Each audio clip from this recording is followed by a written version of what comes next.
In South Australia, the sound of motorsport isn't just noise, it's history. On these streets, legends were made. Engines roared where champions pushed the limits of speed, courage and innovation. Adelaide didn't just host motorsport, it lived it. From the golden era of Formula One, when the world's eyes turned to this city, to the machines that defined generations, this place has always understood one thing: motorsport matters. The Adelaide Motorsport Festival was born from that legacy. A celebration not of lap times or trophies, but of stories. Stories written in oil, rubber and determination. Here, the past doesn't sit behind ropes or glass. It fires up. It moves. It breathes. Icons return to the circuit. Cars that shaped eras. Machines that dared to be faster, louder and braver than anything before them.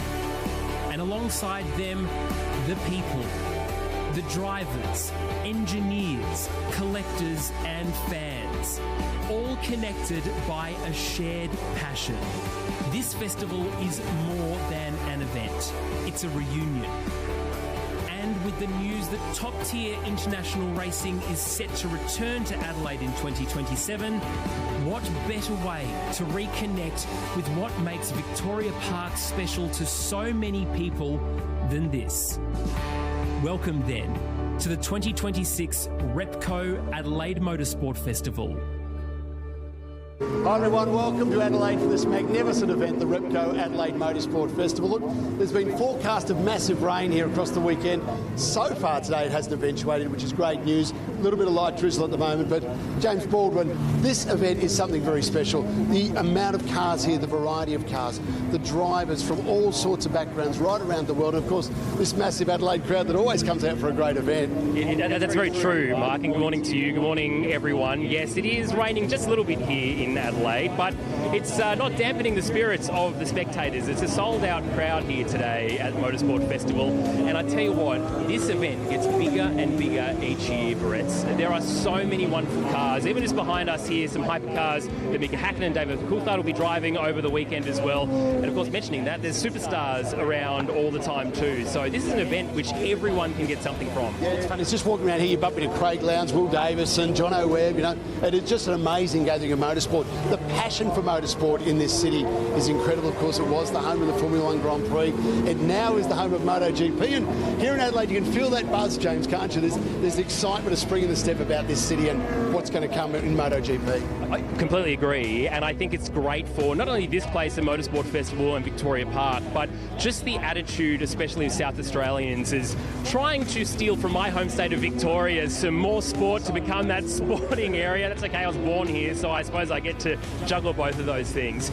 But it's true that the vibe has shifted slightly. The fact that MotoGP was announced only last week ahead of this event, I think that really set alight what many people are coming to expect from this. Also, we have Supercars here, let's not forget, towards the end of the year. But the way that we're seeing the crowds turn up, the people being excited for motorsport here too, and this circuit in particular, it's genuinely a favourite, and I'm sure MotoGP riders are looking forward to coming into a city circuit. This is MotoGP heaven right here. Last night, we talked about the crowd, and this is amazing. Even this morning, there's a massive crowd here. But last night was something really special. The street party, the cars out on the road, drivers, the whole city gets to hear them and see them, touch them up close. It's an amazing event. One of these things about Motorsport Festival is it's not just for paying punters, and we really enjoy being able to show everyone in the city of Adelaide what we are about. Last night, as you mentioned, the Guja Street Party, we do track to town effectively by leaving the circuit here, turning left on Wakefield, and there was a collection of all sorts of cars. We had the Aston Martin Valkyrie hypercar, we had Mad Mike take his Mad Mac out, his Mad McLaren, we also had all kinds of old school Formula One cars, and we had supercars. The Eccleston Motorsport 888 Holden Commodore was there. That is stunning to look at as well. And the way that people are able to get up close to owners and drivers and fans in and around the car Supercars is such an important part of this, and this is one of the things about Motorsport Festival too, Brett, is you can touch it, you can feel it, you can have those stories. It's not just behind glass or ropes or anything else. You can actually get involved, and last night was a real testament to that. Yeah, I've found, even just having been here a few hours, it's an incredible experience. You know, we talked about bumping into the drivers is great. The collection of cars as you walk along is incredible. Then you pull up trackside and you actually get to see these cars going around the circuit, and it's just a full immersion in motorsport. What do you look forward to most, James, about this weekend? I love seeing all kinds of people get up close to things they wouldn't normally see.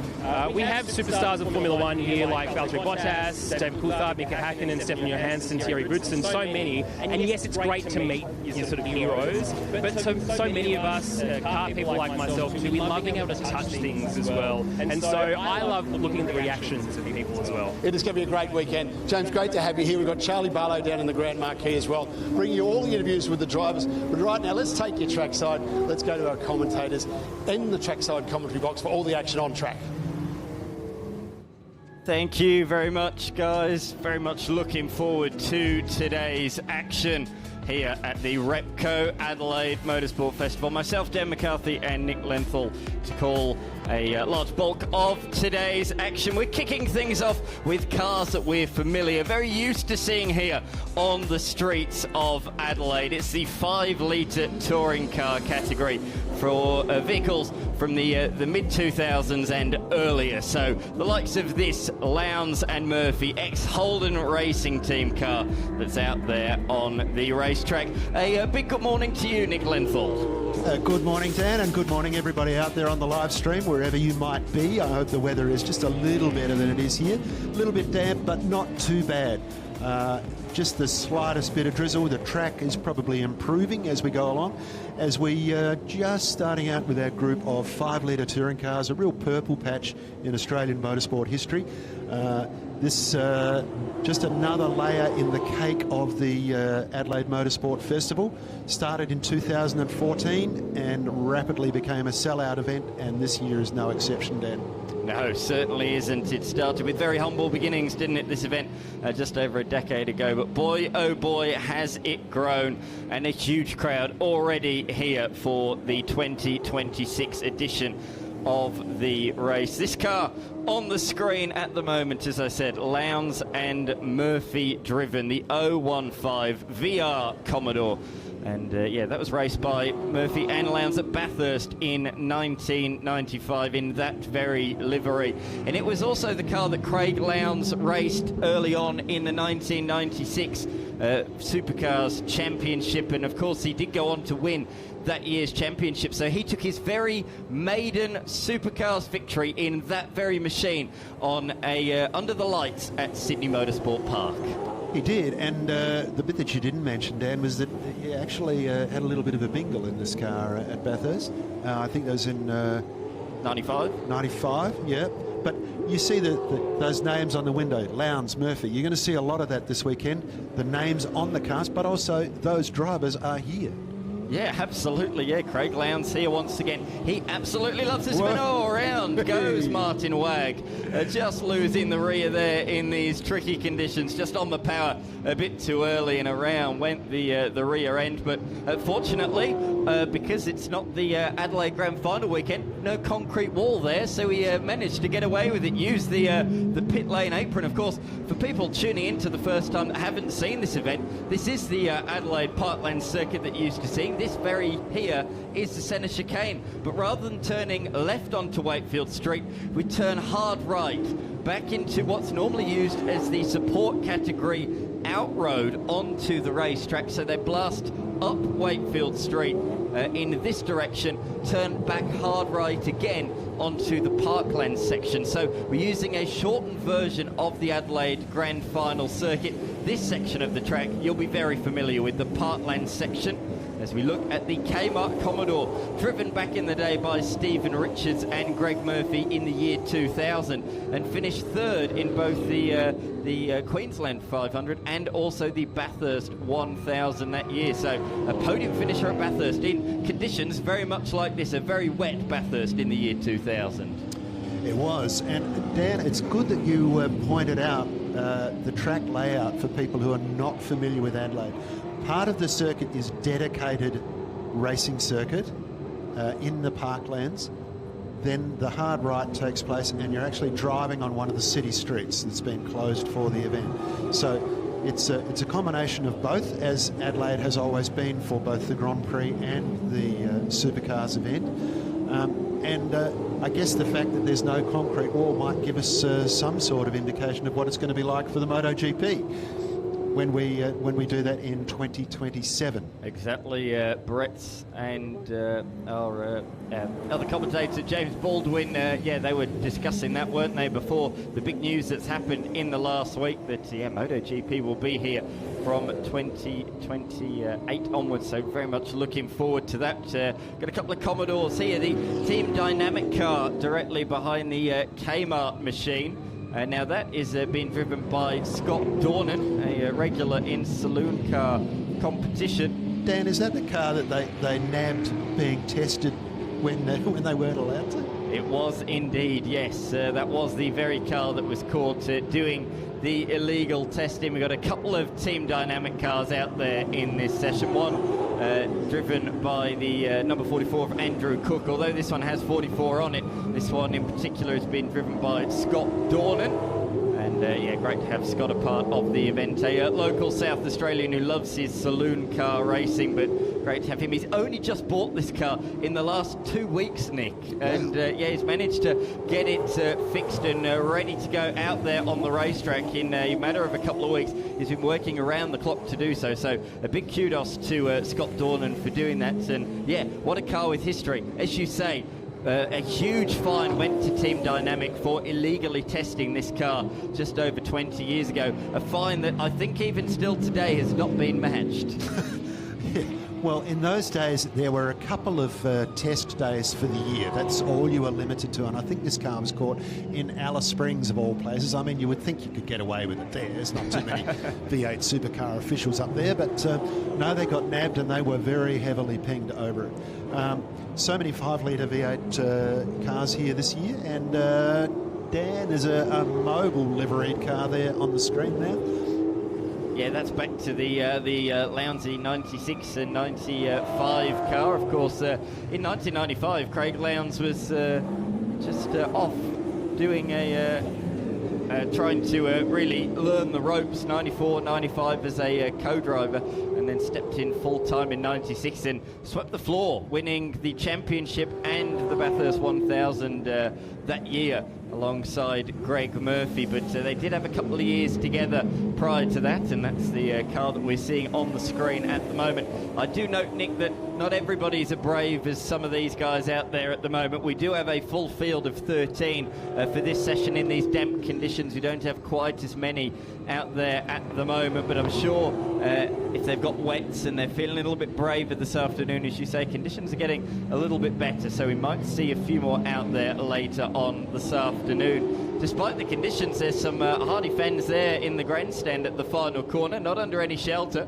They are enjoying the action. There's some really good vantage points around this venue. There's a few grandstands, and there's really the Parkland section down here as well on Wakefield Street. You can get up close to the action as well. And that's really, really cool to see. It's all Holtons out there, Nick, but we do have some Fords in this class that we will see a little bit later on. We've got an ex-Mart Larkham Orkin Steel car driven by Kane Fitzgerald. An AU. Hasn't the AU become a cult classic these days? It has. That Kane Fitzgerald car, Dan, is a former Tony Longhurst car. No, that's the Larkham. He brought the Tony Longhurst one last year. So that's his car from last year. No, he's got the Larco Orcon Steel machine this year. So there's other ones as well. Chris Smurden has got a AU as well, and that was driven back in the day, a Stone Brothers car driven by David Bernard. David Bernard, yeah, in 2001. And that's been a visitor here a few times before, that car. But as you say, a lot of hardcore people here this morning.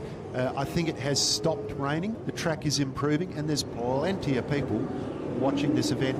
And it's only 11:15, so they probably just got out of bed after their big Friday night, having a coffee, there's plenty to do and see down here. There is, aside from what's going around the track, there are plenty of displays of people like Autosport and V-Sport.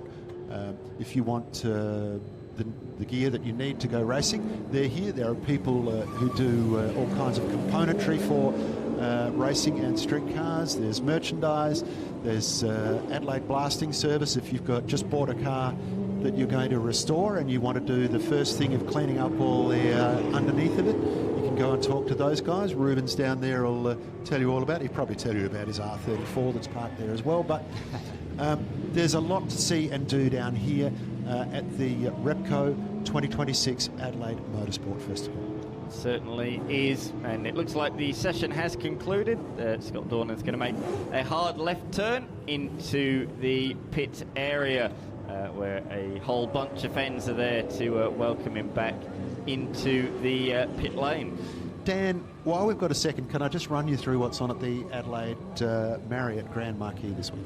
Absolutely. Firstly, what is the Adelaide Marriott Grand Marquis? The Grand Marquis is a very big marquee that is open to everyone who's here, and you'll get to hear people come and talk about their experiences in motor racing. Now, it's now 11:15, Dan, so at 11:15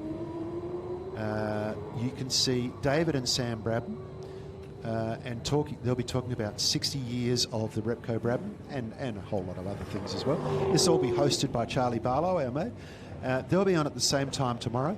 At 12 o'clock there'll be the historic number plate auction, and up in that is the Grand Prix plate number 1.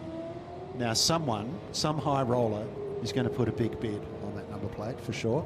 At 12:45 Will Davison and John O'Webb will talk about how to win Bathurst, as if it was a little Bathurst 101. Yeah, let's do that. And at 2:15, this is more to your liking, Dan, Thierry Boutsen and Stefan Johansson talking about their Adelaide Grand Prix experiences. 3 o'clock, Mika Hakkinen to do much the same. He had some mixed memories of the Adelaide Grand Prix. David Coulthard at 3:45 and 4:30 Women in Motorsport. And that program is pretty similar tomorrow. If you didn't write down what I just said, you can go on our Facebook page, Adelaide Motorsport Festival, and you can find all that information there or on the website. Yeah, absolutely. The website and the social media platforms. Make sure you follow and like the Adelaide Motorsport Festival, the Repco Adelaide Motorsport Festival, as the 5-litre touring car session has concluded. We now see on the circuit some multi-million-dollar machines, a couple of hypercars out there on the race circuit. Later on today, these will be driven by the ex-McLaren teammates of Mika Hakkinen and David Coulthard. But for now, it's Jackson Evans in this machine, the McLaren Solace, and behind him, Jordan Oon in the McLaren Senna GTR. Of course, Jackson Evans we're looking at on the screen this year, a Walkinshaw and Andretti co-driver. So he is very much going to enjoy that role, of course, driving the Toyota. But this is a bit different, the McLaren Solace, Nick. Dan, that looks more like a Batmobile than a car. I think Batman and Robin probably just jumped out of that. That is a 5.2-litre naturally aspirated Judd V10. Revs to 10,000 revs and makes a lazy 830 horsepower in a car that weighs, ready, 1,000 kilograms. My MX-5 weighs more than that. This has got 829 brake horsepower. As you said, does your MX-5 have that much? No. I think it has about 1/8 of that. But they are the same weight. But a naturally aspirated engine, which of course we know and love. You can see that the driver sitting amidships in the car. And there's 25 of these are going to be built. This is a 2025 car, so they're probably still building these as we speak now. Yeah, so rare are these machines, and even the Senna GTR behind it is only one of 75, so both incredibly rare machines. We've also got 3 other hypercars here this weekend. The Aston Martin Valkyrie AMR Pro, that car designed by Adrian Newey. We've got the Brabham BT62, which, let's not forget, was actually launched at this event in 2018. And then we also have the Pagani Huayra Revo Roadster, and that is the first of its kind. So how lucky are we to have that here at the Repco Adelaide Motorsport Festival? They are in the garages just behind on the main access road onto the circuit, so make sure you go over there and check it out if you are here trackside. But I have to say, Jackson Evans, he's not holding back. That's why he's a professional racing driver. That's why Mika couldn't get a seat this morning. Jackson Evans giving it a really good lunge in the Solus.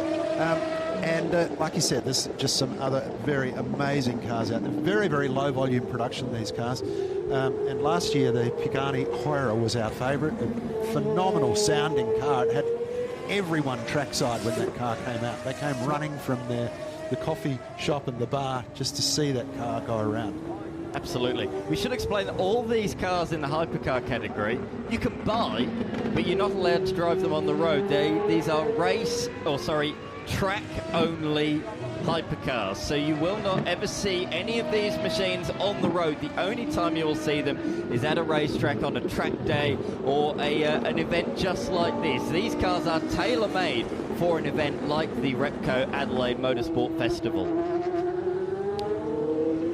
Through goes the Senna GTR, and running a bit of a retro livery, which is really, really cool to see. Of course, Nick, the McLaren Senna GTR, we speak about Senna, of course. Yesterday there was a statue unveiled here at the event, with thanks to the artist of Paul Oz. And Ayrton Senna, so much a part of the Australian Grand Prix heritage and legacy. Wonderful to see that sculpture, and it's a symbol of infinity, isn't it? So in other words, the Senna name and aura will continue on in time, always remembered at the Adelaide GP. Now, we're very lucky that we had earlier in the box that you didn't hear, but we'll have it back later today, Sean Kelly, who is the Formula One stats man. And Dan, it was funny yesterday when we were talking to Sean, as we watched the unveiling of the statue, that Sean immediately rolled out half a dozen stats that they hadn't included on the plaque for the statue. Such is his knowledge of Formula One stats. It was amazing for me to watch. He just rattled them off.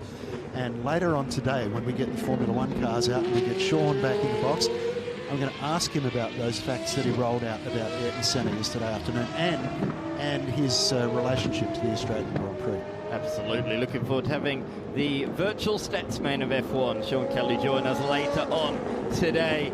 But at the moment, I just can't get over. Let's listen to this as it accelerates. Lovely.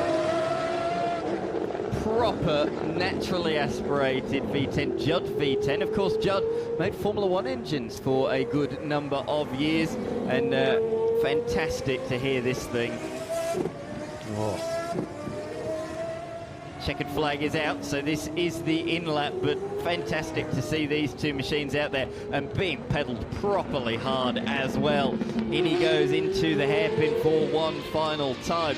Boy, oh boy, though, was he pushing. You could see the car squirreling under brakes throughout the session there. Jackson Evans giving it an absolute real crack there. Of course, he's been a full-time BJR Supercars driver in recent years, but let's not forget he was a front runner in the Porsche Super Cup Series a couple of years ago, the Global Porsche Championship, and Jackson Evans is right at the pointy end, so he is no slouch, that is for sure. Jackson Evans, the Kiwi, great to have him here this weekend. It is, and that looks good on your CV, doesn't it, when you're competing in the Global Porsche Series.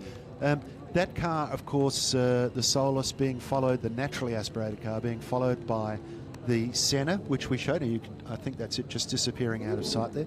But that car, a twin-turbo V8. So two very different cars, only 5 years apart, there it is, and 600 kilowatts. All of these cars have top speeds in excess of 320k or 200 miles an hour in the old money. And that's probably part of the reason why you can't drive them on the road, Dan, because it would be socially irresponsible to do that on their way to the shops. But very lucky for us to have this collection of cars here. You can see them on display as well. The Lamborghini Temerarios are on display. The Lamborghini Giro cars, with a whole number of different models of Lamborghinis on display with them, and the Pagani cars, including the Evo Roadster, which we'll see later on. They're all on display. You can walk up and get close to them, have a look inside them, and see what all the noise is about. These fantastic supercars and hypercars. We're just going to take a break, Dan. We'll be back shortly.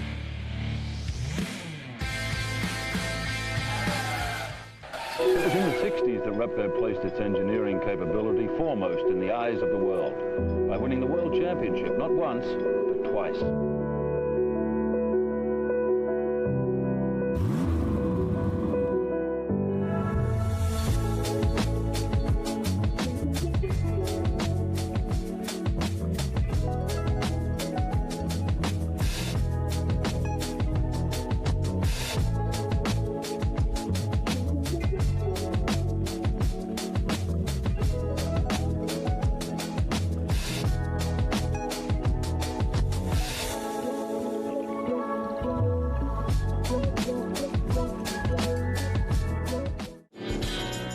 Full credit to the noise, a motorsport podcast like no other. Your weekly fix of news, analysis. Is this the world champion hotline? And terrible jokes. He's former legend, I'm AVL. Listen to Full Credit to the Noise.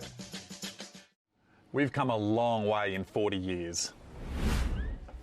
With our new generation of controllers, engine management has never been easier.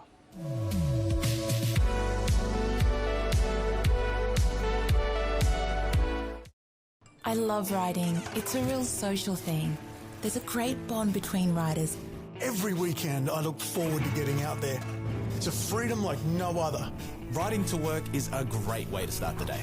Shannon's insure all types of road bikes, not just classics. They offer features riders really want. It's why they're one of Australia's leading motorcycle insurance providers. Whatever you ride, Whatever you ride, Whatever you ride, ride with Shannon. Call 134646 for a quote.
What started with a dream in 1926 became one family's legacy. The Penrite guys are going to go completely berserk. Penrite Oil, still driven. Yokohama.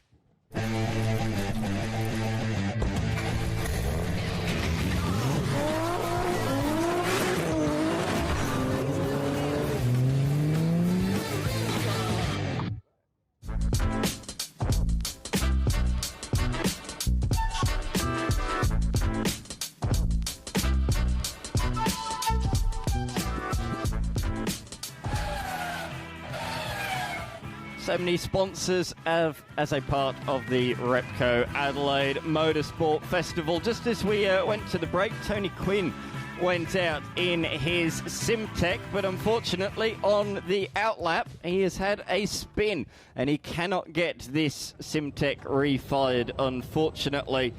So I think this might be the end of his session. The recovery team are down there. What an excellent job they are doing in these conditions. But Tony Quinn, of course, well known as a track owner, a team owner. He's certainly very heavily invested in motorsport and also a very successful businessman. Got a lot of awesome machines. Of course, he last year brought the Tyrrell P34, the six-wheeled Tyrrell Formula One car last year. This year he's bought his 1995 Simtech, but unfortunately, as we say, it's done less than a lap before looping it around. I think he might have got the short straw, Dan, to go out and try the grip levels for all the Formula One boys. He found out pretty quickly what grip wasn't there. Yeah, we're just going to wait for a minute while we clear this car off the circuit. But we have got Mad Mike ready to go out, and I don't think he's in Mad Mac. I think he'll be in the Toyota Supra. Nonetheless, very entertaining, and as is well documented, quite mad. So. There's a replay of the spin, so just lost the rear end as he came through the tricky 90-degree left-hander. I mean, he's not the first person to be caught out at that corner. Ayrton Senna crashed out there in the early 90s, so it's caught out the very best in the business. And with this kind of track conditions, it's going to catch out even more people today, I would suggest. We've seen people being pretty cautious, but you're always going to get a few. I mean, I leave the drift guys out of that because they don't know what the word caution means. But no, it's we're going to see a little bit of caution, and I'm sure Mad Mike will come out and just throw caution to the wind and just turn the car around repeatedly, much to our happiness. And the crowd, I can see, are waiting for it because they're lining the side of the circuit. As you can see, just the tiniest bit of drizzle in Adelaide today. It was 35 degrees yesterday and dry. Today it's just a little bit damp, but I think it will clear for us for the rest of the day.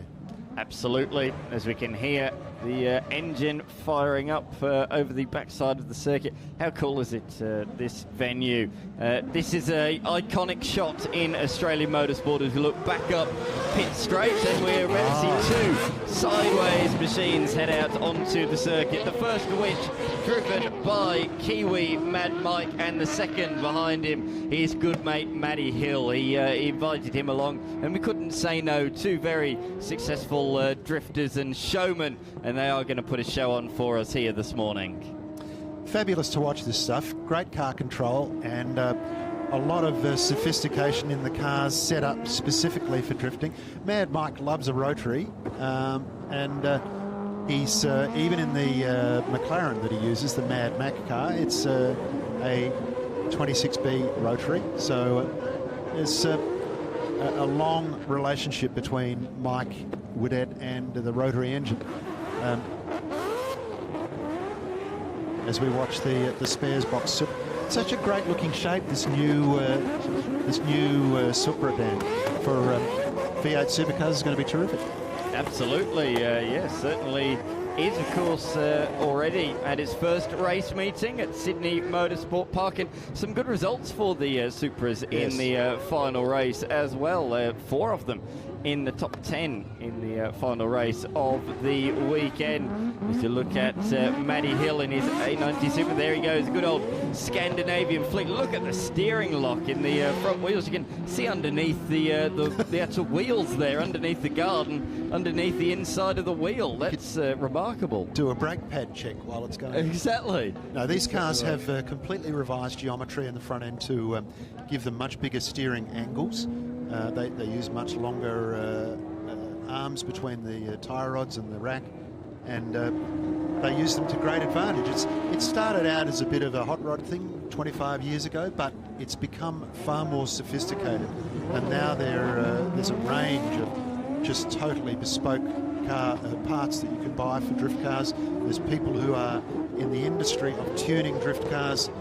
It's an industry unto itself, and it has an enormous following worldwide and TV coverage worldwide. And later on today, we're going to see some of our local drifters with the help of Renee, our drift host, and she'll tell you all about how to get involved in it. But you can see Mad Mike is in the FD RX-7, a beautiful looking car in their own right, heavily modified, this one. And this was a car that he used for some time prior to building the McLaren. Yes, this one on there at the moment, on the racetrack at the moment, Mad Bull, as it's known. So he's gone from a Bull to a Mac with Mad Mac. But great tandem drifting here, really close to each other, certainly getting the style points as well. That's what drifting is all about, isn't it? You want to try and drift as close to the person in front of you while getting more angle than the person in front of you. Yep, and not hit them in the door. That's the other thing. We will have our drift expert join us in a few moments' time, Renee Sullivan. She'll certainly be able to give us a bit more detail in that regard than what we can talk about. Oh, using the grass there on the outside on the approach to what I've nicknamed over the years the Senna hairpin after the Senna chicane. But despite the grass, great car control from the Kiwi. Dan, the thing I love about these drift cars is they look like some sort of caricature of a car, like you'd see in a comic. If you look at the negative camber on the front wheels of this RX-7, it must be like 6 degrees of negative camber. You would never run it on a race car, but for these guys, because of the crazy steering angles that they turn through, that camber is necessary to keep the car turning. Let's have a look again. There we go, just dipping the left rear. In fact, I think he was so far off, I reckon the right rear might have been on the grass as well there. Brilliant slow-mo footage of that car going into the hairpin. That is fantastic. Look at the mud as well coming off on the back left corner. Fantastic shots. Now he's doing it one-handed as well. That's just showing off. That's what it's all about as he heads down the pit straight. What a show. Fantastic to have Mad Mike here for the very first time at the Repco Adelaide Motorsport Festival here this year. Fantastic, really, really good. And his mate Matty Hill as well, to really put on a show like that and show us what drifting and how drifting should be done. And in the wet, which is probably makes it a bit more knife-edged than normal. But, you know, drifting, the first rule is you never waste a crowd. Yep. You show off as much as you can, and preferably with your arm out the window while you're doing it. Pumping a fist at the crowd. But and people love it. We've had it now at the Motorsport Festival for, 3 years? And it's a crowd favourite. And it's so diverse, like we go from historic race cars to us. Yeah, absolutely right. As he heads into the pits in typical Mad Mike fashion, he doesn't head into the pits normally. He heads in there with a whole bunch of sideways. On the rev limiter into pit lane. Yeah. I think the stewards will have a word to him about that. So great to see that the on-track action there is going from one drifting session to another. We got our 18 drifters about to hit the racetrack for the second drift session of the day. So out there on the circuit, we have the drifters. But earlier on today, Mark Beretta had a chat with Mad Mike. One of the great entertainment items here on track is Mad Mike and this incredible Red Bull car. We managed to catch him. It's not often he stays still, but Mad Mike, good to see you, mate. You enjoying it here in Adelaide? Oh, yeah, mate. It's been a blast. I mean, the weather hasn't been the best, but it's like for us, it doesn't matter, rain, hail or shine. Yeah, it's cool to see the spectators get out there and still, watch the drifting. And for us, we have a real museum piece. For here, the amount of history, all the different cars and drivers reuniting. It's like a Aussie version of like Goodwood Festival of Speed, which is a huge event we do up in UK. And again, I'm as much of a fan as like going out there and entertaining, just seeing, V8 Supercars. You got Formula Ones, like all the different categories, and it's cool for me to be able to have this museum piece. Of course, we've got Mad Mac, which is our McLaren. Yesterday, we blew the transmission in that thing. Of course, 1,000 horsepower, three-rotor. Like, drifting is just a harsh environment for any part of the car. So this car we actually had for another event, and it was in the container. And since we broke that one, we thought, you know what? I mean, this is the fan favourite. I was like, let's pull it out of the container and surprise the fans today with Mad Bull. Mad Mike, it is absolutely awesome. You look like you are having a lot of fun out there while you're drifting. You're obviously working hard, but it's a bit of fun. Oh, mate, honestly, I'm having the most fun out of everyone. It's and for us, we design the cars, we build the cars at Mad Lab over in New Zealand, and the whole process from the designing the concept, coming up with a thought process, getting all the right partners involved, and the content planning, how we're going to reveal it, the ROIs, the business side of it, and it's like myself and my wife like manage the entire program. We've got kids that are racing and chasing and trying to steal my helmet. But it's such a blast, and do it for the fans. You know, rain, hail or shine, like I say, they're out there on the fence and for the kids and inspiring them, hopefully to chase their dreams. It's such a fan favourite. Do you feed off that? Do you feed off the crowd? You can see how much fun they're having when you're out there? Oh, for sure. Like, you know, for one of the things with drifting, it's a judge sport. Well, people say it's a judge sport. We're judged on line, speed, angle and style. There's 3 judges. For me, I'm like, it's not a judge sport, it's a spectator sport. You know, there's 3 judges you can win, or there's a whole crowd or grandstand, and give them their $20 worth, and like I say, inspire the kids to go out there and chase their dreams. Man, if I can do it, so can they. So, Mad Mike, thanks for what you do, mate. You just thrill the crowd here. Everybody's loved it. And rain, hail or shine, as you say, you're out there, which is awesome. Mate, go have some fun. I appreciate it. You see, this car is like mismatched panels. It was actually its 20-year anniversary. It's last year. We revealed this at my event in December, so just recently. And so all the panels, all the doors are all incredible milestone moments of my career, 20 years of drifting. This car I paid $5,000 for back in 2006, and that was so much money. I literally maxed out credit cards, sold TVs, VHS players, DVDs. I discovered drifting on like a DVD and these Japanese guys, and I was like, frick, I'm going to be one of those guys in that circus. So it was really cool to, like, if you get a chance, come down, see this car, see the opportunity to be able to see the milestone moments at Mad Bull. Mad Mike, you're a legend. Good to see you, mate. Get out there and enjoy it. Phew.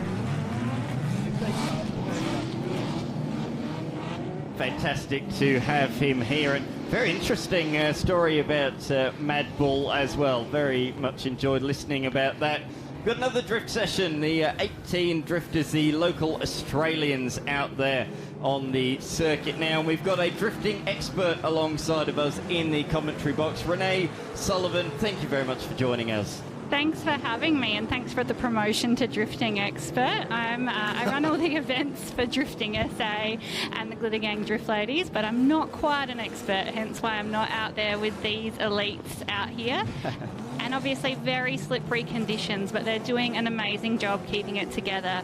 We've got Joel Donegan in the bronze Nissan S13. He got the last minute call to join us here because we had some car breakages in the last week, and he is having the time of his life putting on a show for the crowd. And we watched Joel doing some spectacular passes this morning, coming through the long sweeper in opposite lock, and there he goes again through the hairpin. Under full power, full acceleration, sideways down the straight. Just giving it a little wiggle there to see what the grip level's like. And when you watch these cars come through that long sweeper towards us as a train, you'll realise just how good their car control is as we see the Drift Cat. Yeah, and I think I told you earlier that most cars on the track don't actually have their original engines in there. So Drift Cat, who was Australia's first pro female driver, she's got a NASCAR R5 P7 that makes approximately 750 horsepower in that VK Commodore, and it's running a G-Force 4-speed, a quick change diff, and it's on E85, so she has a lot of fun in that, but it is a demon to steer. Yeah, it looks like she's got her hands full at the moment, but I think a lot of that is induced, and we're loving it too.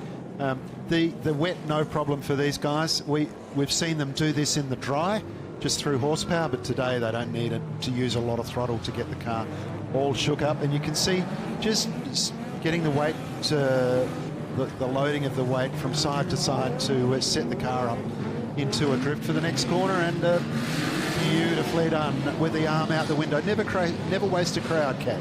We love the energy of Drift Cat. She's very fearless, and she has inspired so many of us. There were not any females in drifting in South Australia and Australia 20 years ago. She was the first, and now there's a cohort of at least 50 in South Australia and more groups coming around Australia.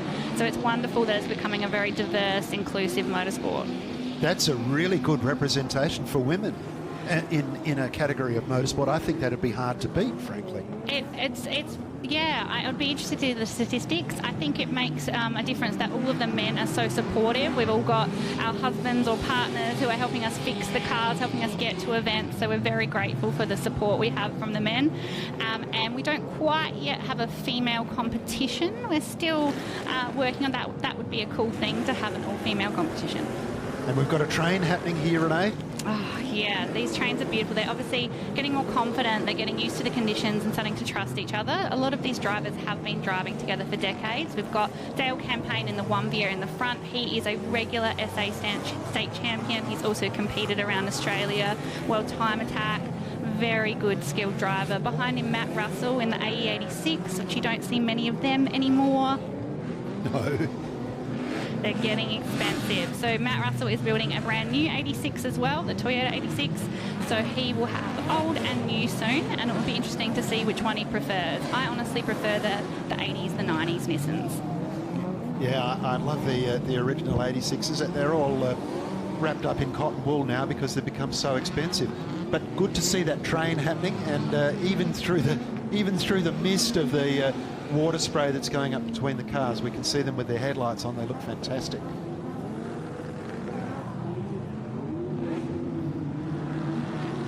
So we've got Cale Scott, who now owns that beautiful Nissan Sunbeam that used to belong to Jake Jones, Drift Squid, who has left South Australia to go pursue Japanese drifting. Good on him, but it is great to see Cale Scott. He is one of our huge supporters with Scott's Tyres and Dory Wheels. So he started a tyre changing business just because he wanted to drift. And now it's become his whole life. So he's changing tyres at our events, selling all the tyres for these cars, and drifting as well. Now, that's opportunism if ever I've seen it. We were talking earlier, Renee, about what does it cost to go drifting, and you said maybe a start figure of $5,000 for a BA Falcon, maybe with a welded up diff or something like that. So that's entry level, but some of these cars out here that you're looking at that are full of bespoke parts and fully tuned for drifting, maybe 100K?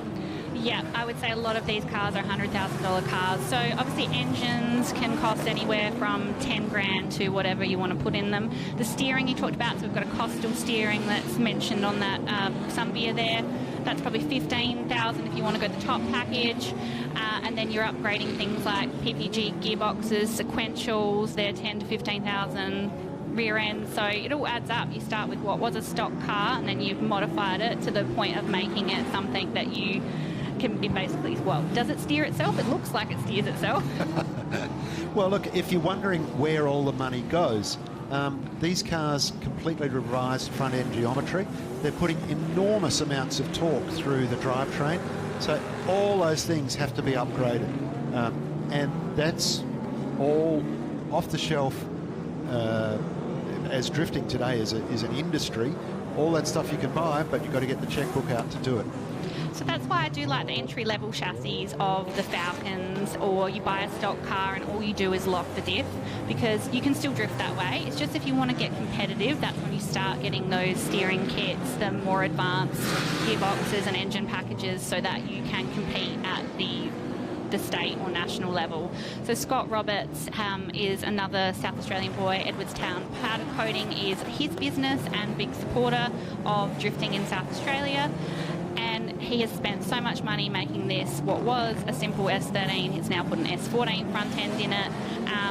It's got a different, everything's got a different engine in it. So this is a GM LSA, and it's got 800 horsepower at the wheels, and it's got a Hollinger sequential and a Winters diff, all expensive components. Great to see Australian componentry again, with Hollingers and PPG gearboxes being used extensively. We build the best in the world, and you're looking at it being used to the max here. And so all of these drifters you're seeing today had to start somewhere, and Scott Roberts and Tate Lindstrom are two of the biggest drifting SA supporters and will be instructors at our drift schools. So if you ever want to learn to drift, you can either borrow one of our cars or bring your own rear-wheel drive car. That's the only requirement. It has to be rear-wheel drive, not front-wheel drive. And we do it at the wet skid pan at either the Bend or Mallala, and these pro drivers will jump in with you and give you a personalised lesson. That's fantastic, and it's such an art. Like, it's so different to other forms of motorsport. I mean, having been involved in rallying on tarmac, you spend so much time trying to keep the car straight so that you're not losing time. These guys are doing the opposite and putting the car sideways to get the cornering angles that they want. It is really like rewiring your brain. You're doing the opposite of what you think you should be doing. So when we start people out, we get them to try and do a donut around a cone. So line up next to the cone, drop the clutch, build the revs at the same time and do a small turn. And the aim is actually to keep the car sideways and drifting all through throttle control. But most people will freak out, do too much throttle, too much steering and spin out. And it takes a lot of practice to get to the level that you're seeing today. But I think that's why people love it, because it's technical and it's rewarding. Not everyone can drift. I feel like anyone can go fast. No offence, guys. Well, Colin McRae once famously said that straights were for fast cars and corners were for fast drivers. So, and actually, that sounds fantastic, the way that you teach people to drift, because it is it's a whole mental thing of getting over naturally, backing off, or no, I don't want the car to slide, I want it to turn. And so that's a really interesting concept, the way you train people to do that. You have to master the basics at a slow speed before you can get to the next level of 150, 180 km/h entries like they're doing here, maybe a little bit slower in the wet. And then the next stage is obviously learning tandems and going close to each other. So Roger Ianson is in the beautiful S15 at the moment. He is one of our top contenders in the South Australian series, always on the podium. He's also travels interstate and has podiumed at national series. He's got a wonderful support in his father that is always there supporting and fixing his car, but he is such a talented driver. Yeah, and he's doing some really beautiful, graceful things for us here. Just holding that sideways through there and then just setting it up for the next one, using the momentum of the car and the weight transfer and just holding it on the throttle. You can see the rear wheels spinning while the front wheels are actually turning the car. He's got no problem just steering it through. But it's all throttle control and car control. And we'll have to play guess the engine again, because no, that is not an S15 engine in there. It's got the Toyota 2JZ. How many cars actually have the engine they were built with? Actually thinking there's one. Yeah, that one, sounds about right. And he's not out on track right now. So, but yeah, so it's... So if you like changing engines, drifting could be the sport for you. Plenty of time spent in the workshop. No, it's these cars, what they're relying on so much is torque, massive torque. And you're going to get torque from big turbo 6s or V8s or even turbo V8s, and they really, that's what gets the tyres turning and puts so much stress through all those components. Now, Renee explained to me earlier how there's a few different ways of getting the car to slide. Yeah, I would like to say there's no right way to drift, and if you are mechanically sympathetic, you could just turn the wheel and get on the throttle and hope for the best. But a lot of these drivers have advanced handbrake set up, so they'll use that to wash off speed at the last minute. If their cars are not held in the right rev range, they might be doing a clutch kick to make the car shock and go sideways. But like I said, if you've got a really responsive car, you could just throw the car with a bit of throttle and keep it sideways. So that's why I love it. There's so many different ways to drift. It is very technical, and this is the Keep It Reet 2JZ wagon. So Jason's just built this car so he can take it to FD overseas to compete in it, and it's a 600 kilowatt pro spec car. Such a variety of cars, isn't there, from Nissans to Toyotas, but you know, you've got the Lamborghini body shell out there and all sorts. It's a great discipline drifting in. You can really bring whatever you want to a certain degree anyway, and put it out there on the racetrack with all different body shapes, all different engine sizes. There's hardly any limitations. I know the Lamborghini has been a bit of a controversy, but I think that's some of the challenge of the YouTube builders. They're like, no one's ever done this before, so let's see what we can do. So the Lamborghini actually is a BMW E36 with the Lamborghini Diablo body over it, and then just to confuse you, it's got a 13V turbo engine in it. 3 cars in one. 3 cars in one. Now, Jared Klingberg, I mentioned earlier, he seems to be replacing his engine often because he drives hard. Klingberg Motorsport Toyota KE70 Corolla, and he is one of the drivers that if you want to go for a ride with a pro drifter, he is always there at the Drifting SA competition events, and you can strap into the seat and go for a ride 150 kilometres an hour sideways. It's usually in the dry, and we have 8-car trains, so you are door on door going around the Bend or Malwa. I can hardly wait, Renee. I feel like you're coming up next weekend. I'd have to take a Valium before you did that, I think.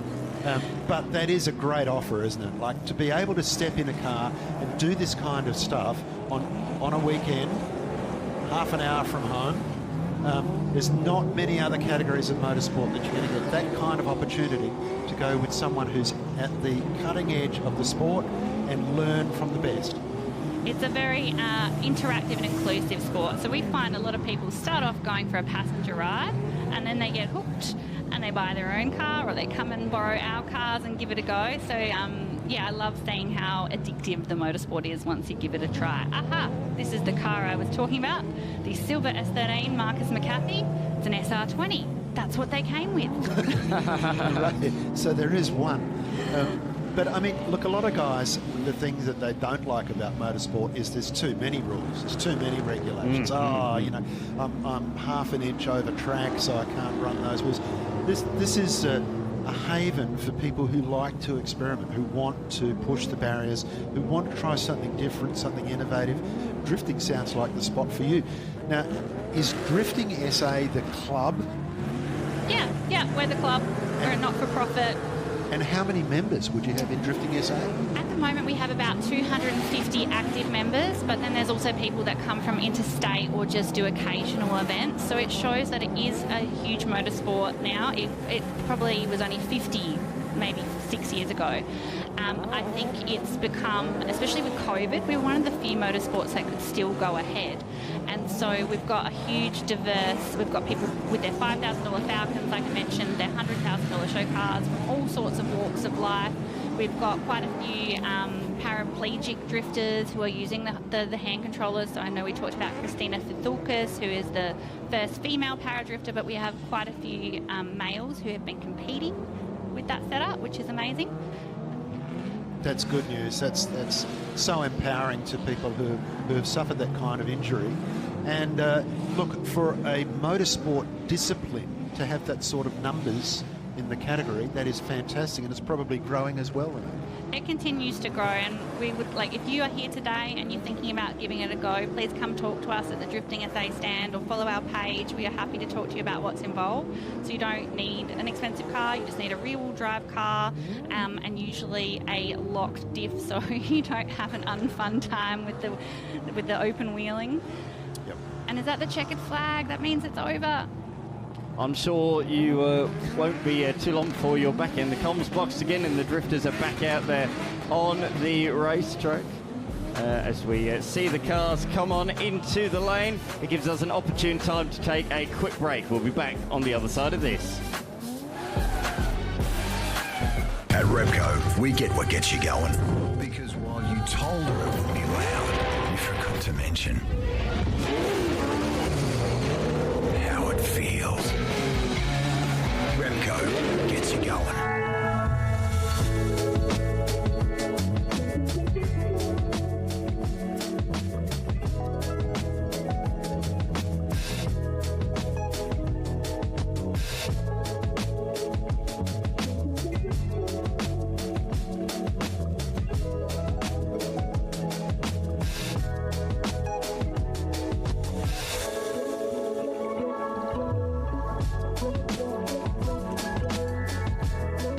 Speedcafe.com, your #1 motorsport source for all the latest motorsport news and features. Breaking news, unprecedented global motorsport coverage, anywhere, anytime at speedcafe.com. We've come a long way in 40 years. With our new generation of controllers, engine management has never been easier.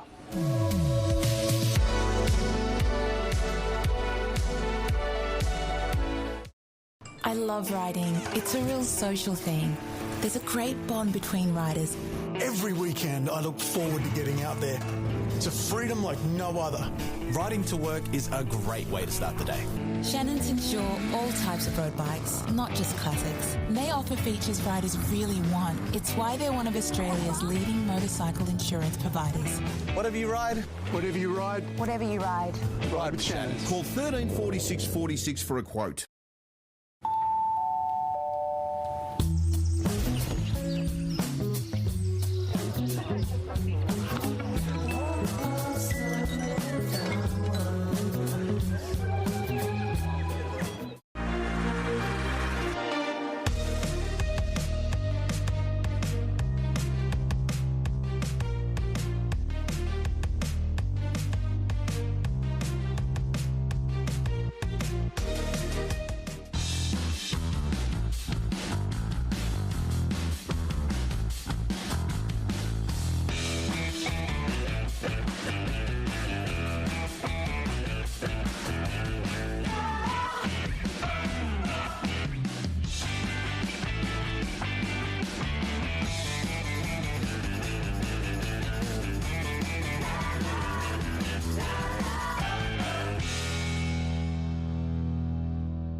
1926 became one family's legacy. The Penrite guys are going to go completely berserk. Penrite Oil, still driven. Yokohama.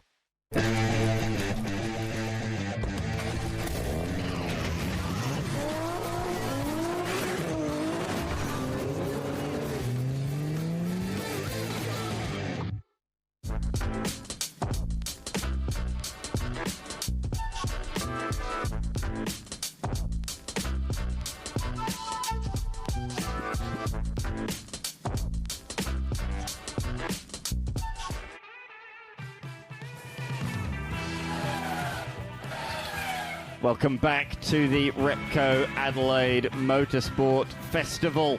There we can see the centre of Adelaide, the Adelaide CBD. We're just a stone's throw from it here on the Adelaide Street Circuit, the Park Lands Circuit.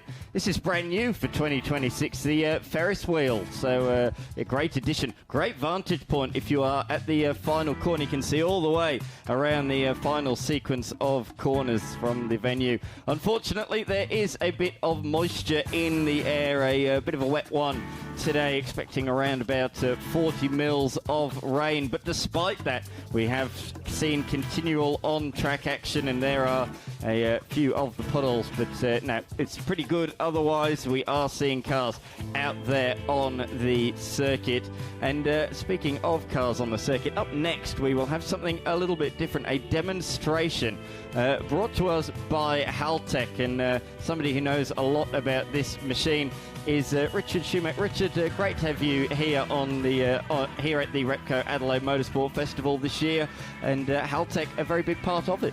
Yeah, thanks for having us here. Yeah, we've been invited to come along and participate, which has been fantastic for us. Big year for us at Haltech. Of course, it's our 40th birthday this year, so you know, we want to celebrate that with everyone as much as we can. Absolutely. We're about to see a very unique machine. It's been a bit of a race, hasn't it? So you've worked tirelessly, the team, to get the machine out here ready for this event.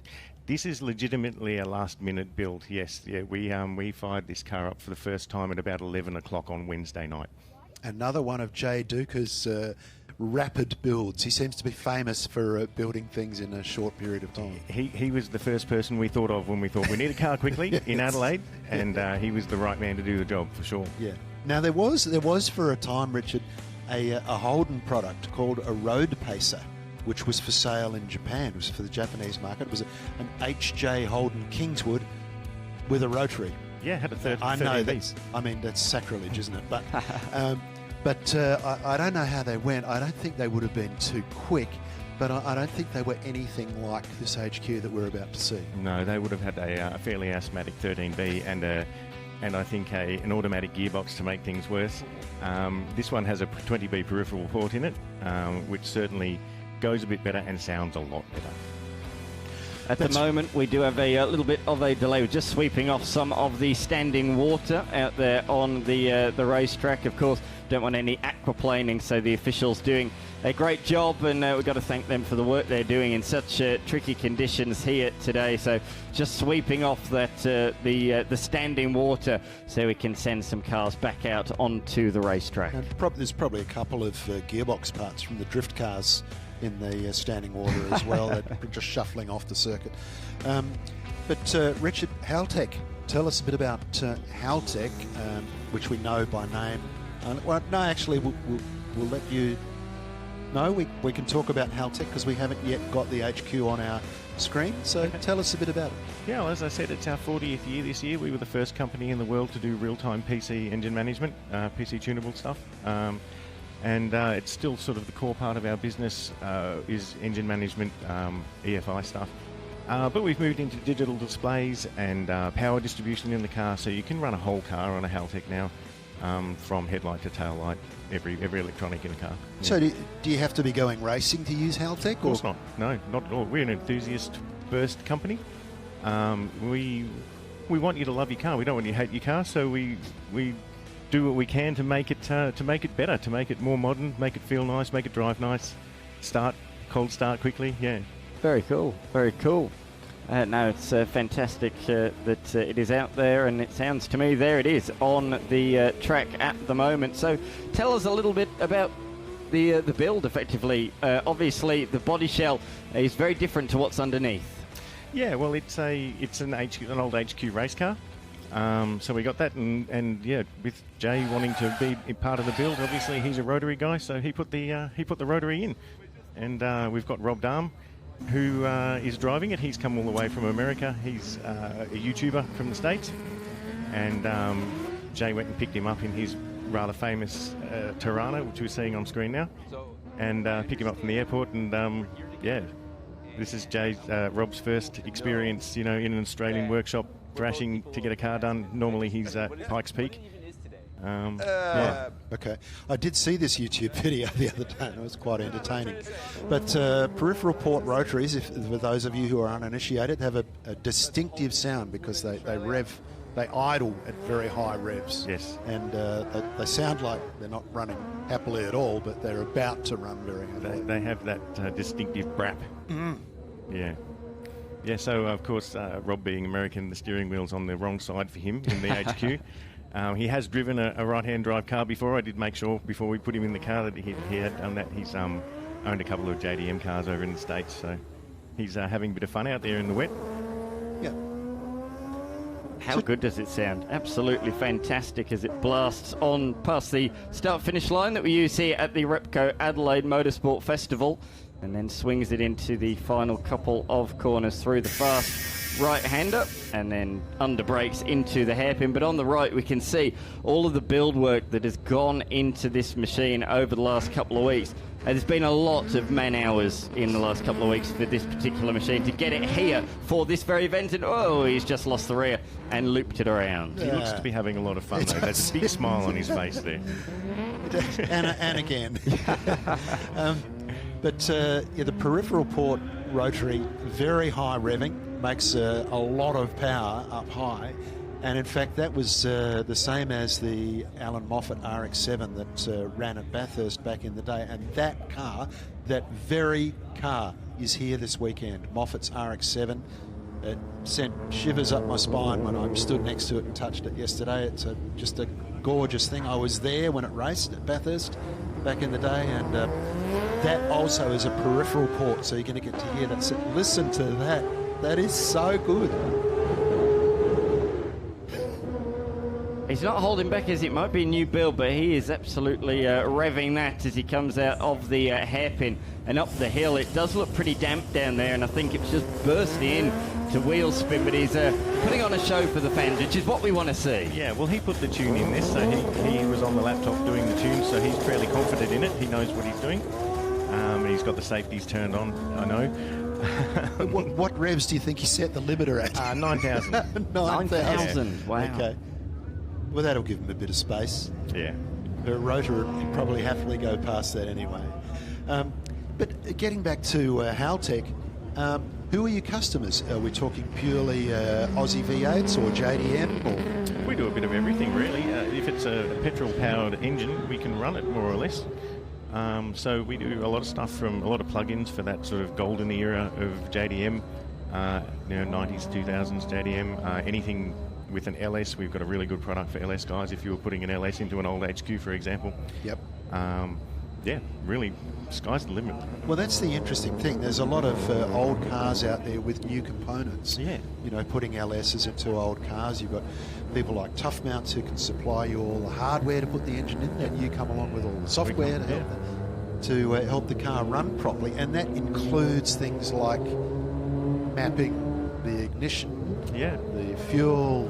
We make it very easy for you now, so a lot of our products, if it comes with a harness or something like that, or if it's a plug-in, we have a wizard, and you just answer about 7 questions and you fire the engine up. And we actually, speaking of Tough Mounts, we had Jason Way with us at Summernats. He did a demonstration. He brought his one of his mum's cars, and we got him to live swap the factory ECU out, put a Haltech ECU in, and he did that in 4 minutes. Wow. Yeah. Now, that's good news, guys, if you've got the mechanical skills of me. 4 minutes. That's my kind of workshop job.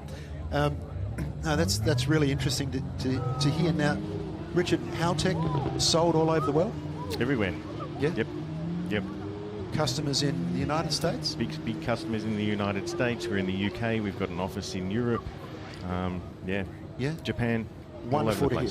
Another Australian product on the world stage. We've talked about a few of them, like Hollinger this weekend, and even products that came out of South Australia, like PPG gearboxes. Richard, we'll be able to have a talk to you later on in the weekend about Haltech, and please come back and join us again. Thanks for having me, guys. All right. Thank you very much. Cheers. Now, Dan, these Lamborghini Temerarios are relatively quiet, I say, by comparison to some of the others out there. Yeah, you are correct, absolutely, as they fling onto the pit straight and through the final sequence of corners. Yes, these are all Lamborghini Temerarios in the Temerario demonstration. Now, these cars, if you're not quite up with this, are all-wheel drive, 4-litre twin-turbo V8s, hybrids. Now, I just mentioned they're pretty quiet, but they're making 920 horsepower with their hybrid setup. Now, that is ridiculous horsepower. They're all-wheel drive, so they can get it all down to the ground. They're lighter than their predecessor, the Revuelto, but 1690 kilos. They're not the lightest car going around, certainly not like something that Lotus would build, that they'd make lighter than an MX-5. But these are very, very quick cars. 8-speed dual-clutch transmission, 0 to 100 in 2.2 seconds, and 0 to 200 in under 7. Now, that's the figure that I like, Dan. That's really getting on with it, isn't it? It certainly is. 200 Ks in under 7 seconds. Even the 0 to 100, 2.2 seconds. I remember back 20 years ago, Ferrari Enzos, the McLaren SLRs, the target back then was 3 seconds. And these days, with the hybrid technology kicking in, they can do that a lot faster. But 2.2 is, in today's money, ridiculously fast. So 2.2 seconds, didn't you say, up to 200 in under 7 is absolutely bonkers. And you can see them just trying to get the power down out of the final corner there, the blue machine. And of course, these drivers being assisted by a whole range of smarts in these cars. I mean, yes, there are some things that you can dial up for yourself, but for the most part, the car has enough brains to know what's going on and work it out to save any errors that you might make. They're very, very advanced. They're at the cutting edge of Lamborghini technology. They're made entirely of aluminium space frame, and they even use a new high-pressure form of casting, which is generally hollow, so it's lightweight, but very, very strong, and draws from what was the rear frame of the Revuelto, but they've improved on that. There's actually, would you believe, there's a whole lot less parts in this car, Dan. It's 20% more torsionally stiff, but there's 80% less welds in this car. So that's advancement. That's the kind of elite level cutting edge stuff that you're talking about when you go to these cars. Less parts, lighter, more advanced construction, less welds, and more torsionally stiff. That is proper advancement in supercars. That certainly is absolutely right. Of course, this weekend we've got these out there. We've got the exotic session as well, which is your current modern day supercars. We do have a Temerario in that very category. It's the yellow one that's in this category as well, driven by David Russell, the David Russell that's finished on the Bathurst 1000 podium. Gun co-driver is David Russell and has been for many, many years. So that'll be out in the exotics category. But as well as that, we also have the hypercars, the track-only hypercars. We saw a couple of them earlier, the McLaren Solus and the McLaren Senna GTR. The Solus driven earlier on by Jackson Evans, but later on today, those McLarens will be driven by F1 greats, two-time F1 world champion Mika Hakkinen and David Coulthard as well, who, let's not forget, did win an Australian Grand Prix in 2003. His very last victory in Formula One on the streets of Albert Park. So those two will be out there in the not too distant future. Looking forward to them. But coming back to these Lamborghini Temerarios, Lamborghini, an iconic Italian manufacturer. Of course, Ferrari have been around since day dot. Lamborghini have really been alongside. Lamborghini, known for their bonkers designs. For Lamborghini, this is quite a tame look. It is very neat, isn't it? And we're going to see all of their designs later on today in the Giro. But just getting back to this car, Dan, watching this green car go around and talking about the smarts that it's got, you can see that it's got a little bit out of shape, but it was entirely composed. And that's all, the driver can control all those settings so that you can have a little bit of drift or a lot of drift or something in between. It's all controllable by the driver with really, really simple switches on a digital dash setup. But just to watch this car, you can see, I mean, it's a wet track. You've got 900 horsepower, you're putting it down, and it's so composed. It is just eating it up. It's giving you just, I'll just step out a little bit here, and then it's caught again. Beautifully done. And that is what comes with elite level technology. So good to have the live stream here at the Repco Adelaide Motorsport Festival this year, of course, brought to us by AirTouch. So we've got to thank them, of course. AirTouch, an Australian designed smart air conditioning system. The company has smart home products like light fan controllers, and the whole system can be integrated throughout your home. So, yes, it's very modern technology in that sense. So big thanks to AirTouch for jumping on board and supporting the live stream this year. Yeah, and we love our live stream. It's good to not only show the event to people in other parts of Australia, but also other parts of the world. And we know from some of the comments that we've had over the years that people do watch this all over the world. So you said earlier on about the Giro category, which will be up here or out on the track tomorrow. So Giro, what's that all about? Currently they're roaming around the Adelaide Hills. They're not here today. They're joining us tomorrow, and they'll be on the racetrack, as you say, full of all sorts of different Lamborghinis. But it's about touring and enjoying your road car. Well, I would suggest they're probably having lunch somewhere very nice. Probably, yeah. Such as their want. But Giro, the Italian word for tour, as you know from cycle races like the Giro Italia and things like that, I think that's the end of the Temerarious. The Giro, you'll see all different models of Lamborghini because they're actually owners' cars. They're just taking part in an event which might have been organised by Zagami, or it might have been organised by Lamborghini themselves. They have these events all over the world. There's been a couple recently in Australia, in Perth, and driving the Great Ocean Road and so on. So what it is about 40 Lamborghini owners getting together in an event organised by their local dealer and driving some beaut roads, staying at some great hotels, having some terrific meals, and just enjoying the cars. So we'll have more of that later when we see the Giro cars come out. But for now, we're going to throw to Mark Beretta. Thanks, guys. Look, you talk about enjoying the cars, and that's what everyone here today is doing. It has been a little bit, well, there's been a bit of precipitation. It's a bit wet out here today, but nothing to stop the crowd. Have a look at all this behind me. People are coming in, enjoying it in massive numbers at the moment. And whether you're here for the Supercars, the Formula Ones further down there, all the different range of cars in between. Mad Mike is just down the road down there. You can catch up with him. One of the great things about this event is you get to experience the cars and the drivers up close and hear the sounds of the cars up close. That's pretty special as well, and then you get to see them out on the track as well. But it is a magnificent event, and no matter what the weather does, and it's only going to get better from here on in, it's just sensational. And you look here at cars firing up at the moment. I mean, this is how close you get to the action. Just firing up this magnificent Lola at the moment. And you can be here. The crowd, as soon as they hear a bit of engine noise, they come in and have a look at these cars doing what they do so well. So Supercars are on their way on track now. People will be flocking to the fence to take a look at those. We had a chat to Will Davison just earlier on. He can't wait to get out there and show his stuff as well. Him and Bathurst in 2016.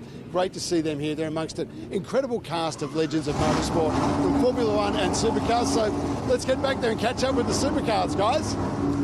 Thank you very much, Mark. Yes, the V8 Supercars out there on the racetrack for the first time today. A fantastic bunch of cars in the field this year, and really looking forward to seeing some of these very, very historic and memorable cars. I'm Dan McCarthy. Alongside me is Speed Cafe's editor Andrew Van Leeuwen. AVL, great to have you here. Oh, thank you, Daniel. It's my first time here at the Adelaide Motorsport Festival, and I mean, when you see a rotary-powered HQ Holden, then you know that there's something special happening around town, I reckon. So, yeah, what a first impression. Yeah, it's certainly a unique event. What are your first thoughts? You know, we've got the Formula 1 cars out there, V8 Supercars. It's our little Goodwood, really. Yeah, it is. No, it is. There's some fantastic cars there, and it's just the second you walk into the venue and you just see, a tent full of Formula 1 cars, you sort of go, wow, this is really something different. And just seeing this circuit in sort of, I don't know, it's so different to when we're here for the Adelaide Grand Final. But, yeah, it's a great place to go motor racing, and particularly right now, V8 Supercars, like what an important part of the history of this circuit, right from back in the Grand Prix days through to the Adelaide 500 into the Adelaide Grand Final.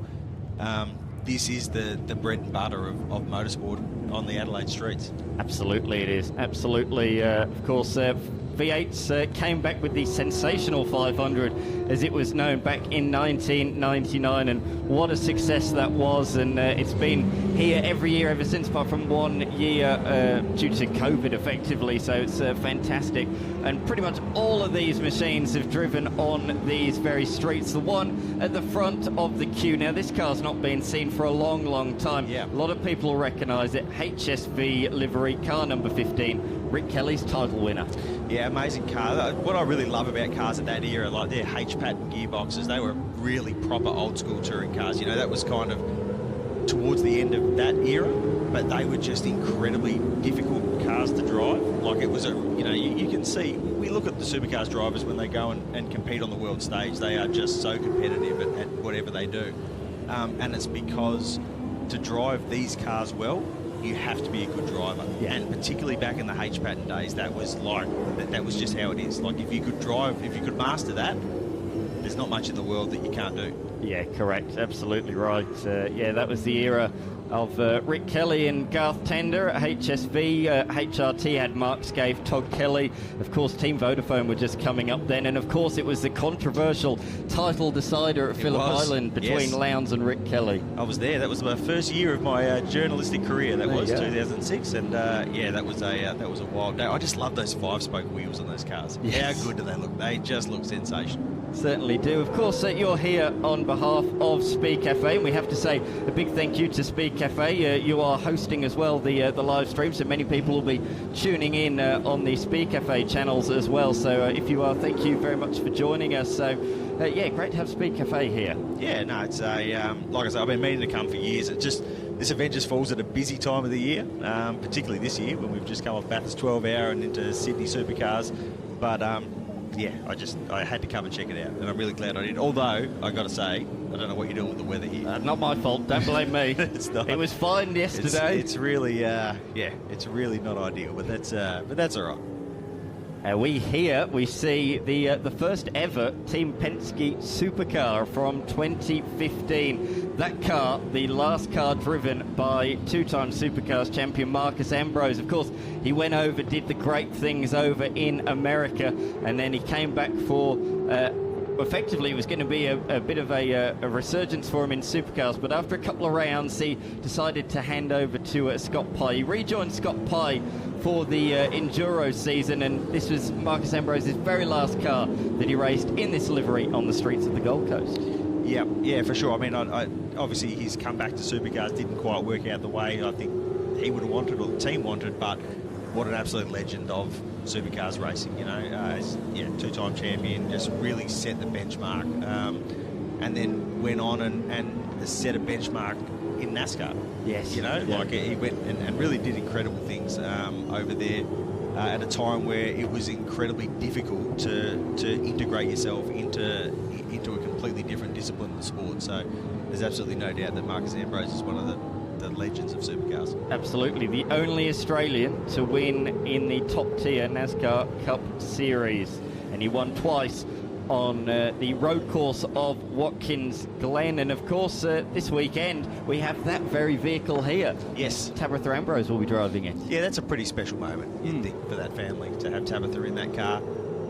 Again, not the ideal weather conditions to be driving in NASCAR, particularly in that era. They didn't race in the rain at all, so I'm not sure how that's going to go, but she's an incredibly talented driver in her own right, and to be able to drive that car. I mean, she took part in the street parade yesterday and that sort of stuff. Like that must be, I can't even explain what that must be like from an emotional point of view, to be able to sit in a car that made NASCAR history and was such an important part of her dad's life and career. Absolutely. On the screen at the moment, car number 47. This is quite significant. The last ever Stone Brothers Racing built car. Yeah. Oh, it's all locked up going into the hairpin and off the road just as he's on camera. Yeah. That's unlucky timing. Just rejoining though harmlessly. Fortunately, no barriers or anything out there. Very different look to the street circuit to what many people are used to when the Adelaide Grand Final's here. It really is. I was kind of, I really had to get my head around it yesterday. I was standing down just at the hairpin here, not far from where we're commentating from, and it's when you look across, it's entirely different to what we're used to, you know. And it's amazing to think that all of that structure that's here for the Adelaide Grand Final is actually temporary, because it's such an impressive. We've got problems here for the Rick Kelly car. Yeah, Ben Eggleston has come to a stop out there on the circuit. Unfortunately, looks to me like he's on the infield. And there he is. They've been told if you do have a mechanical issue, it's better to park right in the middle of the circuit away from the racetrack, and he's done exactly that. So we are able to continue the session under green flag. So he's in the paddock. What's normally the paddock area is right there. So he's parked all the way over there, very much out of harm's way. The driver of the car that had the moment down here, Ryan Waihoon, the second youngest driver here this weekend, the son of Terry Waihoon, of course, who is very well known for his driving on the ovals, but of course he's run the Image Racing team successfully in Super 2 for a good number of years. Yeah, he's been a massively important part of that second tier to Supercars. As Terry, a lot of young drivers have come through his stable, and it's great to see his young bloke out there having a run as well, you know. And it's these people that keep sport going, right? That run these teams and have a lot of personal and emotional investment in the sport, and there's absolutely no doubt that describes Terry's role in the sport. He really does love it.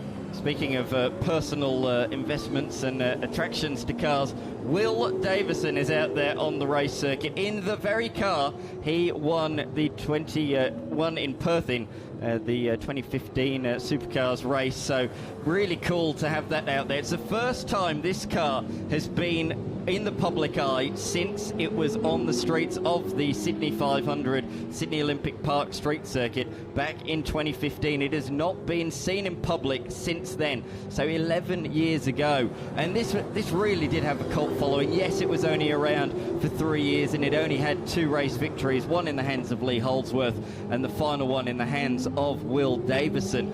But what a cult following it had, mainly because of its engine sound. Yeah, it's that flat plane crank in that Mercedes V8 motor. It's an incredible story because, you know, that was just a passion project for Betty Clemenco. You know, it didn't have the support of Mercedes in this part of the world. They had to go to Germany and develop that car, and it certainly had its difficulties, but it has become an iconic car in modern supercars history, and a nice little tie-in to have Will Davison in that car. Obviously, he raced in it, he won in it, but to have that amazing Penrite livery on it, you know, he's back with Grove. He's driving for Grove Racing. They're Penrite backed as well, so it's a really nice fit to have Will in that car, and it's just great that you know, we've seen Will. So down there in the lane at the moment is Mark Beretta. Mark, down to you.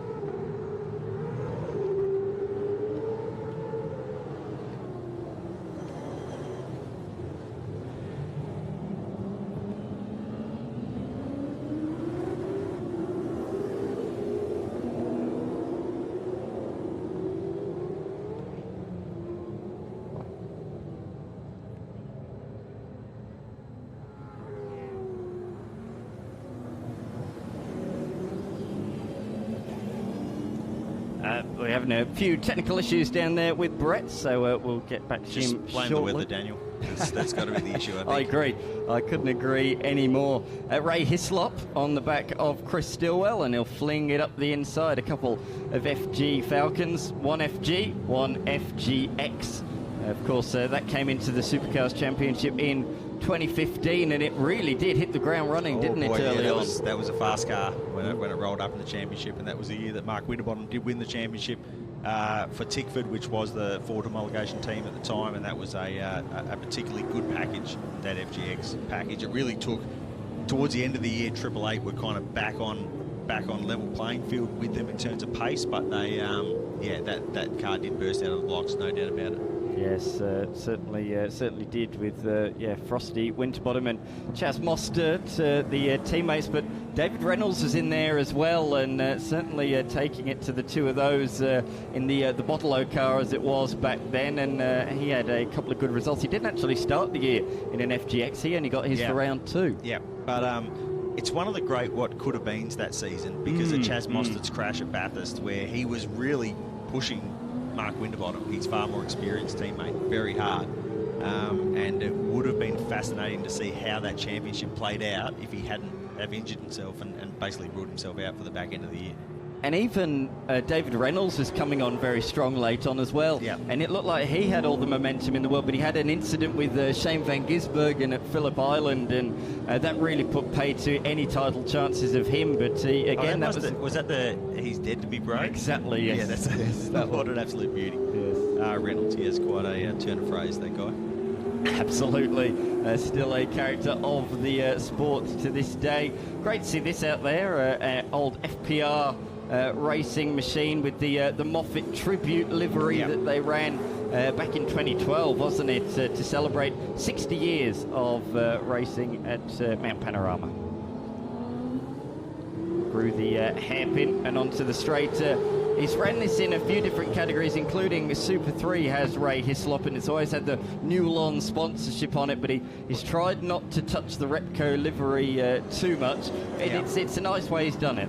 Yeah, absolutely. No, the car looks fantastic. Again, just a beautiful era of car. Like the cars really, they were so pretty during that time. And a nice simple livery like that actually showcases just the lovely lines of those cars.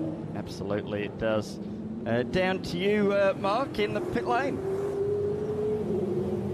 Oh, how good is this? Take me back to 2016. This car, these two blokes, Will Davison and Jono Webb. Will, how good to be back around this car again. What are your memories of this car in 2016 at Bathurst? Yeah, all the feels, Brett. It's honestly, at this stage of my career, seeing such an incredible milestone moment in my life and seeing the car looking as good as it does. It was a proud moment for me with my mate Webby. We're a really small team, but we had a great year that year. We won in Tassie, and then obviously Webby came so close a few years earlier with SVG, and the race was just bit by bit getting better and better, and then to find myself in that battle at the end with Shane, it was just a moment I'll never ever forget. So of course, more than ever now, first year out, not full time in the sport, and to be standing here with Jono, it was his team as well. You can't really describe now all the sentiment of what it means now. It didn't mean much at the time, you're just busy racing, but it's really special to see it celebrated like this. Yeah, and to head off Shane van Gisbergen in the late stages of Bathurst is pretty impressive. Yeah. Jono, what are your great memories of that day? Oh, look, much the same as Will. I think at the time it's such a rush and it's a buzz and it all happens so quickly that you don't really get time to think too much about it. But as the years have gone on and as everything's sort of slowed down and settled down, the memories come flooding back, and to have the car here, and Brad, who owns the car now, is fantastic. We actually use it a couple of times a year, get it out, whether it's here, Phillip Island, a couple of events. So every time I get back in it, it's a big smile, happy thoughts, and look, like Will said, it's just, you just look back and it was just a magic moment. And look, it's a bucket list thing, isn't it? It's just one of those life achievements that we're very lucky to be able to get. Absolutely, no one ever takes it away from you. Will, tell us about this event, the Repco Adelaide Motorsport Festival. How good is it? What do you love about it? Well, it's my first time here, Brett. But I mean, Adelaide has a heartbeat. Like for Formula One, as a kid, I used to come here when I was 8, 9, 10. For about 6 of the 10 Formula One races, my dad was racing, watching Ayrton Senna, watching Thierry Boutsen I met yesterday, Stefan Johansson. So it's always got a heartbeat of Formula One. But also, obviously, we know the Adelaide 500 and Supercars is just such an amazing event. They just do it well. So straight away, we've got enthusiasts from all forms of... We've got motorbikes here, we've got Mad Mike drifting, and everyone's just here enjoying cars, enjoying fumes, enjoying smoke, enjoying beautiful old cars, and everyone's just relaxed and enjoying it. And I think it's what it's all about. So I'm just stoked to be here, and I'm just a race fan myself here. Well, I think it's time for you to go out on the track, mate. I'm getting a bit of a vibe here that you got to go, so I'll let you go. You're not far away. I don't have a windscreen wiper. I'm in my Mercedes Penrite car, and Webby's been trying to fix that for me. So this is going to be interesting. I don't know if I should go out. But anyway. See the Merc back out again. Again, another really, really cool moment, hasn't it? It's still got the scuff marks on the panels from 2015 Homebush where it last raced. So there's some weird deja vu moments going on for me. I must be getting old because there's a few of my old cars getting around. But that's good. It means I at least achieved something. Absolutely. Jono, Ripco Adelaide Motorsport Festival for you. What's good about it? Oh, look, everything's good about it. I was fortunate enough to be able to do it a couple of years ago and was blown away. Yeah, absolutely amazing. The work that Tim and his crew have done. And I think for me, it's just the range of cars and bikes and everything. You know, it's stuff we've dreamed of, stuff we've seen on TV, but to be actually here, to be able to touch it, feel it, and see it on the track, yeah, it's next level. It's amazing.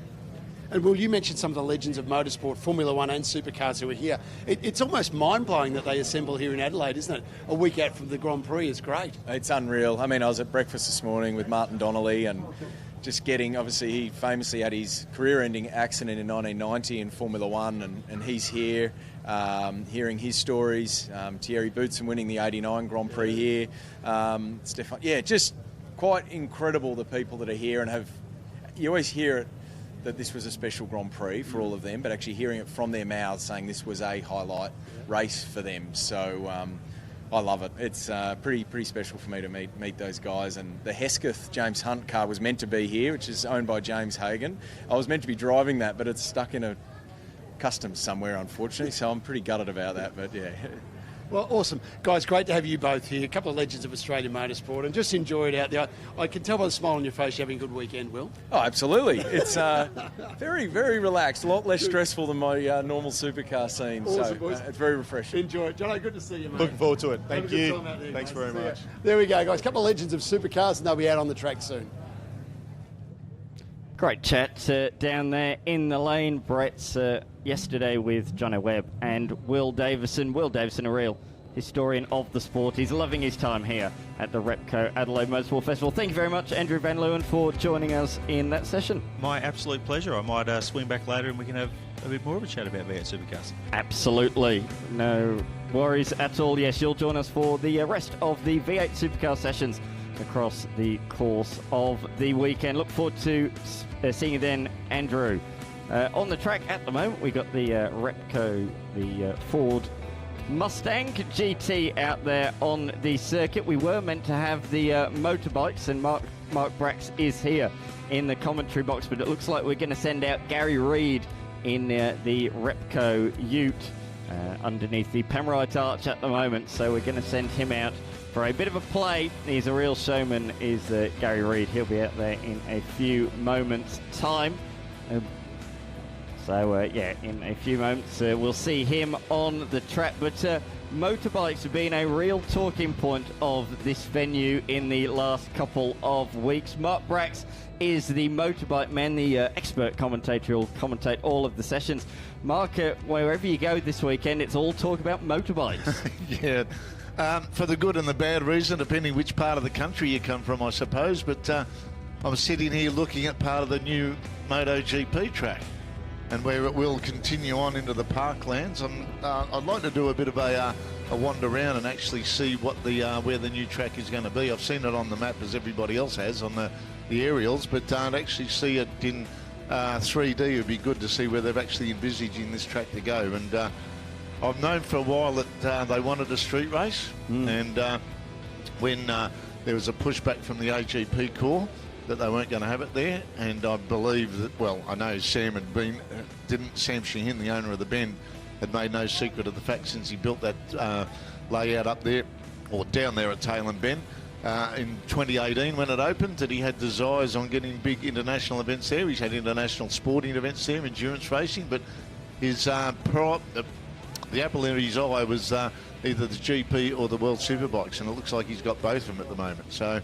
and as much as I am living in Phillip Island and being part of the Phillip Island track, last weekend it was my 25th year of doing the Superbike World Championship commentary at the track. There's a lot of things that could have happened and would have happened, but I think no matter, there's been a lot of criticism about the facilities at the track, but I think in the last couple of years, Liberty made it known that no matter what was going to happen, there was going to be a street race somewhere here in Australia. Yes. And Phillip Island to them looked like a country town. And it's not the track, it was all the infrastructure around it. There's no casinos, there's no big hotels. And Liberty have called MotoGP now the Sport Entertainment Group. And I think that sums it up. It's they have a party and a race pops up in between it somewhere. Fascinating to see what's going to happen to this place in the next couple of years. Well, I'll tell you what, Adelaide do put on a great event, as we've seen here at the Repco Adelaide Motorsport Festival. This is my second year here, joining you guys at the invite from last year. I've been to the Formula 1 Grand Prix in the past. I've been to the V8 Supercars. You guys do know how to party, and I think if they can make the track safe enough, which is the big question mark at the moment, we're going from a relatively very safe racetrack at Phillip Island into the unknown, I suppose. Last street race in top-tier motorcycle racing was 1982, I think, wasn't it? A very long time ago. Yep. And that's one of the fascinating parts of it, as we see. I love this. It's a tribute livery on this Mustang to the Brabham BT19, which is really, really cool. So that's the official course car of the event, the Ford Mustang in Brabham BT19 colours. So very, very cool. And I'm just hearing word that Mika Hakkinen has just jumped out of that vehicle. So Mika Hakkinen is already cutting laps of the circuit. So how cool is that? The two-time F1 champion jumping behind the wheel there of the Brabham Ford Mustang. I think he just wants to get a couple of sighting laps before he jumps out in that hypercar in a couple of hours' time. It's probably better that he does see the track, sees where those puddles are before he jumps in those ultra-fast machines. Well, actually, one of my mates, we were in the same class together many decades ago in Sydney, Guido Belgiorno Nettis. He's got the two Ferraris there that Michele Alboreto and Gerhard Berger raced. And he's driving one of them, and he's got Stefan Johansson next to him. Met him yesterday, and what a mighty fine human being he is to have a chat to. Couldn't agree more. But as Guido, like the bikes have been a bit reticent to go out on track, which is understandable. The bikes are what you see down there in the pits. They're all unobtainium. They're basically irreplaceable. The bikes are on here. The collection that you've managed to put together, Dan, over the last couple of months with everybody coming down, and they're just too expensive to put on a track. And the same said to Guido with his Ferraris. He said, there's no way I can get out there because the amount of, every lap you put on these things, there's more maintenance. And considering that what you go out there and how meticulous they are with the OCD when it comes to cleanliness of the machines, you can imagine getting out there on a bike, a car or whatever, and then having to clean it afterwards to get the road grime off. And it is and then if anything untoward happens where it does slide down the road, and you just count the tens of thousands of dollars add up as it tumbles itself into the weeds in these conditions. Discretion is always a better part of valour, I think. The fact we've got Isle of Man TT rider Davo Johnson here, and he's not brave enough to go out in these conditions, says it all for me, because that man has a very brave soul, shall we say. I'm trying to put it politely, but I think you know what I'm trying to say. He's certainly... a big set. Yes, thank you. Yes, that's where I was going with that. A big set of brakes, as we say in the classics. So, yes, the fact he's not out there says it all, and great to have him a part of the event. He's actually brought 4 bikes to the event this year. And they've all got history with them, too. That's the good thing about it. They're correct. Probably led by the... GSXR 750 that was raced by the late Kirk McCarthy, and also the 1990 Australian Superbike champion Steve Martin. They're a bit good weather for birds, not the ducks. For birds, indeed. Nick Lenthall's joined us back here in the commentary box. Nick, Gary Reid's putting on a show for us in the Showtime C10. He is the king of Showtime, Dan, and he never wastes a crowd. That is his That is his livelihood. Find me a crowd and I will put on a show for them. Well, with a bit of a damn track, it only adds to their enthusiasm to get out there, isn't it? And look, it doesn't take much, to be fair, does it? Well, I was just watching the V8 guys go around here, and they're coming out of this hairpin, full on the stops, full gas in about second gear, and they're just wheel spinning their way up there. What rubber? We've got more in the back of the truck. Now, this, of course, is a promotional vehicle for our event sponsor, Repco, who are the naming rights sponsor of the Repco Adelaide Motorsport Festival.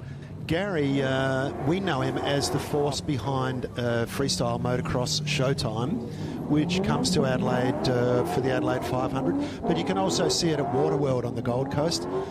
And Gary is himself a former water ski champion, and that turned into performing stunts, which became a regular thing for him. And then he said, well, why not? Why don't we just have a stunt show? And it started off with water skiing and then became freestyle motocross.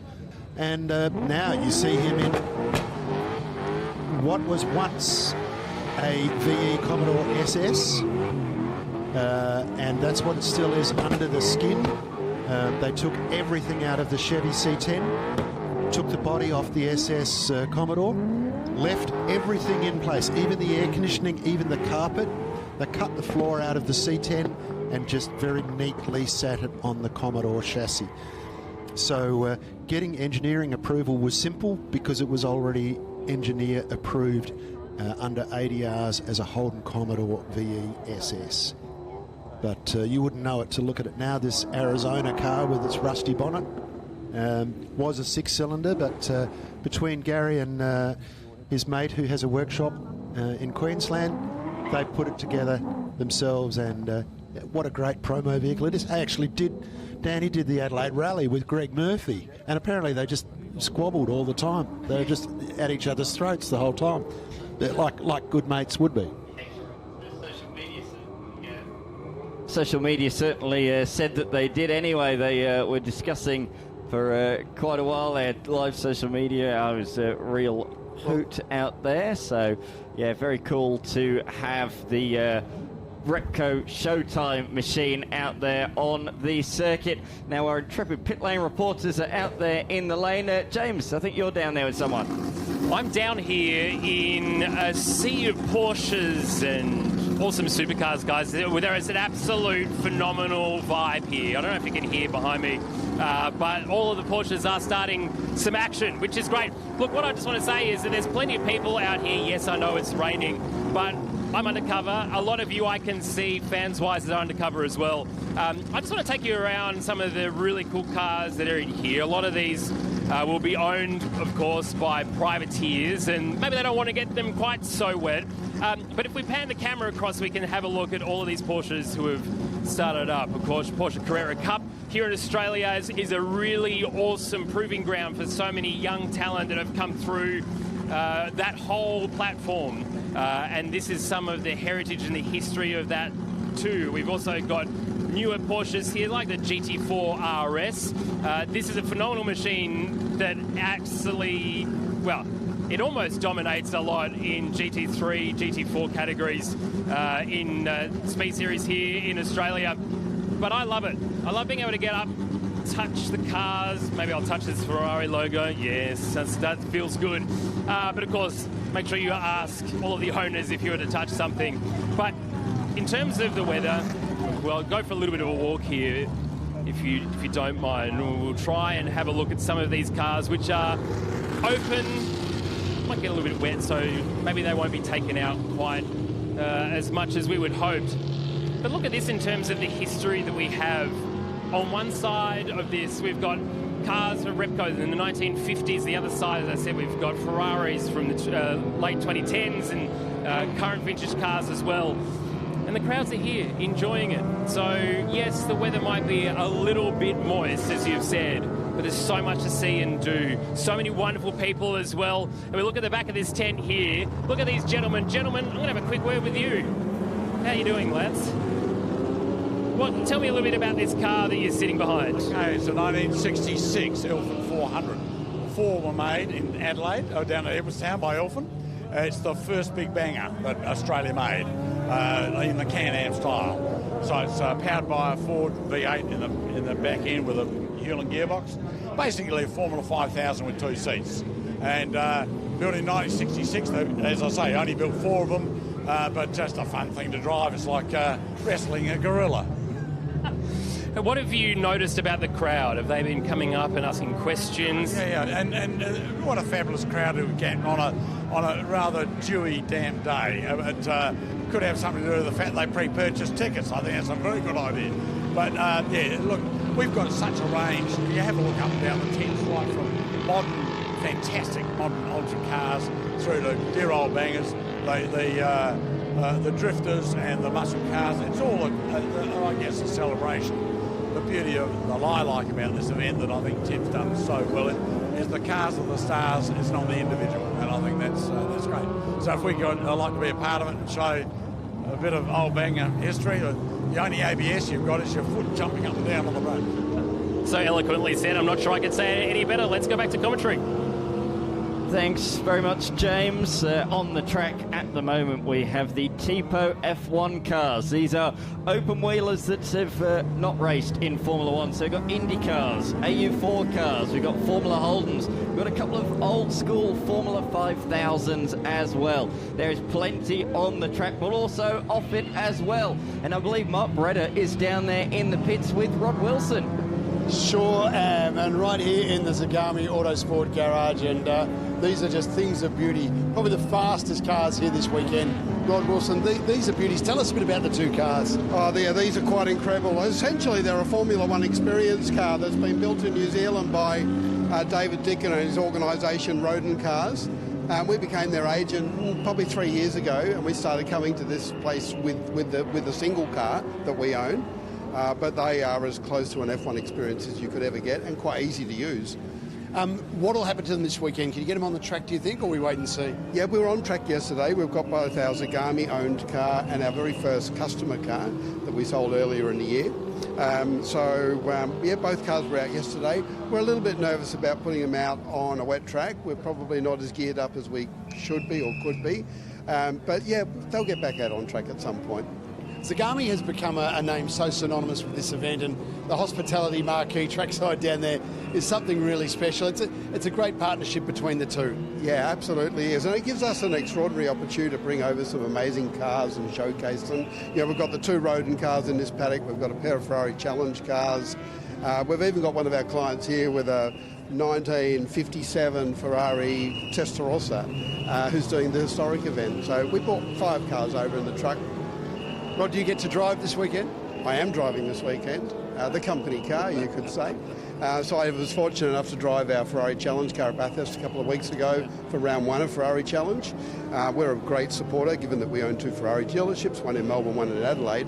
And the opportunity came up last year for me to do a couple of rounds, and this year I thought I was retired, but it seems that opportunities have fallen in our lap, and I don't complain. No, don't complain, mate. And take it from me, you're never quite retired.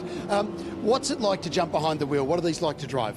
They're actually particularly easy to drive, and I know that sounds amazing, but they're a 3.8 litre Cosworth engine that makes close to 700 horsepower. The car weighs 600 kilos, but as a Formula 1 style car, it's been simplified quite a lot. So you can actually operate it just with literally 1 or 2 people, as opposed to having a bunch of engineers with laptops trying to get the thing running. We simply preheat the water for a little while before we take the car out, throw tyre blankets on so it's ready, and you can drive this car at half pace and it still rewards you. And that's essentially why we got involved with it. We wanted the ultimate track day car for our customers, and I can tell you, after driving this at Phillip Island, there are no words. Sounds like you've nailed it, Rod. Hey, good to see you, mate, and great to see these beautiful cars here. Thanks for bringing them. Thanks for the Zagami support, because it's something really special here. Yeah, and it just gets bigger every year. I walk into that suite and it just amazes me that they're able to lift the bar year after year. But it's a great customer activation for the company, and it's just a joy. It's fun to be here. Yeah, it's fun to be here. That probably underlines it all. You'll see these track cars on the track a little bit later on, but they are extraordinary, and they're very, very quick. Thank you very much, Mark, for that. Great insight from Rod Wilson. Looking forward to seeing him in his 296 Challenge car in the not-too-distant future. But as I say, on the track, we do have the rest of the field out there, including this driver on the screen, the youngest driver here at the event this year, Jensen Marold. He won the Formula 4 class, the B class, last year in the old spec Formula 4 machines, and now he's moving up to the top class. He's a local South Australian and a very, very good driver. Dan, Jensen Marold was racing karts at age 5 and has won multiple championships, even at age 9. The F4 is used in 13 different national championships around the world. It's quite a car. It uses an Abarth 1368cc turbo, so that's a pretty handy bit of kit, really. And nearly 200 horsepower, 6-speed Sadev paddle shift gearbox. And Jensen is the ripe old age of 15, yes. So he's making me feel a bit dated sitting in this chair out here. But that's just great. He's taking the step up to the top class of driving this year in this F4 T421. Last year he raced in the older version of the car and he won that part of the championship. But this is the new car, and we wish him all the best for this year in the top level of Formula 4. Yeah, now being renamed to AU4, closer alliance with the British Championship, which run GB4 and GB3. So we've gone down that line to have a bit of a closer link with the British Championship, and already it's proving to be a real car that produces great young racing drivers. Of that there is no doubt about it. In fact, this very chassis, or not this particular chassis, but the F4 T421 Tatus chassis, car number 31 that you're seeing on the screen. These machines are used in the All-Women's Championship, the Formula Academy. So that's great to see, and that's why for a lot of people these will look very familiar. Of course, they've got all the modern safety mod cons such as the Halo. And what I like about it, Dan, is he actually brought his wets. He thought ahead. He's a Boy Scout and he brought his wets. I wanted to talk about this one. I was talking to the driver of this car yesterday. It's one of the Ormsbys. I think it's Jordan Ormsby behind the wheel. It is at the moment. It is. I spoke to both Jordan and his son Anthony, who are going to be very busy this week, and they're in multiple different categories. But this car was raced by Will Power in the 2001 Australian Drivers' Championship, and even there it is on the side of the car, just to prove I'm not lying to you, Nick. So this car was driven by Will Power, and he actually won the round on the Gold Coast in 2001 as part of the IndyCar support category lineup. And a couple of months later, he got a phone call, he moved to America, and the rest, they say, is history. And that proves, doesn't it, that if you deliver in support categories in front of a big audience, in front of an international audience, the world could be your oyster. That's right. You just need the talent scout to be there on the Correct.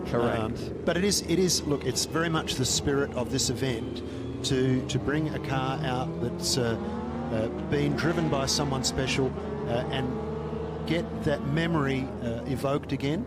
And we've done that so much this weekend with the stars of Formula One, the stars of V8 Supercars, some of them reunited with their former Bathurst winning cars, and some Formula One drivers reunited with their cars. Yeah, absolutely. These are something a lot of people may not have seen. Hyper Racer X1s. We've got two out there on the race circuit. These are full aero pieces of machinery, and it's this one-make series forms the Australian Drivers' Championship. And they are powered by Suzuki Hayabusa engines, so it's great to have a couple of these Hankook Australian Drivers' Championship cars. We were just talking about the fact that Will Power drove in it back in the day in the early noughties, and that is the modern version of it. So the Australian Drivers' Championship in the Hyper Racer X1 series. That was Zach Catlin that we were looking at on the screen, a front runner in the series, and he actually, Nick, helps build those cars. He works in the workshop. And he helps build those machines. A great young lad. Well, he finished inside the top 10 last year in the Australian Drivers' Championship. But the guy next door to him, in the garage next door, Harry Strick, he made an incredible debut at Winton when he finished in second in 3 of the 4 races. Yeah, that's not bad for your debut. I'd take that any time. Absolutely, and it was only because of a mechanical issue he didn't finish the final race. Now, in the words of Monty Python, now for something completely different, we've got a Formula 5000 out there. We've got several Formula 5000s, and I have to say, Kieran Patel, I spoke to him yesterday. I said, have you got wets? Are you going to be driving? He said, unless it's monsoonal, I will be out there. I've got wet tyres. And you can see he's having a whale of a time. He's brought the Craig Lowndes A10B as well that Lowndes is driving in the F1 category. And he's also brought the Porsche 962 as well in the traditional green colours of Leighton House, the Leighton House sponsorship. So great to have Kieran a part of the event this year. And what an immaculate machine that particular car is, the Lola T192. Here we see the Hyper Racer, the Hayabusa motor blasting past the AU4 car down towards turn 1. Both of these two young chargers. I'll tell you what, these youngsters, the rain certainly doesn't keep them off the track. They're keen, they're enthused, they are out there on the circuit enjoying themselves very much. Ormsby's just, I don't think he's nosed it into the wall. I think he's just ran out of steering lock, so they're pushing him back. He's just bringing that car into the lane. We don't want to harm the ex-Will Power Australian Drivers' Championship car. Of course, that year, his major title rival and the man who went on to win the series was a bloke called Rick Kelly, and he's gone on to do all right over the years. He has done all right. The Kelly family, of course, became synonymous with B8 supercar racing. But it's great to see these two young guys having a bit of a dice out there. I think they're enjoying that. Certainly were. And why wouldn't you? A day in the rain. And just a little bit of opposite lock there to sharpening up their skills. They'd be going, oh, what? Have to stop? Nah.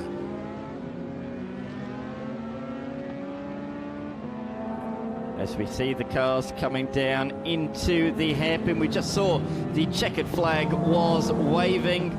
So I think now is an opportune time to go to a quick commercial break. We'll be back in a couple of moments' time here at the Repco Adelaide Motorsport Festival.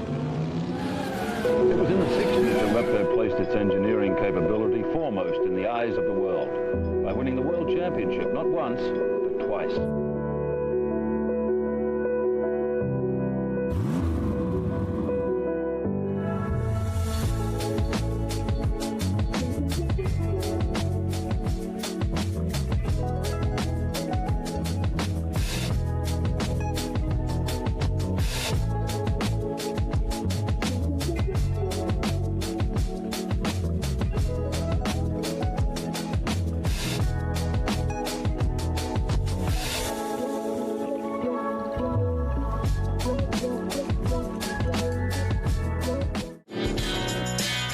To the Noise, a motorsport podcast like no other. Your weekly fix of news, analysis. Is this the World Champion Hotline? And terrible jokes. He's former legend, I'm AVL. Listen to Full Credit to the Noise.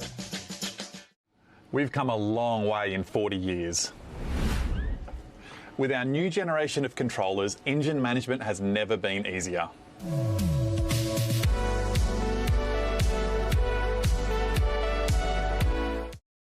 I love riding. It's a real social thing. There's a great bond between riders. Every weekend I look forward to getting out there. It's a freedom like no other. Riding to work is a great way to start the day. Shannons insure all types of road bikes, not just classics. They offer features riders really want. It's why they're one of Australia's leading motorcycle insurance providers. Whatever you ride, whatever you ride, whatever you ride, ride with Shannons. Call 13 46 46 for a quote.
What started with a dream in 1926 became one family's legacy. The Penrite guys are going to go completely berserk. Penrite Oil, still driven. Yokohama.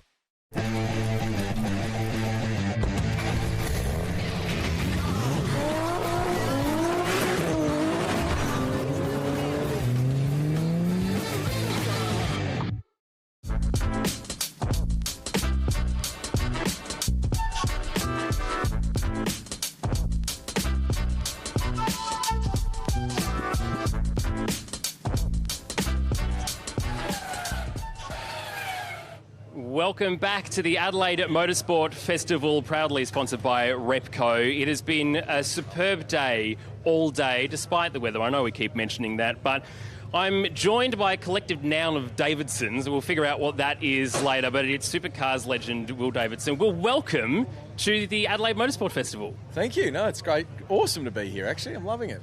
Now, you get to be reunited with this epic car. What's it like going back in time a little bit in your storied history? It is lovely. It's obviously my first season. I'm not full-time in the Supercar series this year, so life's a little weird for me. But to be here at this wonderful event, I've been keeping an eye on it the last few years, and it's really what I'm all about, celebrating, legendary cars, bikes of its past year, and Formula One cars, supercars. I mean, we've got everything here, and I love it. I'm actually a real historian. I'm really passionate about the history of motorsport.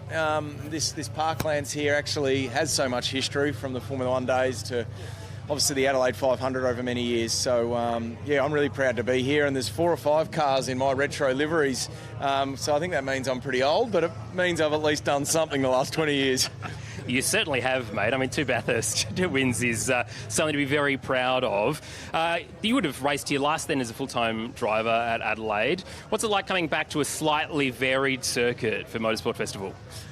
It's great. It's it was only a few months ago in these conditions, wet conditions, we raced here at the end of my full-time series, and so I wouldn't know what being retired's like yet. I'm still in a full-time racing driver mindset, so I'm out there having a crack, and I think this circuit actually perfectly fits the purpose of what we're achieving here. And it's funny, the way I explain it to my dad is where the track goes. I go, we go through the centre chicane, and then we hook a hard right down Wakefield Street, which is where the support category used to be when I was a tiny kid as an 8-year-old, and he was here at the Formula One Grand Prix in his Formula Holden, and I remember being about 8 sitting in his race car in the little bit of track we're driving through. So that's how I explained where the track goes these days. So how do you reflect then on your full-time career? I know you said you're not necessarily out of that mindset yet, but is seeing some of this history and then talking to some of the fans helping that at all? Yeah, no, I'm pretty ready anyway. Like, I've got some amazing races still ahead of me the next few years with Grove Racing, with Matt Payne at the endurance races. So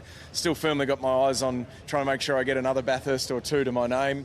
But otherwise, I'm happy to be in a much more relaxed manner at racetracks and bringing it back to what it all started about for me, which was I just loved race cars. I loved standing at the racetrack talking to people all day.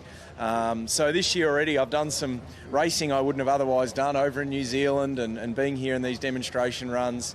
Obviously just come from the Bathurst 12 hour, which was pretty serious stuff in a GT3 car, but doing bits and pieces, and I've been putting all that off for 15 years. I just do one thing. So actually it's really refreshing to be able to do some other styles of racing and driving and be much more relaxed to spend time with all the fans. As you say, you're a historian, but also you're a true lover of cars, of motorsport. It's good for you to be able to do that and get back to your roots, I imagine. Talking about your roots, your dad is here too. I love this hat situation. Have you ever worn this hat? Is there a first? Maybe you should put this on. I know that, sponsors and everything else is important, but... Yeah, it's a bit of a running gag, the hat. But Dad's just now known for... He's on a farm now, so he's obviously a farmer. He's moved from the big smoke.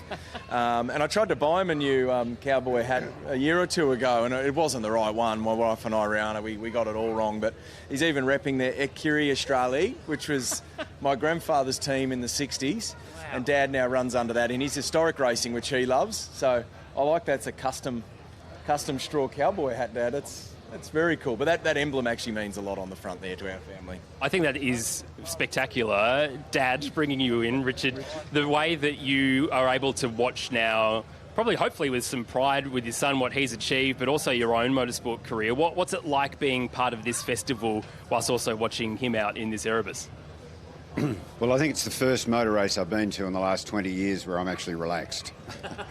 I get more nervous before wheel races than I do before I race myself. So this is just amazing. I've heard of it on so many occasions.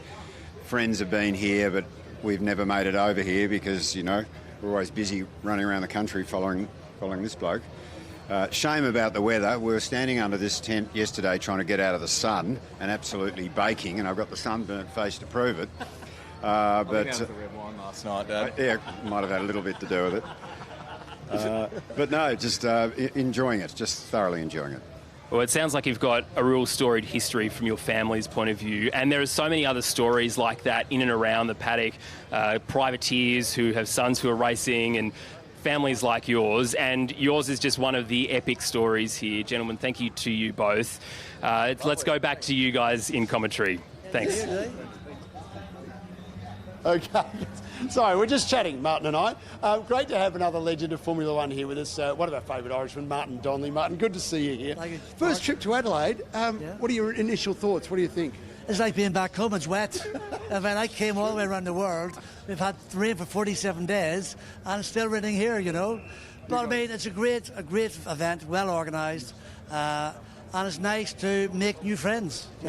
Some are new. I'm going to Melbourne next week.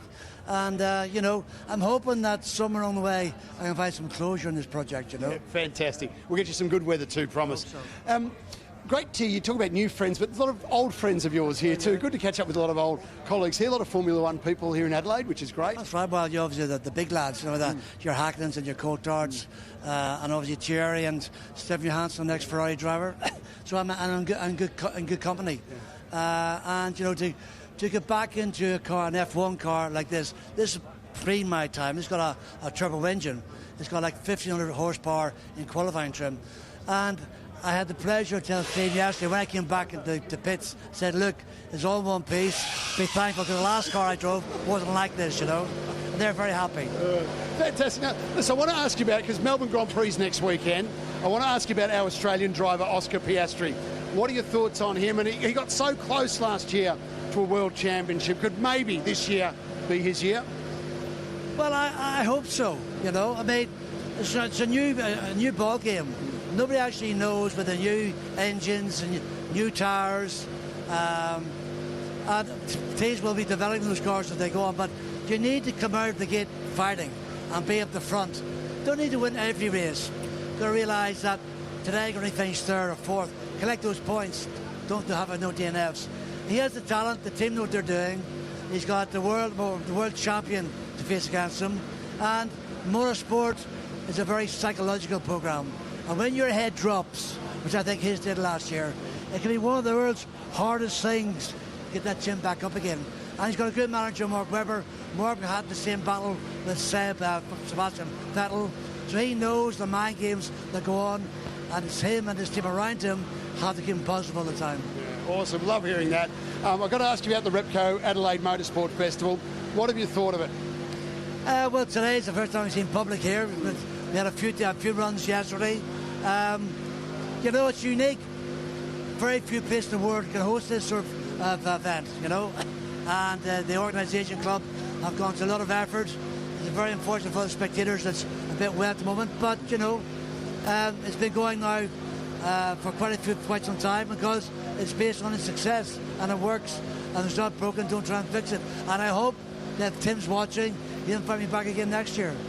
Martin, the first of many trips for you, mate. It's great to have you here. You bring a real spark to this pit lane, and mate, look forward to seeing you here many years to come. Well, people realise I shouldn't be here, and I am. You belong here. The Lord works with you as well. Thank you very much. Thanks for the weather. Good to see you, legend. There you go, guys. Back to you. Great to have Martin Donnelly here for the very first time at the Repco Adelaide Motorsport Festival. He's going around with a huge beam on his face. He is loving every second of his time here in Adelaide. At the moment, not too much on-track action. A bit of oil was put down. We believe it was from the Gary Reid C10, the Repco truck that was out there just before. So a bit of cement dust going down to pick up that oil, and then we will be back underway in the not-too-distant future. So that is the state of play at the moment. So it's great to be down there to chat with Martin Donnelly, and of course Will Davison as well, who clearly loved his time in the Mercedes E63. The Magpies are also enjoying the action out there on the race circuit. Great vantage point. I hope they paid for those tickets on the inside of the circuit. Certainly a vantage point I wouldn't mind, but we're pretty lucky here in the commentary box. That is a great vantage point from the top of the Ferris wheel, the Royal Wheel. Certainly a great viewing spot there. Of course, the Repco Adelaide Motorsport Festival here once again. The event that started back with humble beginnings in 2014. It was really a club event with a couple of F1 cars, and boy, oh boy, has it built since then to become effectively the Southern Hemisphere's equivalent of the Goodwood Festival of Speed. Great to see so many hardy race fans, despite the conditions, out here enjoying the action. And I do have some good news. I did see in that interview with Martin Donnelly behind Tony Quinn jumping behind the wheel of the Simtech, so we might have in the not too distant future a Formula One car out there on the circuit. Those are the conditions. That is the weather forecast in the Adelaide Hills at the moment. Mount Lofty, in particular, we are looking at there, the highest point of South Australia. It's certainly a bit wet up there, I think, at the moment, near where you live, Nick. It is near where we both live, Dan, and it is a bit damp up there as we home in on the South Australian piping strike there. And no, we've got the Mustang out on track, the Repco course car, and I guess the guys are just completing their cleanup. We also have in the commentary booth with us Sean Kelly, our virtual stats man, who we had a chat to earlier, but there's still lots more to talk about. Yeah, absolutely. He'll be joining us for all of the F1 sessions, but Sean has jumped on the cans at the moment. Just cleaning up the oil, Sean. We thought it was a good time to get you on the air. The virtual stats man, your job to supply stats for basically the whole of the F1 paddock. Great to have you here. Thank you for having me. Yeah, it's a shame that the weather is not being a little bit more cooperative. As you alluded to earlier, it seems like every time I come to Adelaide it rains, so I'm a kiss of death. I'm going to get banned from South Australia. But what a fantastic atmosphere. I've just been perusing our F1 inventory down there and boring everybody to death with the history of the cars as I do. Even some of the guys who actually run the cars were talking to me, and they were saying, "Oh, actually, we didn't know this." Because I was there to find out stuff about. But I know stuff that they've not read up on, and they know stuff about driving the cars. So we were able to sort of have a bit of a cultural exchange, because they gave me the information from the coalface, so to speak, whereas I had the sort of historical numbers to add to the cars. It was interesting that the two Ferraris that are down there are in such different specifications. They have different aero setups, they have slightly different engines, so although they at face value look like the same car, they're actually quite different to drive. Are you talking about the F1 cars? And one of those drivers was Stefan Johansson. He drove it back here in 1985, and actually Brett's is down there with Beretta, and also Adelaide Grand Prix winner Thierry Boutsen. One of the great things about the Repco Adelaide Motorsport Festival is having Formula One royalty here, Thierry Boutsen, Stefan Johansson. Gentlemen, welcome back to Adelaide. Thierry, must be great for you to come back. Of course, you won here in 1989. Does it still feel special here? Very special. Each time I come here, it's like a continuation of my celebration of the victory, So I come here with great, great pleasure. And Stefan, for you too, good memories of Adelaide? Absolutely, always, yeah. This was always one of our favourite Grand Prix throughout the calendar, yeah. It was, we were so very well welcomed all the time, and people were so into the whole event, and even now, when we come back, it's the same kind of feeling, Back in those times when it was the final race of the season, it was a real celebration, wasn't it? It was a great end-of-year party. Yeah, it was actually, yeah. It was. I think that was maybe part of it too, that, it was the last race, and But it was also one of the best venues, I think, you know. But it was allowed all of us to let off some steam afterwards, you know, and finally relax after a long year. Yeah, exactly. So Thierry, you'll get to drive a little bit later today. Fingers crossed, depending on the weather. So, yeah, sure. I mean, should be driving. Yes, I have driving a Porsche 962 here, which is a fabulous race car, fabulous endurance race car. That I drove that type of car from 1983 till 1987, basically. I won quite a few races with it, and so I'm very glad to be back into one of these cars that I used to win races with in the past. Tell me about this event for you. What do you think of it? How much do you enjoy being here at the Adelaide Motorsport Festival? Well, if I didn't enjoy it, I wouldn't be here. Nobody would be here. It's an amazing place because being in Adelaide, you see the motorsport is in the blood of everybody here. There's so much passion going on. People come here because they love it. They love the cars. They love to see the drivers. There's no racing activity. It's only demonstrations, but it's something that people love to see. They have access to all the cars, to the drivers. Then they come in and say hi, asking for autographs. It's a great event. Yeah. It's a great event. As long as the event will go on, I will come. Good. We look forward to that. Stefan, a great way to connect with the fans too. They must love catching up with you and talking about the great days when you were racing here. Yeah, absolutely. I mean, like I said before, you know, the people here are so passionate.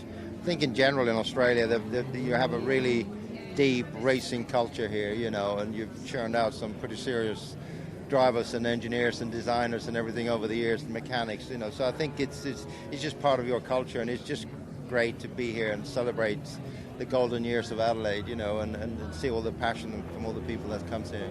So you bring up Australian drivers, right? I want to ask you about Oscar Piastri because we got close to a world championship with an Australian driver last year. Could this year, could it be his year? Absolutely. I think he's the real deal. I mean, he is seriously good. And, you know, strong mentally. I mean, you know, any sport, 90% is in the head, and I think he's got the right mindset, and he's very strong mentally, so I think he's going to be all right.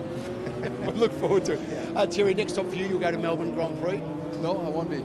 No, I have to go back. Unfortunately, I have some business going on, and I have to go back. So. All right, well, listen, I mean, you can't be everywhere. You can't be everywhere. Hey, we're glad you're here. That's the main thing. Gentlemen, great to have you here. You're always very welcome in Adelaide, and please keep coming back because it's a real thrill for us to have you here and relive some of the great times. So thank you both very much. Enjoy the Adelaide Motorsport Festival. Thank you very much. Thank you. Thanks, Thank you Cheers, so much. mate. Thanks. The track has been cleaned. They are just starting their first flying lap. It is the Porsche Ren Sport category, and for those that have not seen the Adelaide Motorsport Festival before, this is full of road cars and racing cars. Anything Porsche fits into Porsche Ren Sport, so great to see. As always, this is always a capacity class with rows and rows of Excel spreadsheets of people that are wanting to get into this category, but only the select 18 have that chance, and these are the lucky participants here this year. Oh, Ben Truss throwing it through the first chicane, using all of the curb on the first corner there, the inside left-hander through the centre chicane, getting it right up there on two wheels in his old Porsche Nick. Beautiful looking car, Dan. It's either an SC or the later Carrera. I have to have another look at it just to make sure, but yeah, that shape is just an iconic Porsche 911 shape. So we see the number 4 car there of Tim Wolfe. That's an ex-Jim Richards Peter Fitzgerald car. Correct. With the Falcon sponsorship, which they held for quite a while on both that car and the 911s. Absolutely. Peter Fitzgerald, of course, a very good tinkerer with Porsches, a very good fettler and race preparer for them, and a good driver as well. Often worked closely with Porsche to just keep giving them feedback on their race cars and so on. As we can see into the hairpin, we've got a huge eclectic mix. We've got that there is a tarmac rally car driven by Zach Hegde, directly behind that a modern Porsche Cup car driven by Max Verdoen. Verdoen had a very good weekend here late last year. He, of course, a South Australian local, but he won on the streets of Adelaide as part of the Adelaide Grand Final, won a Carrera Cup race, and what a fine steerer that man is, no doubt about that. As coming across the line at the moment, we have Julian Newton. in the 992 RS. Julian's a well-known motoring identity in Adelaide, being a motorcar dealer. But, gee, we've seen him in Mitsubishi Evo, we've seen him in a Chev Camaro, we've seen him in Nissan GTR 35 at the Mount Alma hill climb. He has steered many, many different cars. He's also doing a bit of Lamborghini driving as well this weekend, so he's very much keeping himself busy, as here is another current Porsche 992 Cup car, this one being driven by Peter Rouleau out there on the circuit at the moment. Peter Rouleau, I think they've together, he and his son Alex Rouleau have bought 5 cars this weekend. Of course, Alex Rouleau might be a familiar name to many people watching on the sidelines who are a fan of supercars. Alex Rouleau still holds the record as the youngest ever driver in the Supercars Championship, and he was a full-time driver for Lucas Dumbrell Motorsport back in 2017. These days, he's very much turned his attention to gravel rallying, a competitor in the Australian Rally Championship. So one of these drivers that's not too bad on the tarmac and certainly not too bad on the gravel either. A man who can drive in many disciplines. And actually, that pink Porsche just behind is actually a gravel car as well. So got plenty out there at the moment. But we're looking at Luke Howe. That's the number 6 car. Sorry, that is the... There's a couple of number 6s out there. There's a couple of number 6s on that car. That is Ormsby. That is a Jordan Ormsby car, a GT3S race car built by the factory. The GT3 is essentially a car that you can take to the track that's built by the factory. It comes with a half roll cage. It's all spec'd up for track use. But you can buy it as a Porsche customer, and it's been hugely successful for Porsche. It's confusing when we look at these 2 pink cars because one is the gravel car, the pink car. The gravel one's just spun in front of us at the commentary box. The one that we're looking at on the screen is the tarmac car of Zach Hegday, but the other one is driven by Jensen Shearer. Yeah, young Jensen Shearer got in at the last minute, a very late entrant. There's a late withdrawal, and Jensen Shearer and Zach Hegday managed to get that final spot on the grid, the elusive spot on the grid. So a great, fine addition, and something a bit different as well. You know, Zach... there's a replay of the spin that we saw out the commentary box. Thought he'd done it again, just for us. Zach Hegday, Dan, he did the Adelaide Rally in about 2020, and I think it was perhaps his first tarmac rally. Then he came back again. Then he got into gravel. Now he's got Ren Motorsport, which is a Porsche service and race preparation business in Adelaide. So he really, I don't know if it was in the Adelaide Rally that he got the bug, but he certainly has escalated from there. Absolutely. Looking on the screen at the moment, the bright yellow and red car. That's got Australian Grand Prix history. That car won twice on the streets of Adelaide in the Porsche support category. In 1993 was one of those victories off the top of my head. Oh, and the last one as well, 1995. So twice winning on the streets of Adelaide, and great to have that a part of the field this weekend. Driven by Lachlan Harburg, he'll be sharing that car this weekend with their young up-and-coming driver of the name of Oscar Target, who races in Carrera Cup in Australia at the moment. But how cool is that? As I say, we love our Australian Grand Prix heritage here at the Repco Adelaide Motorsport Festival, and that car in particular, very cool. Now that car, Dan, was owned by Lachlan's father, Peter, for a long, long time. It's presented like a 1974 RSR, wide body. It won the support race in 1995, driven by Wayne Park at the AGP. And last year, Lachlan purchased the car, and he's returned it to its 1993 winning livery. So it's great to see it for the first time in its old livery. Absolutely. That is the tarmac car of Zach Hegday. It is indeed, you are correct. And you can see it's a bit better behaved than the gravel car. Well, it's all about the ground clearance, isn't it? You can tell it's not swaying from side to side like the gravel car is. It's a lot more planted, and it's well known for its the way the tyres are presented on that car, you'll see it from a wide shot. Oh, there's the other one, and it looks to me like it's facing at a very awkward angle down at the southern hairpin there. So that's the gravel car, and I think the question begs asking: has he made him go out on gravel tyres? The only tyres I've seen are, yes, gravel or very, very extreme wet tyres anyway. Yeah. So Jensen Shearer, young Jensen Shearer there has had a little bit of a lose, but it looks like he stayed away from any concrete barriers, and everybody's filing behind him out of harm's way. So no issues down there as we look back at the Jordan Ormsby machine, an old school GT3 machine. Coming across the line at the moment and into the Senna chicane, of course, named after Ayrton Senna, three-time Formula One world champion, and really nice to see that statue unveiled yesterday. We'll talk a bit more about that as the weekend goes on, but it looks to me like a couple of these cars have buttoned off. So yes, Max Vidot has slowed down a little bit, so the checkered flag has come out to conclude what was a exciting session there of Porsche Ren Sport, I must say. And Max Vidot keen to get out. He's got the door open already. Not quite sure. He just wants to wave to the crowd. Max Vidot is a very, very accomplished Porsche racer. This is a current Carrera Cup car that was built in 2022.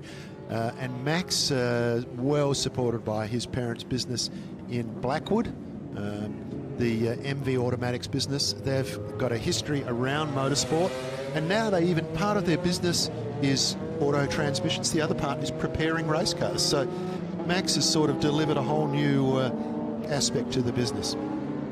Absolutely, he has. As you can see down into the centre chicane, the final few Porsches. Great field, all 18 out there on the circuit in that session. They're not afraid of some water, Nick. No, they liked it, I think, Dan. That Porsche aspect of just getting that squat when you put the power down out of a corner, and they just sit down nicely and get the power down. Very well driven by those guys, I've got to say. And look, for the most part, Dan, very well driven by everyone here this weekend. My sympathies for the fellow in the gravel Porsche. I reckon he had gravel tyres on, and that wouldn't have helped him in this situation. But look, we've had, touch wood, very little incident today. I think we only, had a couple of Murray Walker moments. Spin, spin, spin.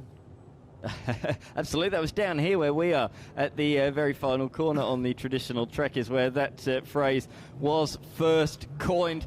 We're going to take a little bit of a break in commentary for the lunch break. On-track action will continue. But on the live stream, the commentary will conclude for now. We will be back in commentary at 1:45 on the live stream. So make sure you tune in back then for some commentary. But as we say, you will continue to see the cars circulate on the live stream. We look forward to seeing you then.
too.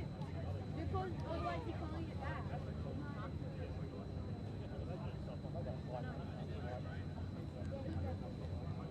I want to like him because he's and then he's so stagnant.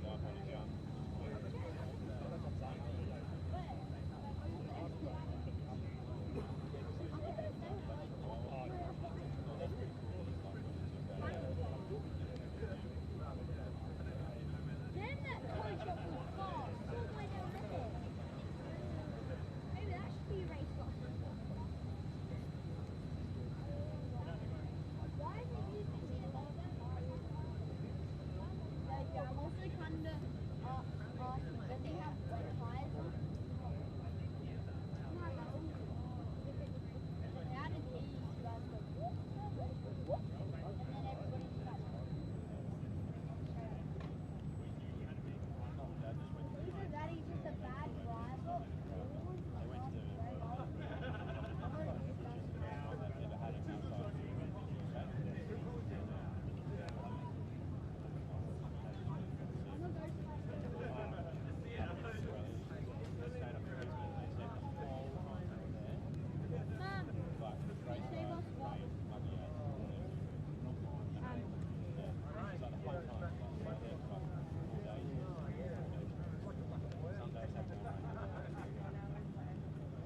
Great news, everybody. We do have a Formula One car out there on the racetrack. It is Tony Quinn in his Simtech, which is fantastic news for one and all. Of course, he did go out a little bit earlier on. He braved the conditions, but had a little bit of a harmless spin, and that was the end of his session on the outlap.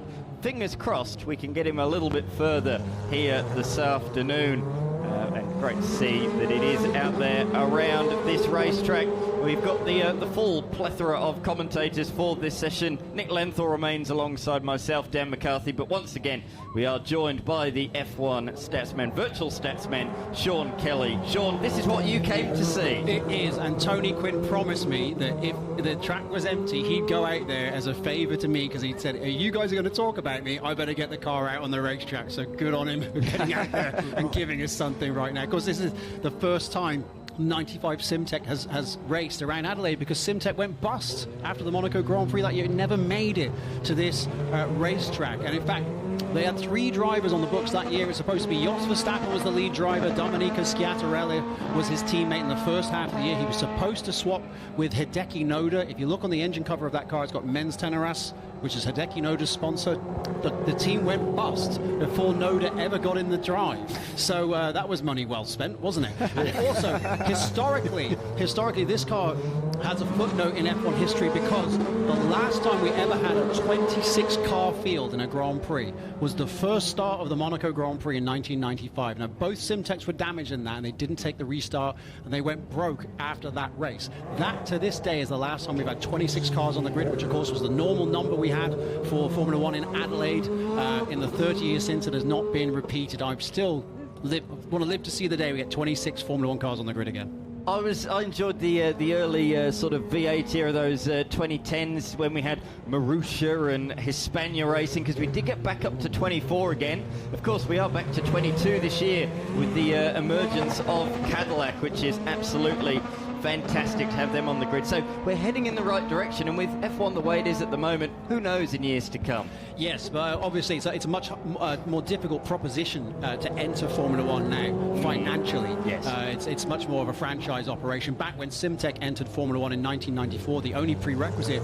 was to lodge a $500,000 deposit with the FIA for your entry, which you got back if you competed in all the rounds of the championship. So that was the only thing that really held you back in that regard, other than obviously having to build your own car and so on. That's prohibitively expensive in its own right. But in terms of actually the entry, that was relatively straightforward back then. Simtech made their debut in 1994. Of course, it was a tragic year because they lost Roland Ratzenberger in that Imola weekend, which everybody here will know all about.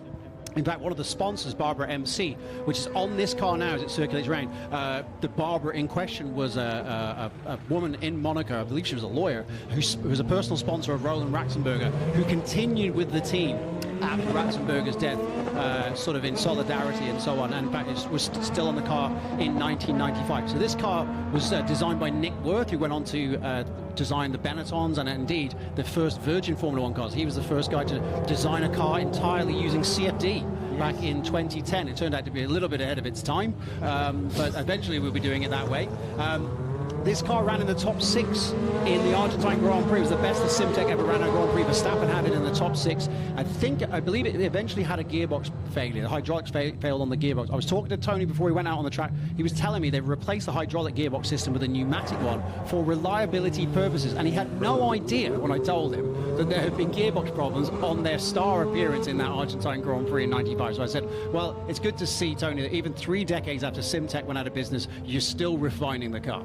Well, his teammate did finish in the top 10 in that race, the Argentine Grand Prix. So, you know, he's just lost the rear. Good catch there by Tony Quinn. Good save, of course.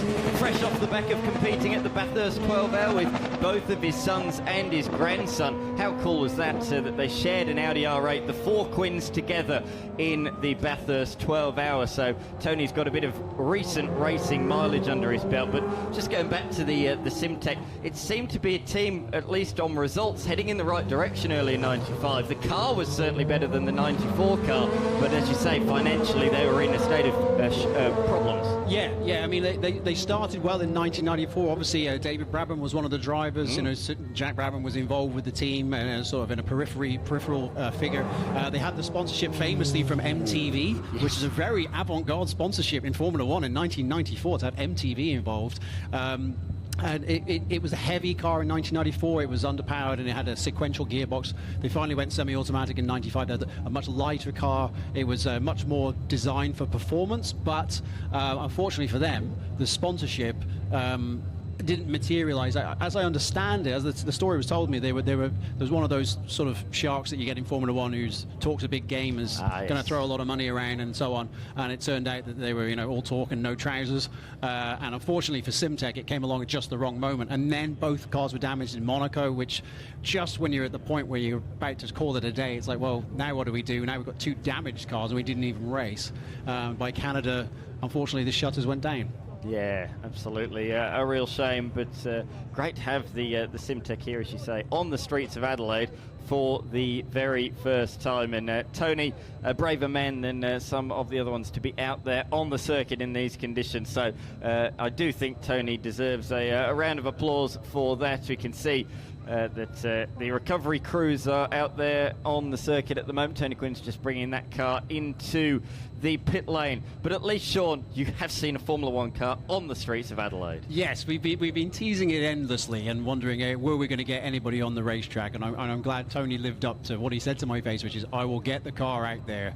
If I'm going to be the only guy out there, I'm going to make sure I'm the only guy out there, because I will take this car out on the racetrack. And it's and it is, I'm fascinated by the more obscure F1 cars. It's all well and good when we see like the headline cars in Formula One history, but as a real geek for F1 history, I love when we get the more obscure ones. We get a lot of these classic demonstrations at Formula One Grand Prix. And often we get things like, here's a Benetton that won a Grand Prix, or even a Ferrari that won a Grand Prix. And of course, they're fantastic in their own right. But for me, I love, here's the 1989 Eurobrunn that never qualified for a Grand Prix. And so I often test, because I'm also a hospitality host. Sometimes I'll test our audience and I'll say, okay, folks, here's your starter for 10. Name that car. And you'll get, tumbleweed. Yes. Crickets going on. Don't know what that is. So it's just gauging the audience. But it's great to see this wide range of cars. Those of you who've been over to the F1, what should we call it? The pavilion awning. I don't know what the correct official term is. There's such a wide range of machinery. There's a Jordan Mugen Honda. There's the 1988 Turbo Arrows. There's the V10 Jaguar from 2001. There's, of course, the Turbo Ferraris. The 1988 Lola, which is a fantastically versatile car. It's still in its original livery, I'm told, 37 years on from having raced it. It's actually in the specification in which it raced here in the Australian Grand Prix. It's the same tub that Philippe Alliot demolished in a crash in Mexico City. Look it up on YouTube, folks. Go to your phones if you're at a loose end right now. Go to your phone and look out Philippe Alliot Mexico crash 1988. Look at the size of the crash he has. That's the car that's sitting in there right now. They rebuilt it overnight and put the car on the grid on Sunday. An astonishing achievement. When I was talking to Brenton Grigg all about bringing that car here, and he said to me, it is the chassis that crashed in Mexico. I knew immediately the accident, a huge accident. He lost the rear, went nose first into the pit wall, and then bounced back across the racetrack. Again, it was a huge accident. I can't believe that shell's still alive and kicking all these years later. Yeah. The fact it wasn't a write-off there and then is remarkable. Yeah, and Philippe Alliot, God love him, certainly had a go at writing off a few cars in his F1 career. And that was one of his best efforts, but it did not come to pass. It was rebuilt. James Hunt was quite, shall we say, quite blunt with some of his comments on Philippe Alliot over the years, wasn't he? Yes, it's probably fair to say, though, that the 1976 Formula One world champion had the credentials to attack any driver's driving etiquette as he saw fit. Yes, absolutely. Thanks ever so much, Sean, for joining us for that F1 demonstration. He'll be joining us throughout the rest of the weekend, and hopefully if the Brabham BT19 heads onto the track in around about an hour's time, you'll be joining us for that one. Yes, we're hoping, fingers crossed, that David Brabham will be driving the BT19 in which his father, Sir Jack Brabham, won the 1966 Formula One World Championship, the only driver to win a car bearing his own name. Looking forward to seeing that a little bit later on. But now, for the first time, we turn our attention to the American muscle car category. Huge eclectic mix of machines in this category, from NASCARs to Trans Am machines, even to a few touring car masters and a couple of American muscle road cars as well. There is something for everybody out there on the race circuit, and right there in front of us we can see a bit of a mixture heading into turn number 1 in the hands of the former driver Bob Middleton, who used to race on the Thunderdome at Calder Park here in Australia. He is on the track, and that won the very last race at Calder Park. Incredible. That's the Chevrolet Monte Carlo, Dan. Bob Middleton is a South Australian. Many of you would know him as White Line Transport, the business that he and his wife Sharon have to run your freight from Adelaide to Perth and back again. And lovely people they are too. Bob's had a long history in motorsport. This car, in fact, is a NASCAR that was originally built in the States in 1994, and it raced in the pinnacle of NASCAR. It even featured in the Daytona 500, so quite a good pedigree, this car. It's raced on tracks including Bathurst, where it hit about 315 kilometres per hour, do you mind? And the most noteworthy fact about this car is that it's won the last ever NASCAR race at Calder Park, Bob Jane's Calder Park, ending an incredible era for us in Australian motorsport. Something that, we probably never thought we'd get, and then all of a sudden it was gone. So great to see Bob Middleton out there. He, of course, is still very much involved in racing, with his 2 cars being driven by to great success in the historic Touring Car Masters. I think they were last year's champion. Yeah, last year Joel Heinrich won in the pink car you can see out there, won the championship. This year Scott Cameron is behind the wheel, and boy oh boy did he start the season strongly at Sydney Motorsport Park last weekend. Scott Cameron winning all 3 of the races at Sydney Motorsport Park. Of course, Touring Car Masters, like all of the support categories, use the short Druid layout, and here it is in front of the commentary box now, heading on the traditional pit straight, the bright pink machine. You can't miss that one, can you, out there on the circuit, as Bob Middleton has a TA2 car stuck directly behind it out there at the moment, and that is Mark Spencer behind the wheel of that machine. Races here and there in the TA2 muscle car series, but he said to me, I'm not really a hardcore racer. I just want to go out there and have a bit of fun. I've never raced on the streets of Adelaide. Let's have a go at the Adelaide Motorsport Festival, and that is exactly what he is doing just at the moment in the bright blue machine, the TA2 car. Great to have him a part of the event. Of course, Trans Am and, TA2 cars, Trans Am series has been at the Repco Adelaide 500, I should say, for a good number of years as a support category. And great to see that car out there on the circuit, just in front of the Zagami Suite, and down towards the final couple of corners. Of course, Zagami, a big sponsor of the Repco Adelaide Motorsport Festival, and they've got their pavilion over there. They've been a supporter of this event for a long time. They've got the feature villa. Club Zagami is the name of the suite, and this year the facility benefits from a partnership with the wine brand Penfolds, who are catering the facility this year and servicing a range of premium wines, something I know absolutely nothing about, if I'm perfectly honest. I might be living here in South Australia, but wine is not my particular taste. Nick, you're quite a fan of wine, aren't you? I'm a big fan of wine, Dan. It's a really good thing to drink, and I'm happy to partake at any opportunity. I was just talking about the fact that Penfolds are supplying the wine down there at the Zagami Suite. And who better, Dan? And that Zagami Suite, gee, I'd love a ticket in there next year. I'd like to get a Guernsey for that.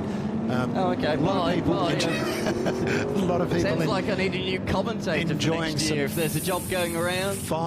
Look, you wouldn't stand a chance, Dan. Full of Penfolds wine and beautiful food, I'm sure. Look, there's some really great pavilions, some great hospitality around the circuit if that's what you'd like to do next year, if you want to get involved. Zagami, Pagani, there's a lot of other choices to indulge yourself in if that's your style, and you'll be able to rub shoulders with some F1 drivers and some of the stars of our sport. Yeah, absolutely. There's lots of F1 stars in and around those VIP areas, having little chats and various different things. And of course, we've got a few of those F1 stars here at the moment. Two-time Formula One world champion Mika Häkkinen, and then David Coulthard as well. Great to have both of those two here. Of course, for David Coulthard, Adelaide 1995 is one that he'd quite like to forget. He crashed into the pit lane when leading the race for Williams just at the round about the halfway stage of the race. It was going oh so well for him, but he locked up into pit lane and hit the concrete wall, and his race ended there. The final Adelaide Grand Prix for David Coulthard. Not a good thing to do on television, man. Not good at all. As we see Bob Middleton coming around again, we've got a couple of the Munro boys out here, John Munro and Daniel, his brother, both in Chevy Camaro ZL1s, I think John might be in the black Corvette, but we'll check on that. John, of course, providing us also with the HQ Monaro with the 600 cubic inch V8 that you'll probably see later in the day as well. John's business, PowerTech Tuning, is very much into dyno tuning your weapon of choice. So we see one of the Camaros going past us at the hairpin, followed by the Corvette. Yeah, so there's two Camaros, and the Corvette was a very late entrant in the last couple of days. Great to have him a part of it. That's a Corvette C8 Stingray from the year 2022. So a nice modern American muscle car. Yeah, that is a unique piece of machinery here, the only one in this class that's been driven by Craig Arthur. Craig Arthur Transport, no less. So the two Munro boys in the Camaros, yellow and burgundy, and then Craig Arthur in the black Corvette. I did notice they were side by side in the garage, and that's what threw me. I thought it might have been Daniel and John. But PowerTech Tuning, not only into tuning your naturally aspirated or turbocharged car, but also EVs. They're pioneering the tuning of EVs. So they're the boys to go and see out at Port Wakefield Road. John, of course, long-time drag racing. Yes, yeah, absolutely. Out on the track as well, I did see just before another Touring Car Masters car we haven't mentioned. We spoke about the bright pink one that has gone on to dominate Touring Car Masters in recent history, but one you don't see quite so often. It's just sweeping through in front of the Zagami Suite now, and in front of the RAA hairpin, the what colour would you call that? A maroony colour, I suppose. Yes, this one right here, maroon, I reckon. That's been driven by Paul Freestone, Touring Car Masters competitor. Doesn't compete every weekend, but great to see him back out in that car. A really iconic Touring Car Masters machine. Paul Freestone and his wife, for that matter, have competed in just about everything. His wife Christine and Paul, they've done many tarmac rallies. They've done, I couldn't tell you how many Targa Tasmanias they've done. I competed against them in a tarmac rally in Victoria in the high country. But often you'll find Paul Freestone in a Healey with his wife in tarmac rallies. So they don't mind a bit of historic stuff as well, but he's driven just about everything. Yes, he certainly has, you're right. If memory serves me correctly, he did with Thunderdome stuff as well, Paul Freestone, I reckon, as well. So yes, very well versed. Oh, a big lose there by one of the Munros there, coming onto the pit straight. He just about managed to gather that up. I'm still so used to calling this pit straight. Of course, the start line, uniquely with the Adelaide Motorsport Festival, is all the way over there on the outside of turn number 10 10, as I traditionally know it. So this is turn number 3, actually, in front of us, the hairpin. Of course, that's all going to change again in a couple of years when MotoGP comes to town. Can't wait, Dan. MotoGP, of course, kicking off this weekend, and just can't wait to see how the new machines roll out. The Yamaha in particular for Jack Miller, and last year's World Superbike champion as well, Dan? Yes, Top Rack Razgatlioglu. Sorry, that was my best attempt. I tried. That's the one. I tried. Right, and I'll spell that for you later.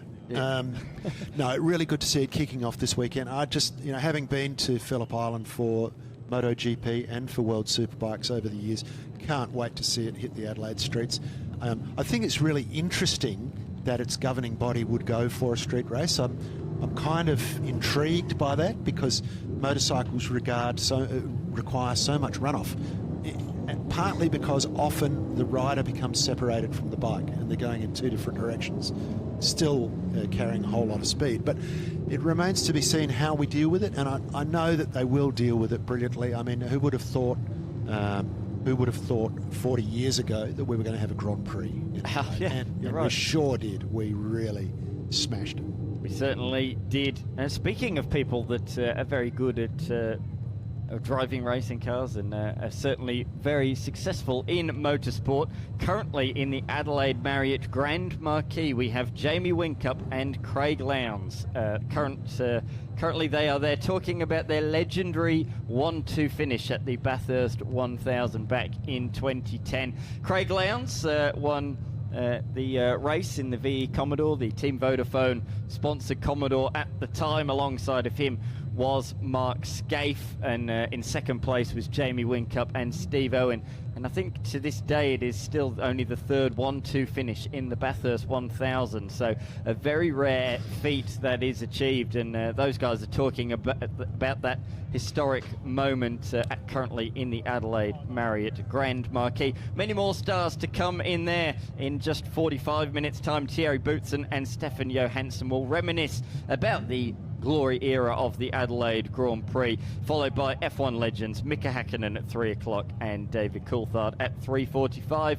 And then Catherine Hewiston, Driftcat as she's known around the place, she will be on stage with a very young female motorbike racer, Tara Morrison, who competes on the world stage. They'll be talking about their experiences as women in motorsport at the end of the day at 4:30 in the Adelaide Marriott Grand Marquis. And if you're here watching the cars go round and round, which I would be doing, but you think, gee, I would have loved to have seen that in the Grand Marquis, you can watch it on the live stream after the event. So you can watch it on the AirTouch live stream on YouTube or on the Adelaide Motorsport website. And you'll be able to see those topics like how to win Bathurst. I love the way they put that so simply. There'd be about 50,000 disappointed people in a queue going, yeah, well, we tried and we couldn't quite get it. There's a lot involved in winning Bathurst, not the least of which is a little bit of luck along the way. Absolutely, absolutely it is. Of course, you do have incidents and hurdles along the way, and an insurer like Shannon's will help you out with that. Of course, they're an official partner of the Adelaide Motorsport Festival, and Shannon's have been a part of this event for so many years. They share our passion with cars. They won't just sponsor your daily driver, but they'll also insure, I should say, the cars or the parts in the garage, as well as the tools as well. They will, Dan. And I've got to say that's one of your best segues of the day, the way you just switched to Shannon's Insurance there. Thank you. But the thing with Shannon's is that they're enthusiasts and they understand enthusiasts. Couldn't tell you how many cars I've had insured with Shannon's over the years. They've always done the right thing for me. They will insure your car and all the options that you've fitted to it. And we might get a lot of insurance companies will run and hide when you start talking about the things you've done to the car. Shannon's will listen and note them all down on your policy so that if you've got a particular set of wheels that are hard to get or something, it'll be all noted down on your policy. They know what you've got and they know how passionate you are about your motoring. So good people to deal with. Absolutely they are. Out there on the circuit, I have to say, Nick, I'm absolutely delighted. I was a bit fearful with these heritage touring cars. A lot of people would be frightened to get out there on the racetrack, but I am very reassured by the huge amount of cars that have headed out onto the racetrack at the moment. So that is fantastic news. So many heritage touring cars, and we've got a great eclectic mix of we've got a couple of Alan Grice cars out there. We've got a couple of Sierras as well. It's a good mixture in the heritage touring cars this year. But I think one of our favourites and one of the most noteworthy is the Alan Moffat Mazda RX-7 that is out there on the racetrack, driven by Paul Stubber. A big thank you to him for bringing that car here. Of course, in the last 12 months, we have lost the great Alan Moffat. What a legend of Australian motorsport. A real loss. Of course, Peter Brock was the Holden Man of the Year. Ford have lost their sort of god in Alan Moffat in recent times. And you know, you've got to question, would Peter Brock have been as famous without Alan Moffat? That's a great point you make. You've got to have that absolute fierce rival to achieve that kind of fame. And I've got to say, Dan, standing next to that car yesterday and looking at it with its peripheral port engine, looking at all the fabrication that had been done in the rear of it. I was there at Bathurst when that car ran back in the day, and there was a whole group of people up on the hill with a big banner, because the Turbo Bluebirds were running at the same time, and they had a big banner up, and it was called the Federation Against Rotaries and Turbos. And I won't need to tell you what that those initials spell out as an acronym, but that was their collective body, and they had the banner to support it. It was really fierce rivalry. It was something new. I was working for a Mazda dealer at the time, and we were so on board with Moff driving the RX-7. It was just a fantastic time for Mazda dealers. They had come from a brand that really was kind of good product, but maybe a little bit sort of headed to a bit more towards your senior citizens back in the day. And then all of a sudden we had these RX-3s and RX-4s and rotary performance cars. We were racing at Bathurst. We had Alan Moffat on board. And so it was a real halcyon days for Mazda dealers, where they suddenly sort of grew right out of proportion, and the brand grew right out of proportion too. Yeah, it's a good point you make there, Nick. Originally, you weren't meant to be alongside me for this session. Aaron Cameron was meant to be alongside me, hot off the back of his podium finish at Sydney Motorsport Park in the Supercars Championship last week. Unfortunately, his flight was delayed this morning, he let me know. He does say, though, that he is going to be, I'm not sure if he's done it yet, but he's at the Liquimoli stand signing things, or has been signing things, so just because of the flight delay he can't make it into commentary. I think that's just an excuse, but great to have Aaron Cameron here, and great to have Liquimoli jumping on board as a sponsor of the event for the first time as well. That's a real great addition to the Repco Adelaide Motorsport Festival to have them on board. Liquimoli, so they've got a stand out there in the back of the paddock. Make sure you pay them a visit, and you might even see Aaron Cameron around there as well. On the racetrack at the moment, there's a lot of unique, magnificent machines from the touring car era. You might be seeing a little Ford Laser going around the circuit going, well, that doesn't really fit in this category. Well, it does have a lot of motorsport history, and some very important motorsport history in Australia, because that was really Ford's return to motorsport. For many years, after supporting Moffat early in his career, they stopped supporting Australian motorsport as a manufacturer until the inaugural Bathurst 12-hour in 1991. And the Ford Laser got the tick of approval by Ford Australia. It got factory backing and remarkably finished second in the race. Quite remarkable, and that little thing punched so well above its weight. And a shift in focus for the brand. You know, now we're talking about a small capacity engine, small hatchbacks, rather than what we were dealing with in the halcyon days of Group C.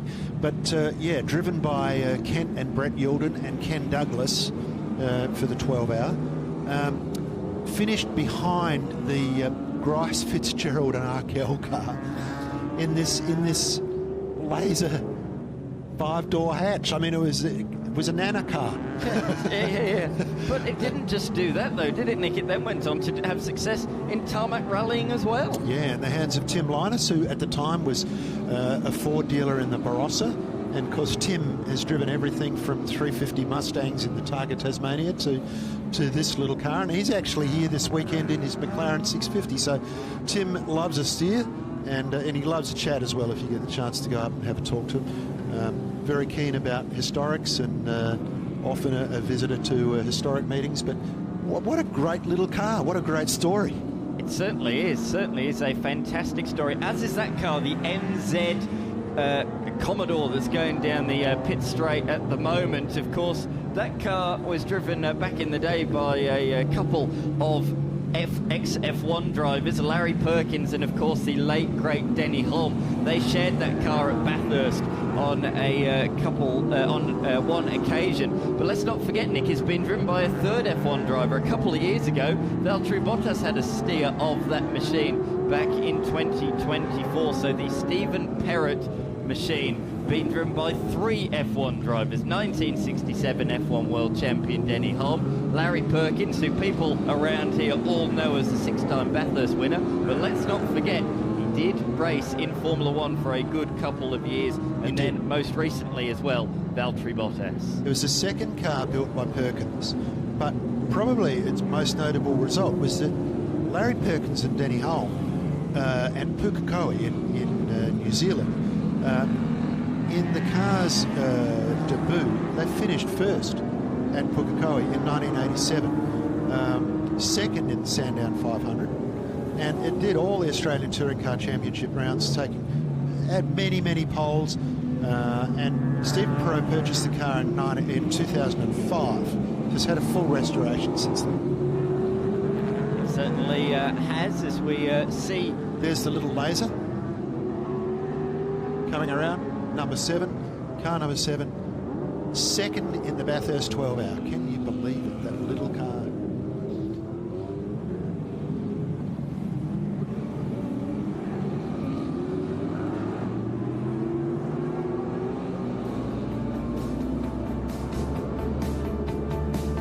Thanks for listening to our on-track commentary, and if you are watching on your phone or your iPad or at home, we're going back to our live stream very shortly.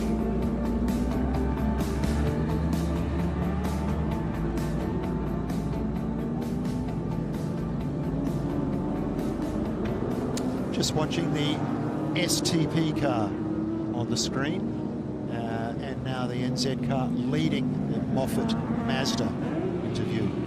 That's the Perkins Holm car that we just talked about, that placed first at Pukekohe, followed by that is the car, the Alan Moffat Bathurst RX-7. It's not a replica, it's not a mock-up, it is the car. Go and have a look at it. It's spitting flames out of the exhaust. It's a peripheral port, wow, just so cool to be standing around that bit of Australian motorsport history. Thanks very much for rejoining us on the live stream. As we can see, yes, the Perkins and Holm car raced together, those two, in the Bathurst 1002. Ex-F1 drivers, of course, Denny Holm, the Kiwi legend, who sadly lost his life racing in the Bathurst 1000 back in 1992. So much history on the track in the Heritage Touring Car category. Windscreen wipers being used a lot down towards turn 1. I just dipped out of the commentary box and the rain is intensifying a little bit at the moment. But really cool cars in this category this year. It looks like Bathurst there, Dan. They're all bunched up coming down the straight, dicing in the rain. Just on the screen at the moment, we have a little Holden Tirana as he tips it into the hairpin at the bottom of the hill. That's Robert Smith. That's the Robert Smith car. He's the leader of the Group N Association in South Australia.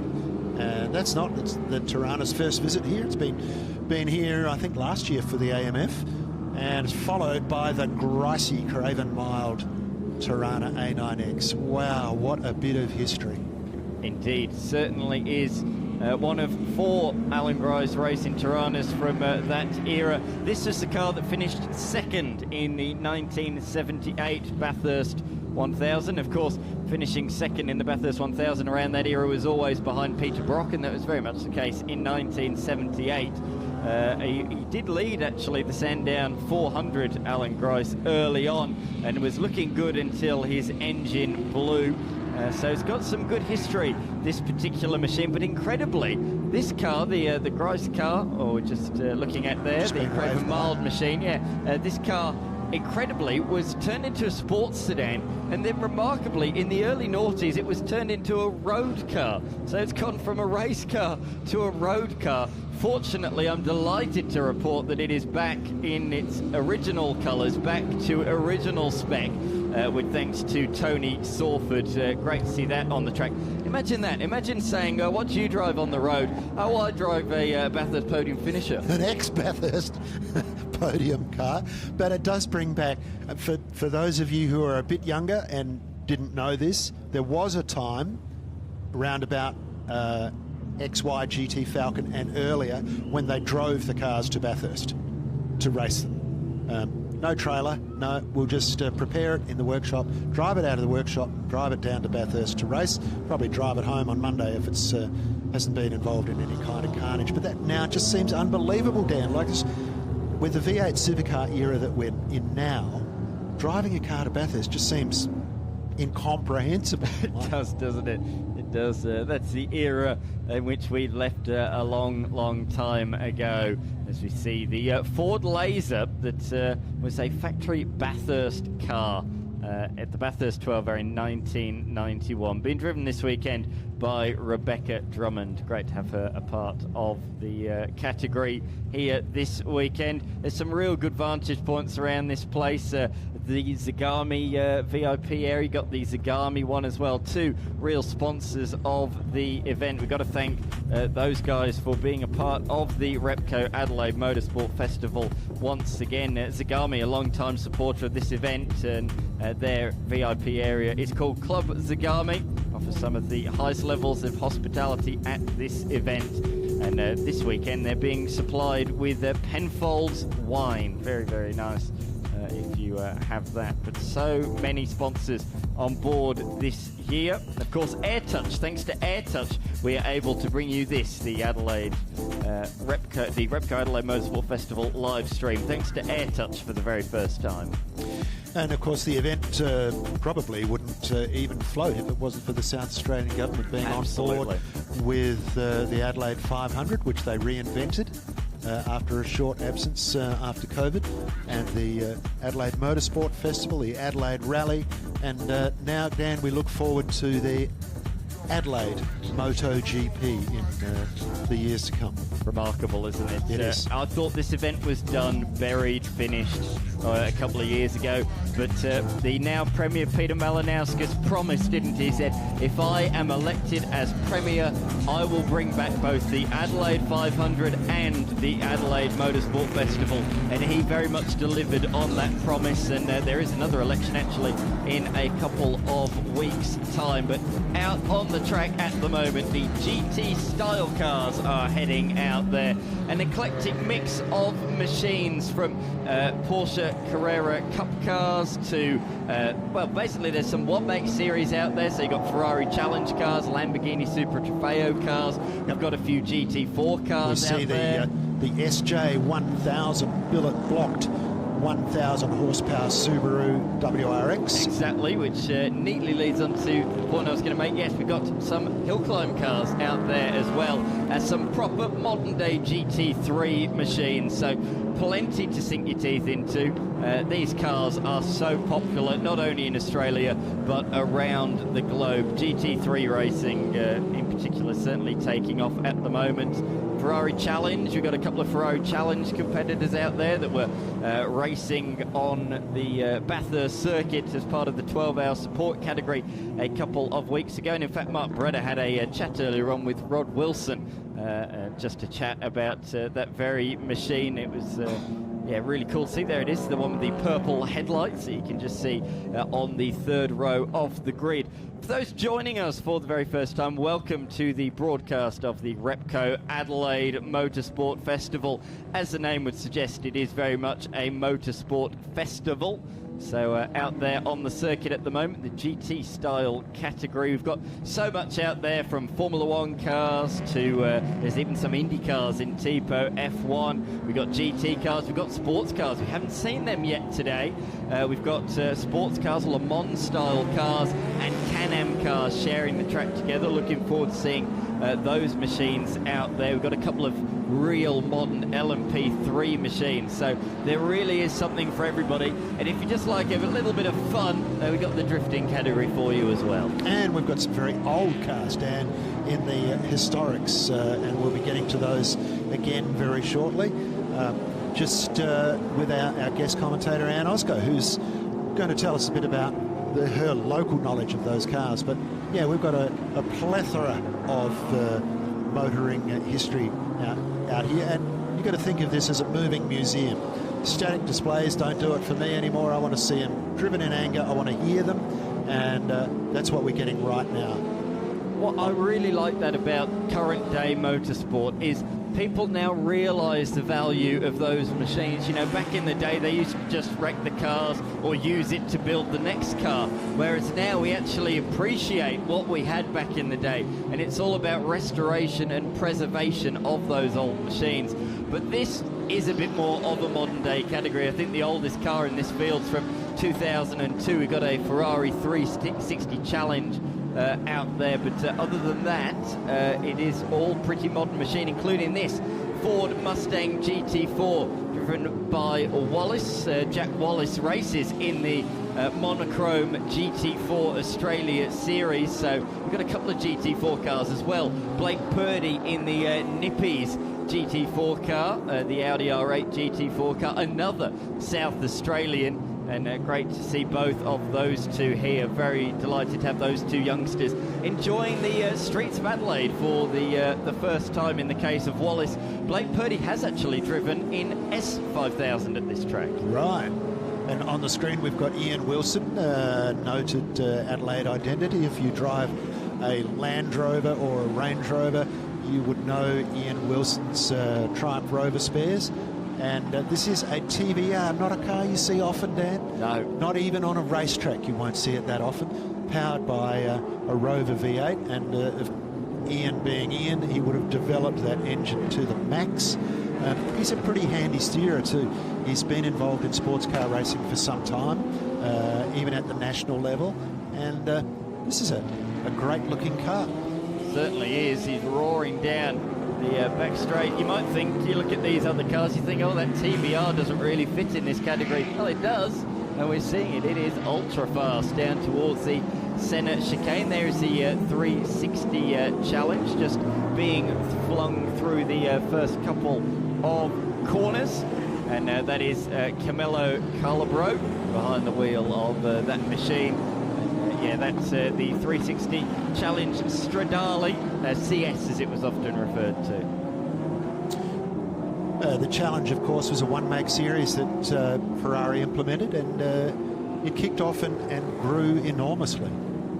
And that really is the beginning of what we got now, you know. Then we moved into the era of Ferrari Challenge being with 430s, then we moved into the Ferrari 458s, the 488s, and now, of course, the 296, and we've got a couple of those 296 Challenge cars out there on the circuit at the moment as we look at Keith Wong attacking the hairpin in the Porsche, and just behind that we have the Ferrari Challenge once again. Great drone footage down pit straight, or the traditional pit straight. You can see the grid markings of where the supercars would usually start their racing from, and this is a very familiar camera angle.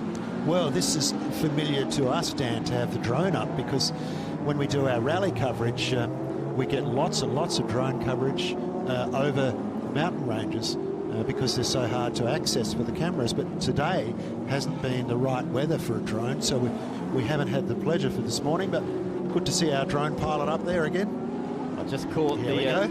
Yeah, absolutely. Great shot. So you can see there the concrete slabs are where the pit lane normally is. That's where all the pit garages are. They are knocked down at the end of every Adelaide 500, and that there is where they would be. And even the pit lane concrete wall also removed.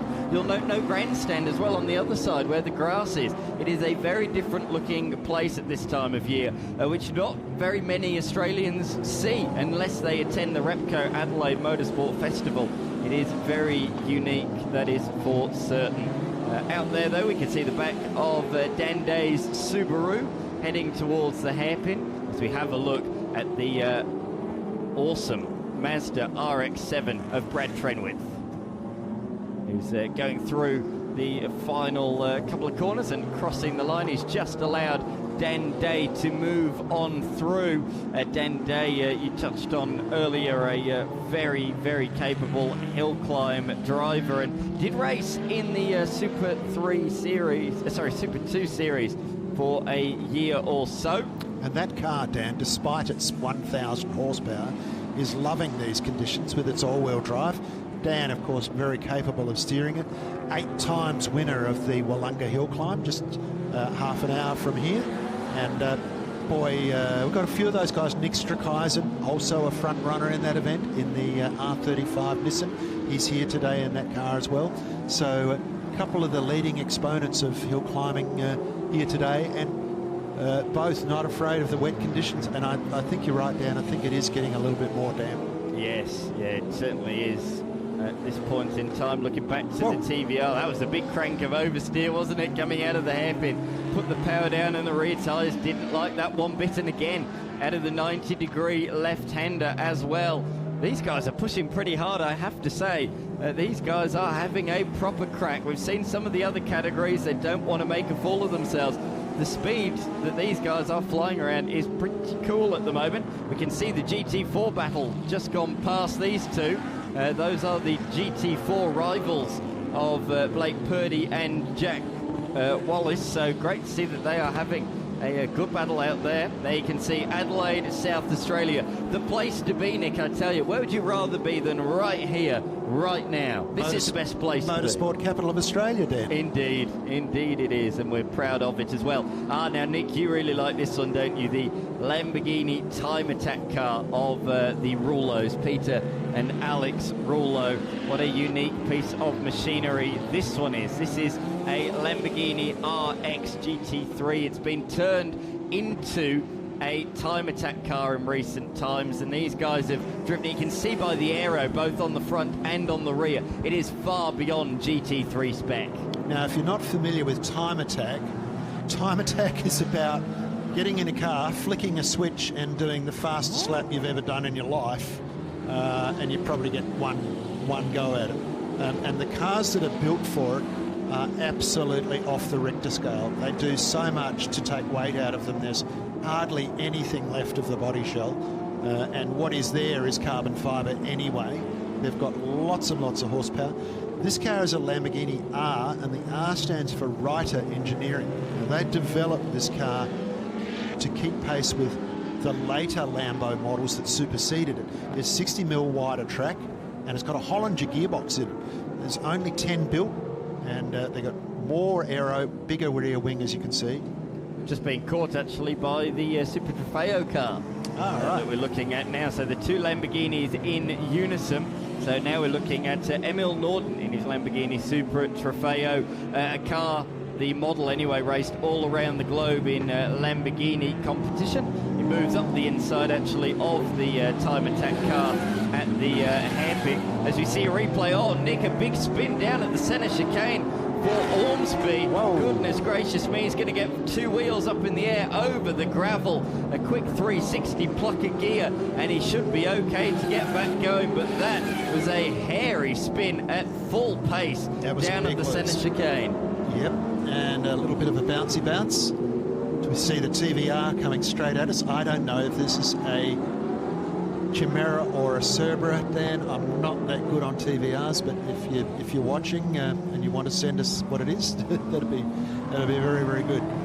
That Lamborghini Super Trofeo, Dan, that you alluded to, that's an international motor racing series that Lamborghini run. Yes, correct. The Super Trofeo, and it's organised by the racing division of Lambo called the Squadra Corsa, and it's exclusively for the Huracan Super Trofeos, track-focused cars, 5.2 litre V10s, making around 600 horsepower. So a pretty healthy racing formula for that customers can access. Yes, correct, absolutely. You see the cars coming into lane, including the Ormsby car that was spun at full velocity down at the Senna chicane. It's not just me and Nick here in the commentary box. We have a couple of expert pit lane reporters, and James Baldwin is down there in the lane. Well, the Repco Adelaide Motorsport Festival wouldn't be itself without Repco, and we get to be down here with Gary Reid, who's got an epic collection of cars. Mate, welcome back. No, thank you. I love coming to Adelaide. Awesome event. A little bit of rain, but it hasn't deterred the Adelaide crowd. It's awesome. There's people everywhere, so it's great. And we like seeing you get out in the wet and some of your really cool machines. Can you give us a little bit of a tour around what you've got here? And then we might finish with something a bit special. Yeah, we got something special. Obviously, we'll start over here. We've got the kids' car. Brand new addition for this year. We wanted to bring something for the kids, so we made a little mini Repco car, and that's flat out all the time. So kids are just jumping in, hit the start button, and away they go. So that's been really, really, really cool. And we put it on this special Repco Brabham stage, and there's a reason for that, which is great. We've got a little mini Cooper S, belongs to one of the staff members, which was actually in this year's Adelaide Rally, which I was lucky enough to do for the first time, which is another great event. So props to everyone involved in that one. We've got our BMW course car, brand new for this year as well. We wanted a 3-seater course car just when we take passenger rides. So that was launched at Bathurst this year, which is a huge hit of M3 BMW, out of the box car, lowered, set of wheels, some suspension, exhaust, but awesome car. Obviously, the C10 is back. Yes. That's a bit of an iconic car. I'm very proud of that car with Repco, what they've turned it into, which has been awesome. A lot of people, we got lucky guests that are going for a ride in that. A few track filler sessions this weekend, which is a bit of fun for me behind the wheel. We've got our Ford F-150, which is our official support truck, but a very popular rig, which is cool. We got the kids' games, which is unreal. Down here, we'll move around. So we got the kids' games. Always important. We've got the spin to win. So every hour we give away prizes down here. We challenge kids to golf. We do the spin to win, and just make everyone have a good time and give some stuff away. Over here we have a famous artist, James. He's over from the UK. You've got to come and check this out. He's hand painting with spray paint cans in a very unique style. 3 legends of motorsport: Sir Jack Brabham, Dick Johnson, and Ayrton Senna as well throughout the weekend. So he's got about a day and a half to finish 2.5 bonnets, so we'll see how he goes. But and then we've got our steady smart car. That was just what if we grabbed a heap of lights, grabbed a smart car, lifted it, put some wheels on it, turned it into the ultimate off-road vehicle. I'm going to be honest, we haven't had it off-road yet, but I don't know how it drives off-road, but it does look really cool. But the exciting thing at this stand, it's undercover because of the rain. It is 60 years since Sir Jack Brabham won the Formula One World Championship in a car that bared his name, the Repco Brabham BT19. Now, it is one of the coolest vehicles here, and it is right over here. But another cool thing we're about to do is in about 5 minutes' time, come this way, and I will show you this car. We'll just make our way through the crowd. The crowd is building because we have told people about this. Excuse me, guys. So obviously, we're unable to take a $30 million Formula One car out in the wet. It is irreplaceable, obviously. So we've brought it into this wonderful tent, and in about 5 minutes' time down here at the Repco zone, we are about to start this world-famous car, celebrating 60 years since Sir Jack won the World Championship and the year of his 100th birthday as well. Very special time. Repco have got right behind this. David Brabham's here. His grandson Sam is here, so very special time. It's great to see Brabs around, and Sam, they always are such a big supporter of this event. As are you, mate. This is an incredibly special car. We can't wait to hear it in action. Thank you so much. No worries. Thanks very much. And even though it's raining, guys, Adelaide has come out, so let's have some fun. Thank you very much, James. Great chat down there with Gary Reid, one of the real personalities of the event this year. Of course, we've already seen him on the track in that Chevrolet C10 truck. But out there on the track is very little just at the moment. We're just cleaning up because of the spin down here at the centre chicane. The 61 Ormsby Porsche being rotated down at the centre chicane. Unfortunately, when he was spinning back onto the track, he's dragged a whole ton of gravel onto the racetrack on the approach to the hairpin on Wakefield. We're going to get that gravel cleared away, and in the meantime, we have James, who yesterday... James is down there in the pits currently. James, down to you. Good on you, Dan. Thank you very much. I am down with some more family royalty in Australian motorsport. Tabitha, Marcus, Ambrose. Welcome to Adelaide Motorsport Festival, Tabitha. Thank you so much for having me. We're going to talk about this really cool car in just a second. Marcus, this kind of event in the Australian motorsport landscape, we've already heard it today a few times. It's been compared to Goodwood Festival of Speed for the Southern Hemisphere. From your history racing all around the world, where does this kind of compare? Oh, it stacks right up there. We've got some incredible cars here this weekend. The rain's obviously changed the dynamic a little bit. Tabitha's car here, which is my race-winning NASCAR Cup car, the only one in the country. We're so lucky to have it here, and to be able to run it at events like this is incredible. We just don't have any wets, so we're not running it today. But I'm just looking out here to my left. It's a beautiful F1 Ferrari, and it's an incredible event. These cars are beautiful to see, actually, not just to look at them, but to see them run around the track. And that's what really floats my boat, is to see these race cars being used like they should be, which is getting thrashed around a racetrack. You're right, as we see one of the newly painted, I should say, Eggleston Motorsport cars. That livery looks phenomenal, but so does yours. Let's talk a little bit about the story of this car, and then Tabitha, we might talk to you because you've already driven it a little bit, I believe, with Warren Luff. So let's talk about the story of this car, Marks, and why it's so important in Australian motorsport. Yeah, so this is a Cup Series NASCAR that raced. I actually drove this car and won with it at Watkins Glen, I believe, and it's just a pure bed race car. It's a real American stock car. It's American muscle is the category that it's running under. It's got about 875 horsepower to the rear wheels. It's all steel. It's real clunky. It's really loud. It's got a fat motor in it, and it's got terrible suspension, just the way NASCAR should be. And so I've got really fond memories of this vehicle. I've had a great history in it. We're really lucky to have it here in this country, and Jared, the owner, has been very kind to let Tabitha drive it. Came back in 2023, I think, to the country, didn't it? So it's only been here for a few years. All right, Tabitha. So this is a little bit of motorsport history in the family, of course. So I'm sure there was absolutely no pressure on your shoulders from your dad trying to take it out for the first time. But can you explain what it was like, A, finding out that you got the opportunity to drive it, and B, then taking it out for the first time?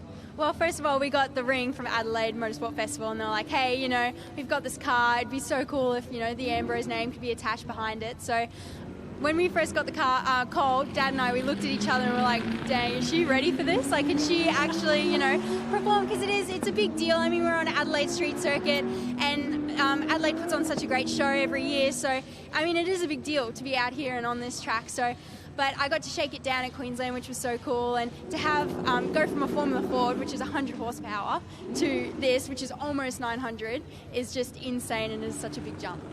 You've obviously got a big career ahead of you, and I think it's important that we speak a little bit about that. I probably imagine it's a little bit hard maybe trying to step away from what Dad has done, and not obviously to take anything away from you, Marcus, but you're forging your own path. Yes, this is really cool to be able to do this, but is there anything else this year you're looking forward to doing personally?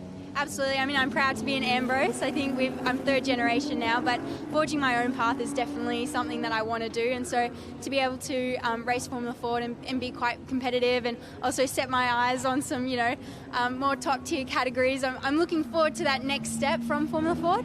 But I'm really enjoying my time and trying to soak up everything, all the information, and it's just such a good category for me to learn in. Taking it step by step, I think, is important. Is there a category in particular you've got your eye on? Oh, definitely. I mean, I want to be a professional race car driver without giving away too much. I definitely can see myself in that professional realm, but, you've got to be the complete package of a race car driver, so I don't want to push myself too hard, and, if it's not going to work, or, if it's not fast enough or I'm not good enough, because, it's the 1% of drivers that make it to Supercars. You have to be the best of the best. So very realistic, but, they're my dreams, so hopefully I can get there. I love that for you. Good on you, Tabitha, honestly. And what's that like being dad in that situation? Because you've gone from being competitive in a race car seat and then to watch the progression of Tabitha's journey. Does it feel good or is it nerve-wracking? Well, I'm very proud of her for how far she's already come. I am a grumpy dad, right? So that's first and foremost. And I get quite anxious for her because I know how tough the road is. When you go and strap yourself in a race car, it doesn't matter what your last name is, whether you're a guy or a girl, how much experience you've got, you have to get out there and get it done.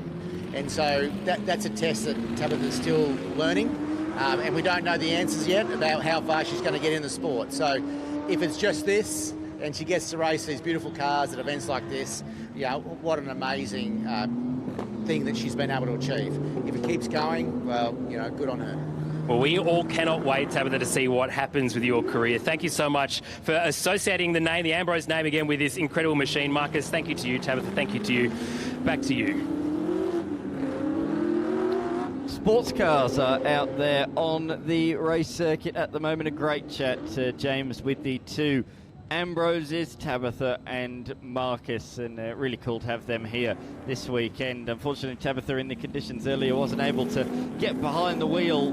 She will, I'm sure, at some point during the weekend, but just not yet. Hopefully in the demonstration session in the not too distant future. But out there at the moment we have a bit of a mixture. We've got a couple of sports cars and a couple of Can-Am cars as well, and this is a McLaren M1A today being driven by Luke Warwick, and you can see him struggling to get the power down out of the hairpin, very squirrely. Of course, the GoPro you can see there attached to the top. Of course, it didn't come with the GoPro as factory. They were a few decades away at that point in time, but down into the hairpin. And the mirror as well, quite a unique spot for the left mirror to be right in front of the driver. So many different unique characteristics of that particular machine. Great to have Luke a part of the event this year. That is M1A chassis 13 of 20. And it was built in 1965, and uniquely it went straight to South Africa. Before driving anywhere else, it went straight to South Africa and was driven in the South African Sports Car Championship, winning the title in both 1966 and 1967. And after many years hidden away, it was discovered in a UK workshop in 1983. Hadn't been out of the garage for well over a decade. It was shipped over to Australia, restored, and has been doing events just like this ever since. In fact, it was actually in one of the support category races at the inaugural Adelaide Grand Prix in 1985, and that was its first race since the 60s in South Africa. So it made its re-emergence, shall we say, on the streets of Adelaide in 1985. So a very cool piece of kit. Of course, last year we had the Lola Haas that was driven by Alan Jones here at the venue.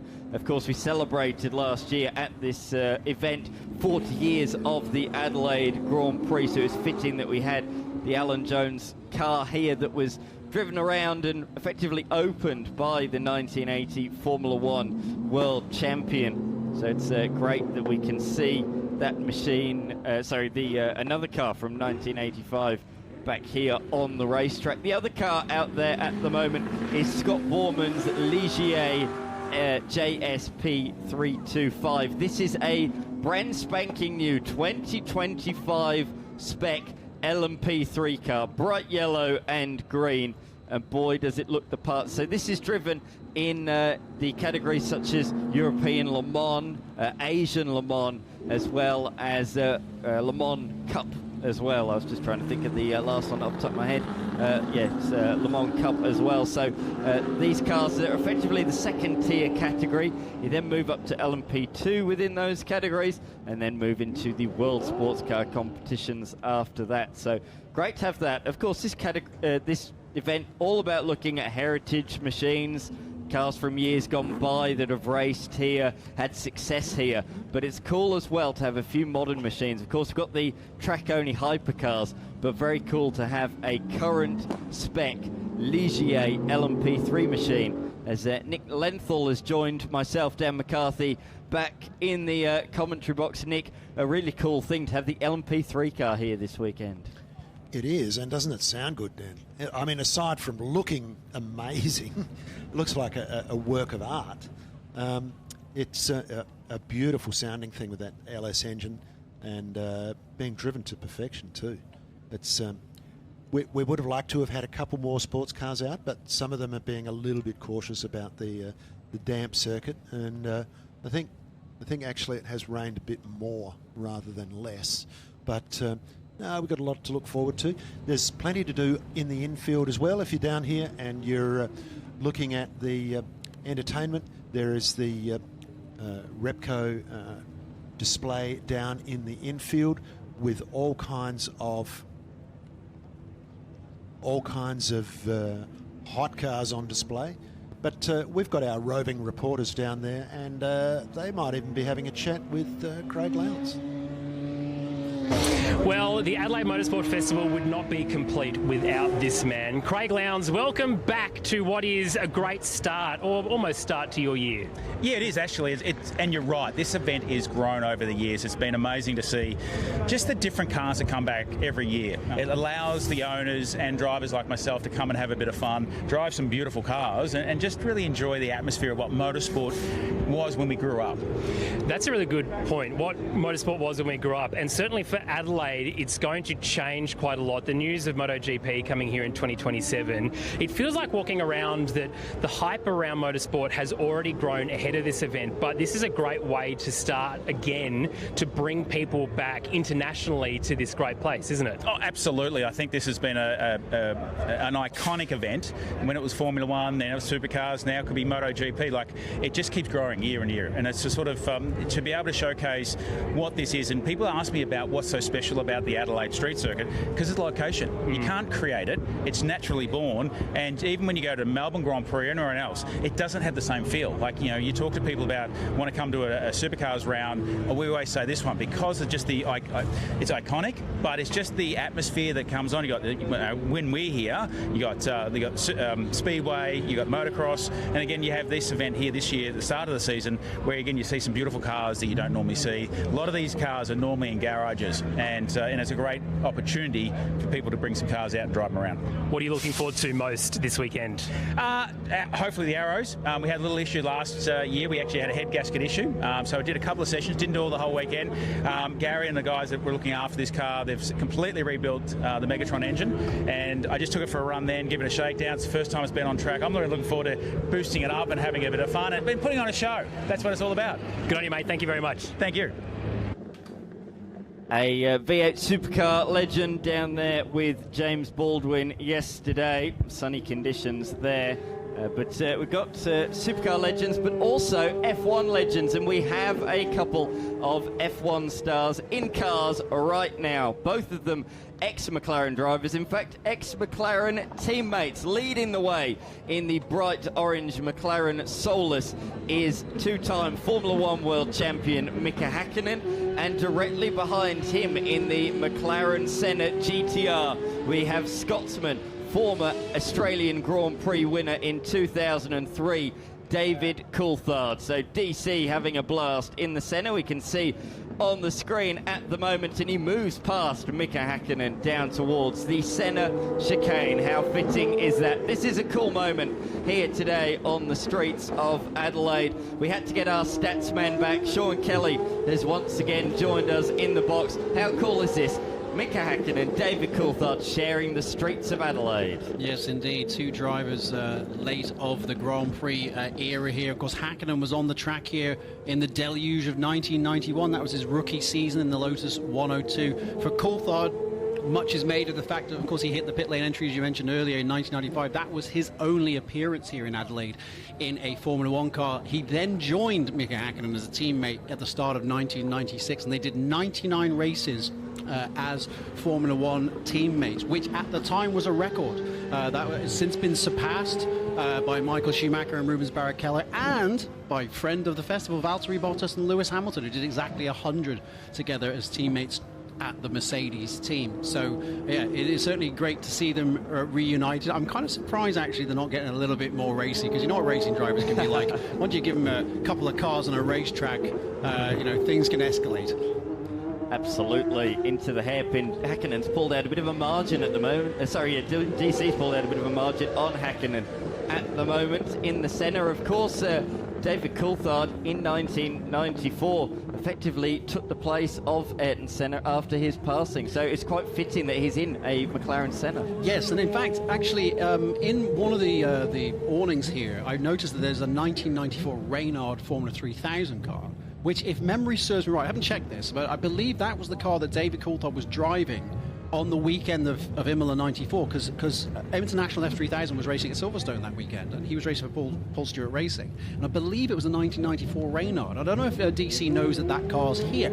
I'm gonna have to double check that was actually the type number of the car he was racing. But after that, of course, a couple of weeks later, 3 weeks later, he was called up and made his debut in the Spanish Grand Prix for Williams, and then, of course, that started 14 years in Formula One. Absolutely, it did. How cool was that, everybody? 2 Formula One stars driving around the streets of Adelaide in McLaren hypercars. That was cool. We'll mark that off as a significant moment in the history of this event. Of course, the 2 of them are doing a speaking tour around the nation at the moment, and they'll actually be in Adelaide tomorrow night. So great to have them a part of the Repco Adelaide Motorsport Festival.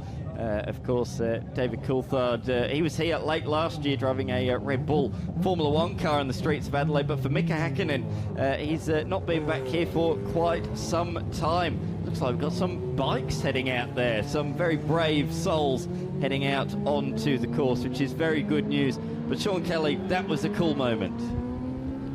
Yeah, it absolutely was. I mean, anytime you get Formula One drivers on the racetrack, especially drivers that you might call heritage drivers, guys who live the experience of F1 in Adelaide, it's always to be encouraged. Of course, Häkkinen here was Ayrton Senna's teammate in McLaren's the last time Ayrton Senna raced a McLaren in Formula One. Senna won here in 1993. It was McLaren's 104th Grand Prix victory, and actually that was the only time after Adelaide 1993 when McLaren were ahead of Ferrari in all-time wins. Ferrari got that record back in 1995, but just briefly after Adelaide 93, McLaren were the all-time leaders. Yes, long time ago now that, and Ferrari, as you say, have had it ever since. Thank you very much once again, Sean Kelly. You'll be back with us a little bit later on, where hopefully we've got some more F1 cars on the track as well as F1 stars. We turn our attention for the first time today to the motorbikes, and our legendary expert has joined us back in the box. Mark Brax, great to have you back in here, mate. This time we've got some bikes on the track for us. Thanks for your kind words there, Dan. Yes, on screen we've got on the live streaming, that's Steve Phillips on his Norton Rotary. Wealth of history in that bike. It was the first one actually really made. It was a press bike for many, many years. And the guys like Robert Dunlop, Leon Haslam and many others have ridden it. And there's Noel painting the Irishman on his supercharged Kawasaki H2. And a weapon itself, that thing is top speed of around, well, they don't actually say, it stops at about 350 kilometres an hour. And supercharged motorcycle, you can imagine that when you let it loose, it is very hard to control. Only a relatively new bike, but very much a piece of exotica.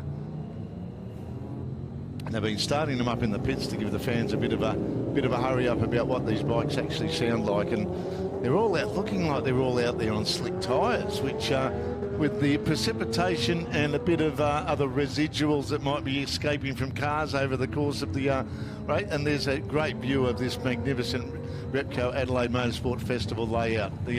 Well, I have to say now, mate, it's the new MotoGP track, isn't it? It's going to rejoin somewhere to the left through those trees and swing left onto the current pit straight that we have. So it's getting a whole rejig is the new layout. So we can sort of see it a bit actually from the drone footage. So that really has taken the not only Australia by storm, that news, but the world by storm. World Motorsport is quite surprised to hear the news that Adelaide Street Circuit will be on the calendar in a couple of years' time. No, it's not a couple, 18 months' time there, Dan, end of 2027. You're right. I was actually talking to Craig Lowndes yesterday. He's going, hang on, what do we do with the V8s? Because that's the traditional end of the year is in late November. And he said if it's a week after, no one's turned up. There's Davo Johnson's not there at the moment, but there's the 1990 Suzuki GSX. Now that's actually a Supermoto Ducati, a 998, privately owned, one of the many that are there. Very gingerly, because as we said before, these things are now virtually unobtainium. The rarities of them, because these guys buy limited edition machines and put them through their paces. And hopefully we can get the conditions a bit better tomorrow. From the forecast, it was supposed to be Noah's Ark weather this afternoon, but at the moment it's looking like it's still a little bit of drizzle, but a lot better than what it was looking this morning. And that's reflected in the boys getting putting the bravery pills on and getting out there and having a bit of a dip on the on this track. Yeah, certainly are, which I'm really, really pleased to see. Of course, this weekend we've got a few bikes from Castrol Motorcycles. Kieran Carruthers, yes. He's a good, likeable Irishman. Unfortunately, he's in Ireland at the moment. His mum's a bit crook, so he's over there having a look at her. But his collection is 3 levels of motorcycles, and a lot of them are there. A variety of Ducatis, Suzukis, Kawasaki's. There's old Ducatis, as I said, but he's got bits and pieces of everything there that cover the whole gamut of modern motorcycling. Yeah, you're bang on there. So, yeah, he's brought 7 for the track, which he's given out to various different riders to circulate on. And then he's got 12 unique bikes that are so valuable he can't risk putting them on the racetrack. So if you head to the Castrol motorcycle stand, you can see those bikes in person. Certainly worth a look, that is for certain. But, yeah, some of the bikes on the track include the very rare Ghost, one of only 30 ever made of the Honda VF R750Rs. They were the original bikes before they went into production for the RC30. Correct. We've got a number of them there. And it's called the Ghost because they had covered everything up, so people at the Suzuki Grand Prix couldn't actually tell what the bike was until it was released in its traditional red, white and blue Honda racing colours. So yeah, it's and that's the thing with these guys, with the enthusiasts. They hunt down the most rarest of the rare and put them in their little shed. Well, not their little shed, actually their big shed. There's even a Vincent Black Lightning there that Stuart's not game enough to bring out on track at the moment, because that is basically unobtainium as well, irreplaceable. I'm heading to Tasmania after this to go and do a Vincent rally around Tasmania with all these bikes at the minimum value of the ones I'll be riding at $250,000. So I'll be a bit nervous. What's cool about the category this year, and Tim Possingham, the event director, really made it clear that he wanted.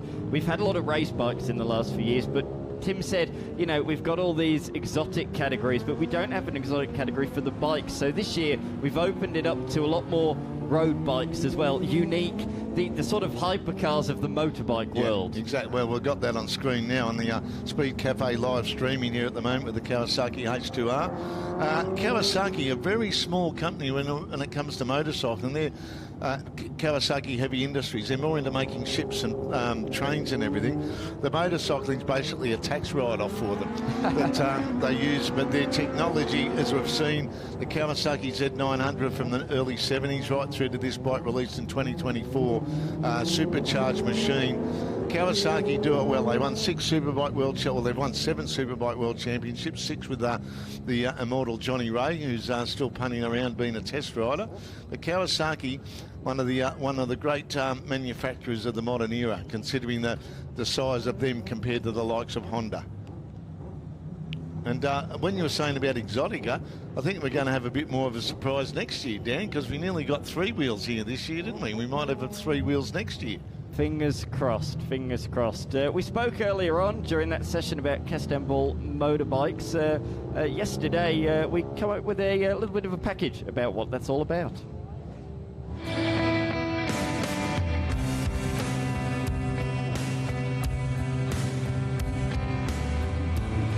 I've been around motorcycles all my life. My father still rides, my granddad rode. Actually have a bike, a 1945 BSA M20 ex-Irish Army that we had restored in Dublin about 10, 12 years ago that's now here in Adelaide up at the house.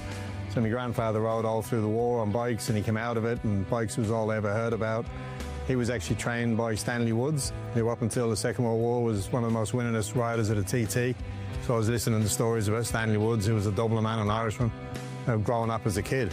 So then when I hit 16, I just wanted a bike because of the passion and the interest. And really economic necessity. There was no chance I was getting a car or getting insurance on my old man's car. So I just started riding a bike, a Honda CB250N Super Dream, which I thought was the biggest, meanest thing I'd ever seen in my life when I first got one. I love travelling on bikes. When we go on holidays, me and the missus, more often than not, it's the two of us taking a bike, and we'll do Japan or New Zealand, lots of Asian trips we've done over the years, through Portugal and Ireland, and it's just something that's been kind of deeply rooted in me since I was a kid. And now that I'm in a very fortunate position to be able to pick and choose a really fairly eclectic mix of bikes that are passionate to me and mean a lot to me, and I just enjoy getting about and seeing them on the road and riding them. It's gotten a bit out of hand over the years, but I can't say I'm going to stop anytime soon. The RC30s, particularly the Ghost bike, I've been tracking one of those down for years. Fortunate enough to buy it off another Irishman out of Perth.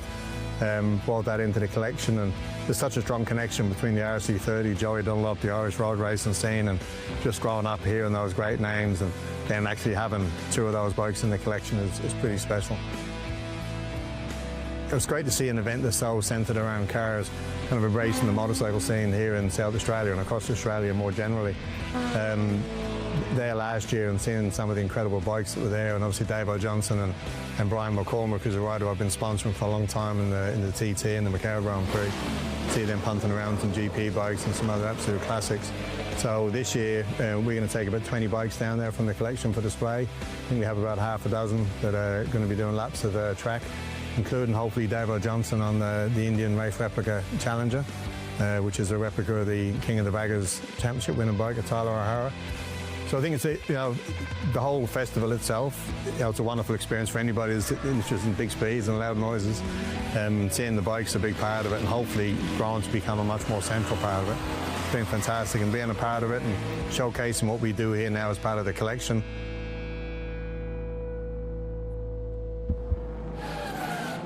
Great to have Kieran on the package there. Great to have Kieran. As you said, he can't make it, unfortunately, this weekend, but really cool that we did that package and had a chat to him about his bikes, because boy oh boy, there are a lot of bikes in that place. I was lucky enough to go there a couple of months ago to see them all, and I was gobsmacked. I could not quite believe it. My jaw fell to the floor. Certainly a lot of money there. I'm sure he's tuning in and watching in on the live stream when he can. He'd certainly be proud to see his bikes on display around the Repco Adelaide Motorsport Festival. Thank you very much for joining me in that session, Mark. No problem there, Dan. It's good to see guys with the passion like Kieran and also Tom Dermody, who's last year another Irishman. I think next year they'll be bigger and better. I think we're going to have a start of something big, I reckon, for next year. And hopefully I'm still around to be a part of it as well. And hopefully I'll see you tomorrow, Dan, and with a bit brighter skies. You never know. If we were all weathermen, we could make that many mistakes and make a job in our real job, we'd be laughing. But we'll see what happens tomorrow. Thanks again. Thanks very much, Mark Brax. Always great to have you commentate the motorcycle categories. And yes, we will very much be seeing you tomorrow. As we can see, the drifters are on the circuit. They've certainly been busy out there today, that is for certain. And here we can see just one of those machines flinging it out sideways. Dan McCarthy joined alongside by Renee Sullivan. Renee, the drifters back out there again. What have you learnt down there in the pits? How are people finding these conditions? The drivers love it because they're saving a lot of money on tyres. They were allowing for a pair of tyres every session, and they've not had to change any tyres. So we've got a very happy pit crew as well. They haven't had to do anything. They're just relaxing, taking in all the different categories. So, no, it's good. Oh, we've got some spun out. He looks very stationary. That's Landon Kennedy in his freshly built car. He is making 650 kilowatts in that. And usually he would be cleaning windows. He runs a window cleaning business, J&A window cleaning, and that's what funds all of this fun. But unfortunately, it looks like he's stuck. Yeah, that looks to me like it's at the centre hairpin, as I call it, just after the centre chicane, the tight right-hander onto Wakefield Street. So I think he's gone in a little bit too deep there or something. Hopefully he can get that thing moving, or else we may need to red flag the session, because it did look in a little bit of a tricky spot. So hopefully we can get that car moved. You can see everybody double waved yellows down here at this section of the track. They are taking it very, very cautiously. So great heads-up driving. They're not just looking over their bonnet, they're looking ahead to see the flags down there at the centre chicane, and that is where it is. My eyes did not deceive me. Poor Landon, because he spent a lot of money getting that car ready specifically for this event. But it looks like we've got some drifting happening again. So we've got Roger Anson in that beautiful S15, and then we have behind him Jamie Godfroy, also in what was an S13, but he's put an S15 rear end and an S15 front end. Whee, around we go. It's so slippery out there, and so no matter how much they lower the tyre pressures, it's always going to be tricky. So that's the Anson, was that? That one's Roger Anson, yep. Oh, look at this tandem drifting. How close can you get at the hairpin? They were separated by about 10 centimetres, I reckon, through there. That was fantastic from the drone footage to see that picked up. I'm hearing that the car down there at turn number 3, it sounds like it's some sort of mechanical problem, because it just pulled over to the side of the circuit. So a checkered flag has come out. It's in too much of a precarious position, unfortunately, to keep the session going under green flag conditions. So a bit of a shorter drift session, unfortunately, that one. Well, hopefully they'll be back out there whenever you need us and it's raining. We're happy to put on a show, but that is really unfortunate. And I wish Landon Kennedy the best to getting back out there. Oh, look at that tandem. So that was Jared Klingberg in the front and Marcus McCarthy. Oh, he's right on his door. You can tell they have a lot of trust and faith in each other. That was the slow-mo replay of that awesome moment as they went side by side. Oh, we got another one stopped as well on the pit lane, as it normally is as part of the Adelaide Grand Final pit straight. So got a couple of cars to tow back to the lane, unfortunately, in this session. So there is going to be a little bit of a delay before we get back underway on the circuit. Oh, no, refire and away we go. He might have just pulled over because he recognised that he had something wrong. So that's Nathan Greenhill in the NGLX 180SX. He'd had some car issues all morning, and obviously you don't want to risk an engine. So if he's had something not right, he's probably pulled over to protect it. While we collect the stationary cars out there around the circuit, Mark Beretta is busy in the pits. Mark, who are you with? Dan, I am flat out here at the moment, mate. It's all happening. Have a go at this crowd. They are in the grandstand. They've been here all day, totally enjoying it. Guys, you good? Loving it? See? Just having a ball here. And how could you not, watching all this parade of some of the greatest cars in the world come by? Let's talk to some experts here. How are you enjoying it today, mate? It's good? Yeah, it's really good right now. Good. Have you got a favourite car so far? Mad Max P1, if it was running. See, isn't that funny? I picked him as a drifter straight away. I think it's the hat gave it away there, but you love your drifting, obviously. Yeah, I do. Awesome, mate. Are you going to stay for the whole day? You just hooked in here? Yeah, probably. Back tomorrow? No, I've got to go somewhere. I've got to go basketball training. Okay, well, you get your priorities right. This is pretty good. I reckon we'll come back and do it again tomorrow, eh? Yeah. All right, let's do that. We're locked in. That's an arrangement. All right, let's wander down and say good day to a few people here. How are you, mate? How's it going up there? Mark, how are you, mate? Good. You loving it? Yeah, very good. First time here, so yeah, absolutely enjoying it. What's so great about it? Why do you come back? I enjoy the drift cars. I've been out a few times now, so yeah, quite impressive. Haven't hit each other yet, which is good.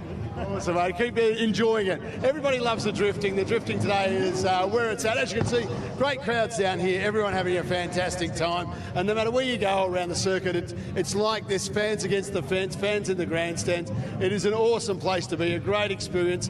Just grabbing your spot and finding a place near the track and settling in. You can't miss out here, because on this side you've got the pit lane and the garages. On this side you've got the track, and it's just a fantastic spot to be. And this is probably one of the best spots, because you've got the the turn here, so you see the cars coming towards you, going past, another big turn, the hairpin down at the far end, and that's why these guys are so smart. And this bloke's even extra smart because he's got his Tour de Cure shirt on, and we love that. Good on you, mate. How's my mate down here? How you going? You all right? Good? Yeah. Having a good day? Yeah. Good. Got a favourite car so far?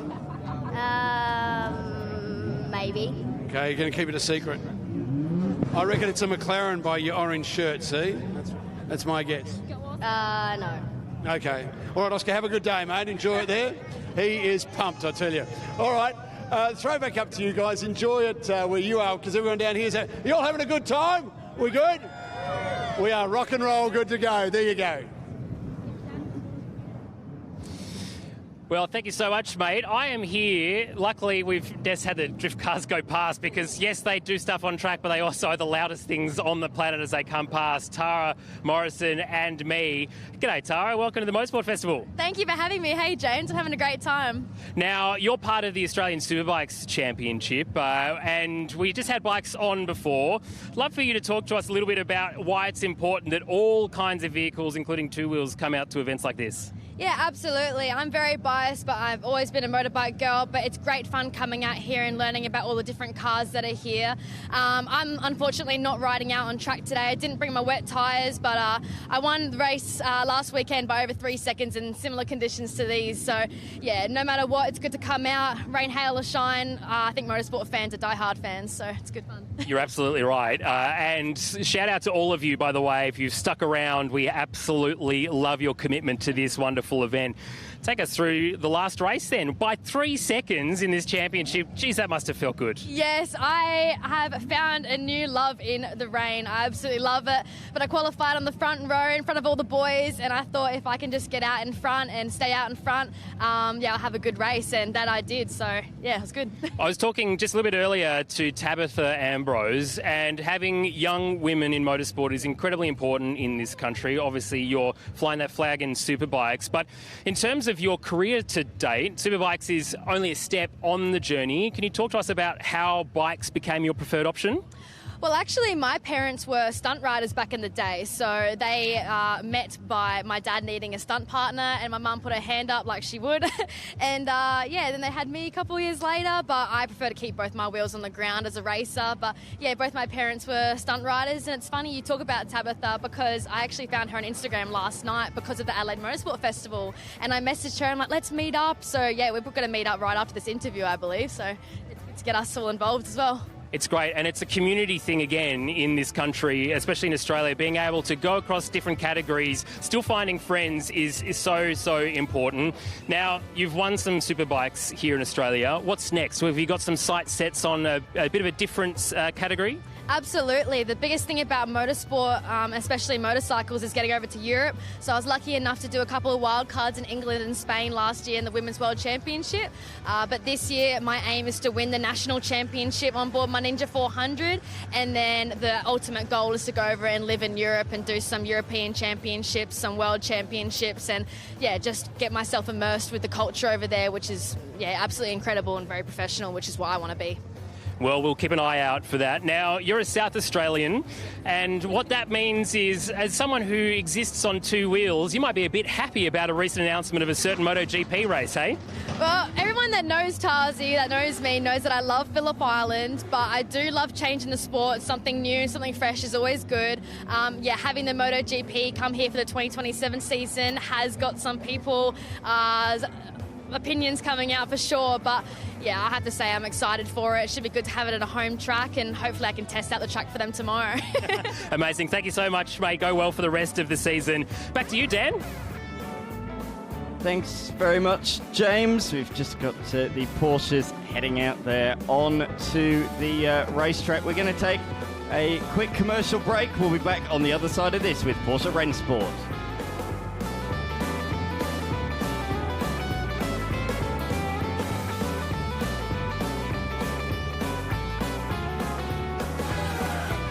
At Repco, we get what gets you going.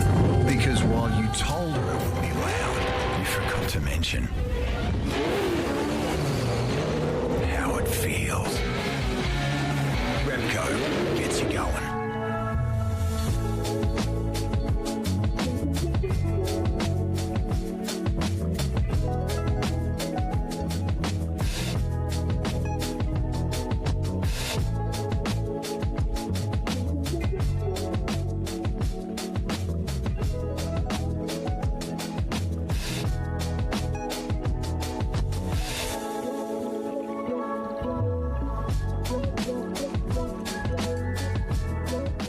speedcafe.com, your #1 motorsport source for all the latest motorsport news and features. Breaking news, unprecedented global motorsport coverage, anywhere, anytime at speedcafe.com. We've come a long way in 40 years. With our new generation of controllers, engine management has never been easier.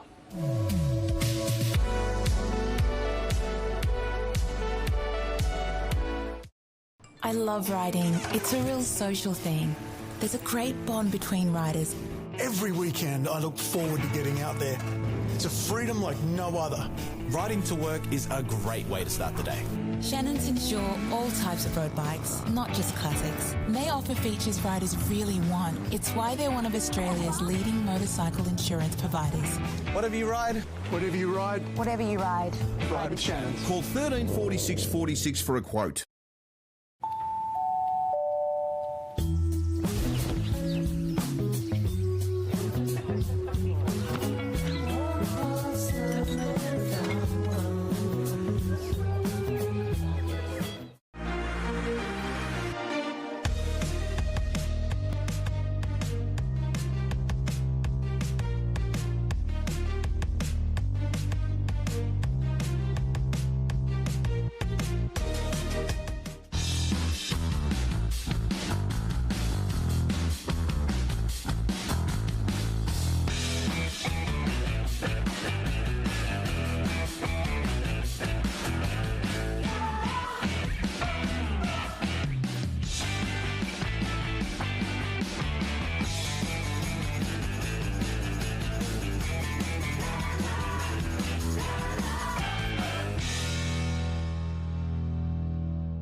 What started with a dream in 1926 became one family's legacy. The Penrite guys are going to go completely berserk.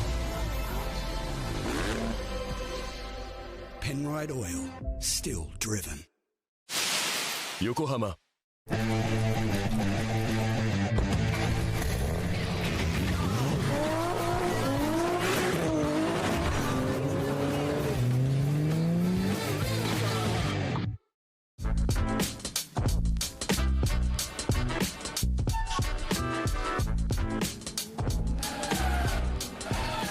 Porsche Ren Sport on the streets of Adelaide. We're of course used to Porsche racing here on these streets. Carrera Cup have been a stalwart support category of the V8 Supercars, or Supercars Championship as it's now known, for a hell of a lot of years. It's up the inside.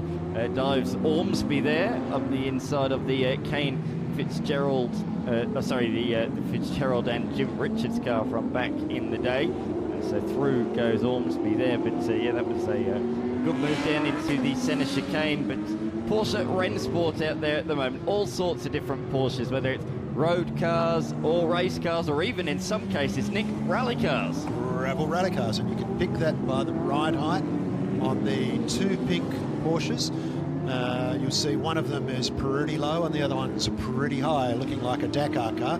This is the tarmac car that's coming into view now, the pink car, and that's the car of Zach Hegday. And the other one driven by Jensen Shearer. Jensen Shearer in the gravel car, which actually Zach Hegday uses in the South Australian Gravel Championship. So both those cars driven by Zach Hegg, who now runs Ren Sport, the Porsche service and race preparation facility in Adelaide. Absolutely.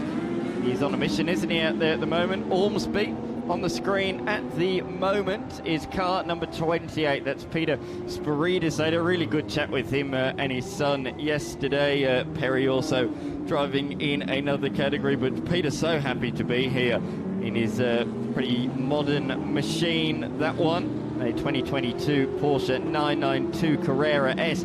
They actually had the bonnet open at the time, and they had in there an esky, because of course, let's not forget the Porsche being rear-engined. They had in the front an esky and a reasonably big suitcase. I couldn't believe how much he could fit in there. It's probably for weight distribution, Dan. Get it right. Was the esky full of beer, or? I didn't look, to be honest. I should have had a look because it was so scorching hot yesterday, wasn't it, around the venue? I got badly burned. It was. You'd be excused for having an esky full of beer in your race car boot yesterday. It was 35 degrees and not a lot of shade, and it was damn hot. Indeed, it was. We watched these cars, the car of...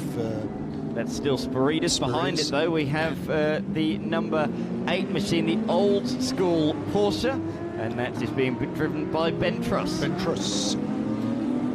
This car, now I'm actually not sure if that's a 3-litre SC or if it's a 3.2-litre Carrera. It's right on the cusp, so when we get another look at it, I'll make my pick. Daniel Gonzalez, 2011 Porsche 997. Of course, that was the car here that relaunched Carrera Cup. Let's not forget that for a couple of years in Australia, we did not have a Carrera Cup championship.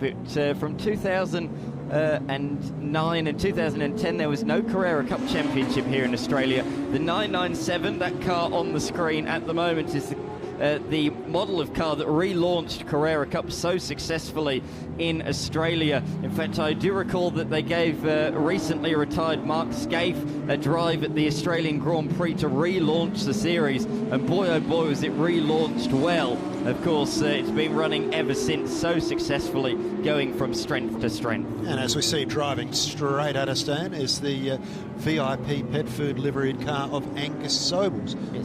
That, of course, VIP Pet Foods being the one of the brands of Tony Quinn, who is also here this week. Absolutely, driving his Simtech. Of course, Tony Quinn last year brought the Tyrrell P34, the 6-wheeled Tyrrell, which is absolutely fantastic to see. But he's swapped out his Tyrrell from the garage and he's got the Simtech out there this year.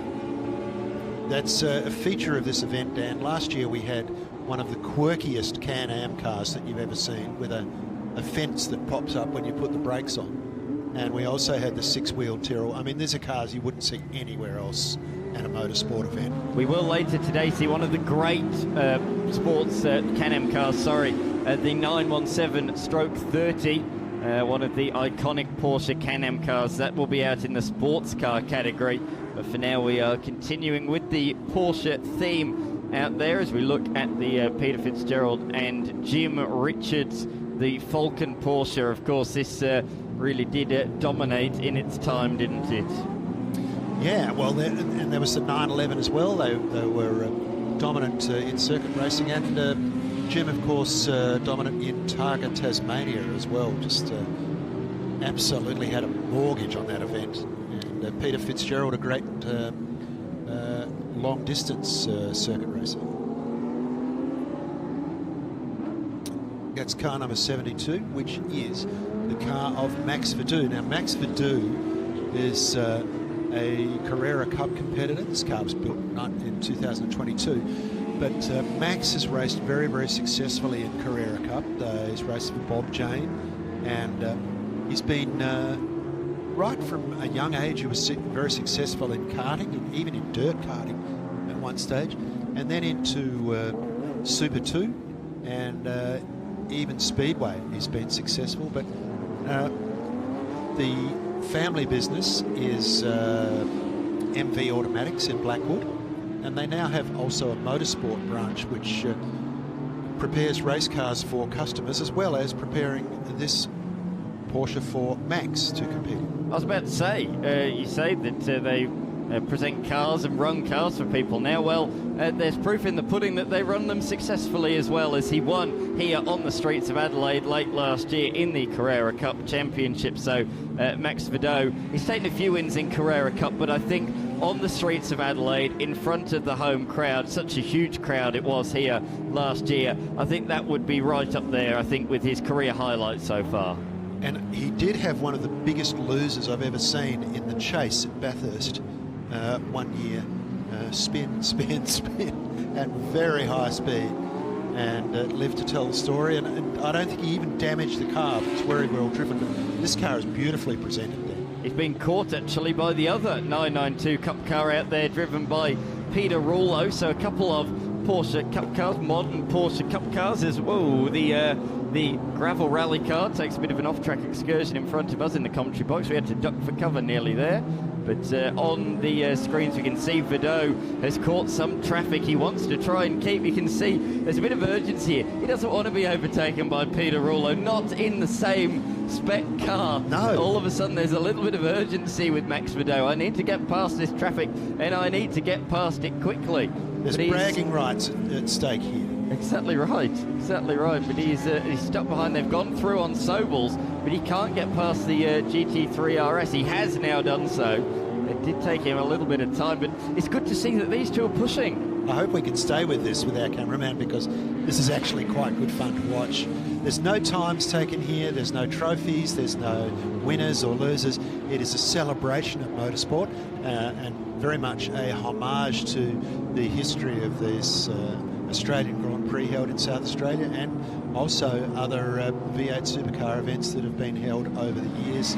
The drivers are here, the cars are here, and that doesn't stop two race drivers from just getting in the car and having a bit of a dice, bit of fun. Absolutely, absolutely right. Yeah, it's a spirited demonstration. That's what we like to call it, a spirited demonstration. You can drive as fast or as slow as you like. It's entirely up to the person behind the wheel of the machine at that particular moment in time, which is one of the great things about this event. One of the other things about this event, I went to Goodwood last year for the very first time. Absolutely incredible. I really was in shock at just how big that event has become.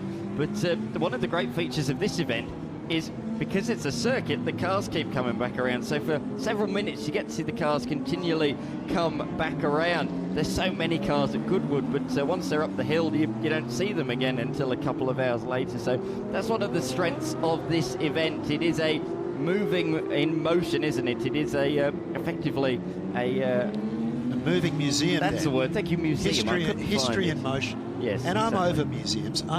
I go to look at a static car collection, and I'm through it in 5 minutes. But I love this.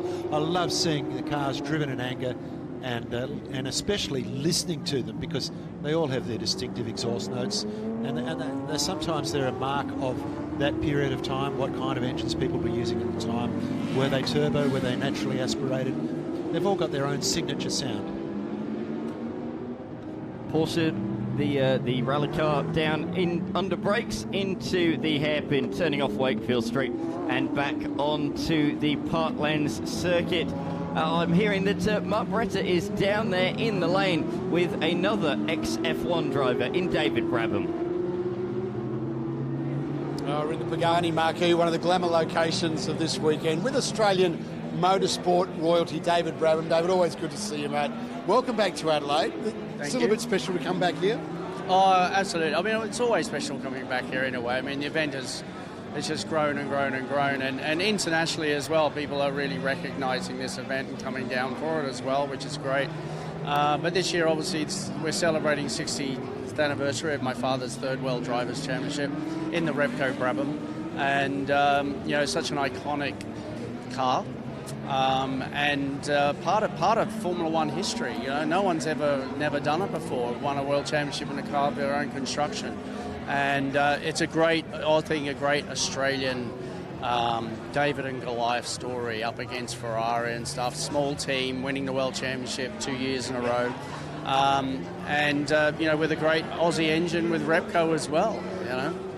I think all Australians feel a connection to that car and your dad and what he achieved, and it is pretty special. What's it like for you when you get to jump in that car? Gives you goosebumps, to be fair. I mean, with so much history, won 4 Grand Prix, won a world championship, and from a family point of view, obviously it was my dad that did it, and jumping in that every time like I said, just gives you goosebumps, because it's just so iconic. And there's only one of them in the world, and that's it. Yeah. And great too that Repco, who've had such a long association with the car, were able to get it, hold it, preserve it. Is it still in great condition? What's one thing that I'm so pleased about is seeing the car. Every year I see it, it looks even better every time. They've done a nice little refurb on it, and it's mint. And when you drive it, it just feels like brand new. And because they get it out too, you know, they get it out to events like this, and so people can see it and get very close to it. It'd be much better than, you know, sitting in someone's museum and gathering dust and only they get to see it. So we're very grateful that, you know, Repco not only preserve the legacy of it, but they want to keep promoting it and just keep that all going, which is brilliant. I think every time you take that car out, every Australian motorsport fan gets goosebumps of their own. Yeah. It is really special. It is. Yeah. Tell us about this event, David. What do you love about it? What makes the Repco Adelaide Motorsport Festival so special? Well, I think, you know, I've been lucky enough to go to several of these type of events around the world, particularly like Goodwood, which is massive. And just I've been here right at the beginning and saw the way this has developed, and it just gives people the opportunity to meet some of the star drivers, and obviously the cars are probably as bigger stars than anyone else. So the good thing is obviously everyone can get up close and personal to everyone and everything, you know. And there's some fantastic cars here, unbelievable. We talk about history with the BT19, but there's a lot of cars here with history and new ones as well, like the Bugattis, you know. Apart from the BT19, do you have a favourite car here? No, just the BT19. There is a Brabham BT62 here as well. So, yeah. That's your 1 and 2. There's a Simtech here as well, which is the year after I raced in Formula 1 with Simtech. It's the 95 car. So it was nice to see that as well. David, awesome to chat. Great to see you here. Thanks for supporting the event again. We'll see you next year. All right, thank you. Yeah, cheers. Thanks, David Brabham there, guys. Boy, what an experience. And it does, that BT19, seriously, just talking about it gives you goosebumps. It's pretty special. Great to have David Brabham here as part of the Repco Adelaide Motorsport Festival. Of course, that man's career, he didn't quite have the success of his father in Formula 1, but a very good career nevertheless, both in Le Mans, winning Le Mans in 2009 and also winning the Bathurst 1000 in the Super Touring era as well. A very good driver was David Brabham. And of course this weekend here to celebrate 60 years of the 1966 Formula 1 World Championship victory of his father, the late Sir Jack Brabham, 60 years ago. I don't think that will ever be done again. A driver winning the car, bearing his own name, and built by Sir Jack himself as well. Incredible stuff. And that was done 60 years ago, as we say. We are moving on to V8 Supercars now, and that means for the second time today I'm joined by Speed Cafe editor Andrew Van Leeuwen. Andrew, so many personalities here. David Brabham, Valtteri Bottas is here tomorrow. Well, everywhere you look, there's somebody of significance. It's such an amazing event. I did mention this before, but it is my first time here at the Adelaide Motorsport Festival, and it really is... despite the fact that weather gods aren't really smiling on the event, it's still so busy out there, and there's so much going on. You talk about, the Brabham legacy in the sport in this country. Like we were down in the tent where that BT19 is before when they started it up, and it's like, it's such a special thing. Like, it's a special piece of sporting history for this country, you know, for someone to have come from Australia, gone to Europe and conquered the World Championship with an Australian-built motor and a car that he built himself. Like, yeah, it's unfathomable, really, if you think about it in modern terms. Yeah, absolutely. It's like Adrian Newey building his F1 car, moving to England, driving it, racing it, not only winning races, winning a world championship as well. It's just remarkable. Yeah, absolutely. No, an incredible piece of Australian, like I say, in the wider sporting sense, you know, not just motorsport, but in terms of sporting achievements on the world stage. They really, it's right up there. It's so underrated as an accomplishment in sport. If that there is no doubt.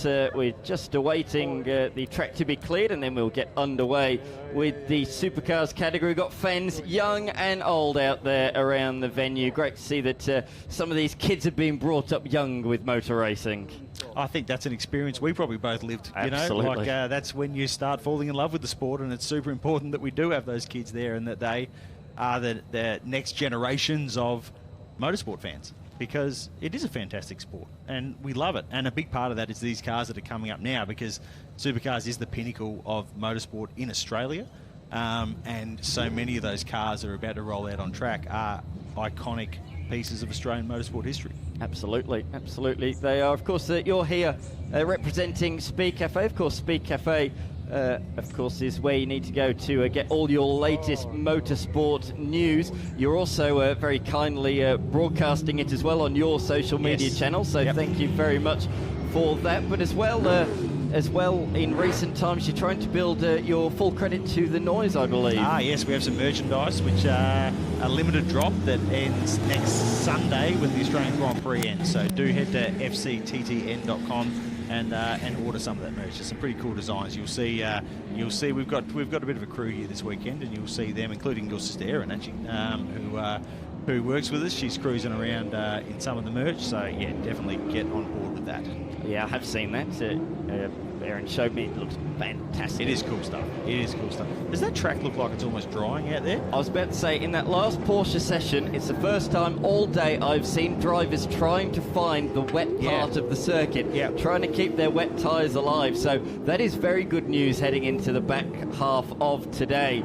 The track is certainly the driest it has been all day long, and yeah, absolutely. These are the trickiest of conditions. Yes, yeah. This is actually the hard bit. Full wet, you know what to do. You set the car up for the wet, you put the wet tyres on, you pressure them correctly for the wet.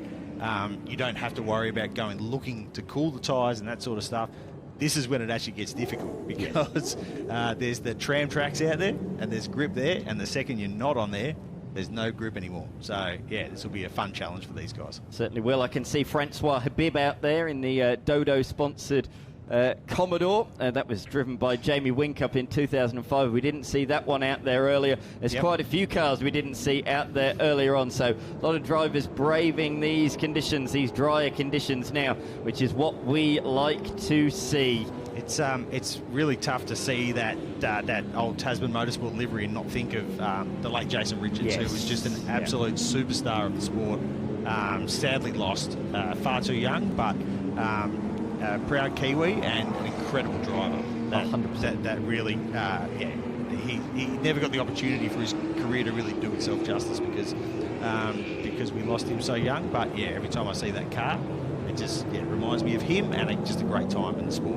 I always remember when he came back to do the non-championship round at the Australian Grand Prix, and the performance he put in there. You could see what it meant to him, what it meant to his family at the time. Yeah, he was just one of the loveliest guys you could ever meet, Jason. So, it's great to have to have these cars out there and to be able to enjoy memories like that of great people that we've sadly lost.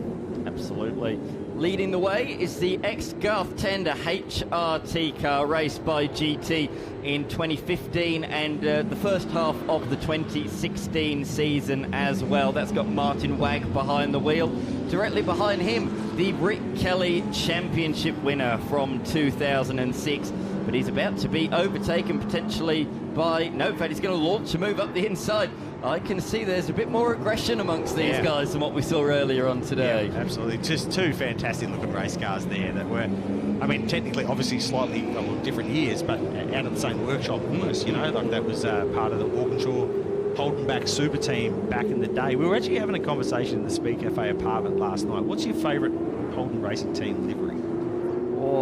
I think I'm putting you on the spot here, sorry, Dan. Yeah, you have. I'd probably go the sort of Scaife Todd Kelly era of 05, 06. Hard to beat, but that Dayglow they ran on that, like on that Tander, that ex-Tander car there is, it really does pop, even when you look at it out the commentary box window here. Like it was pretty good.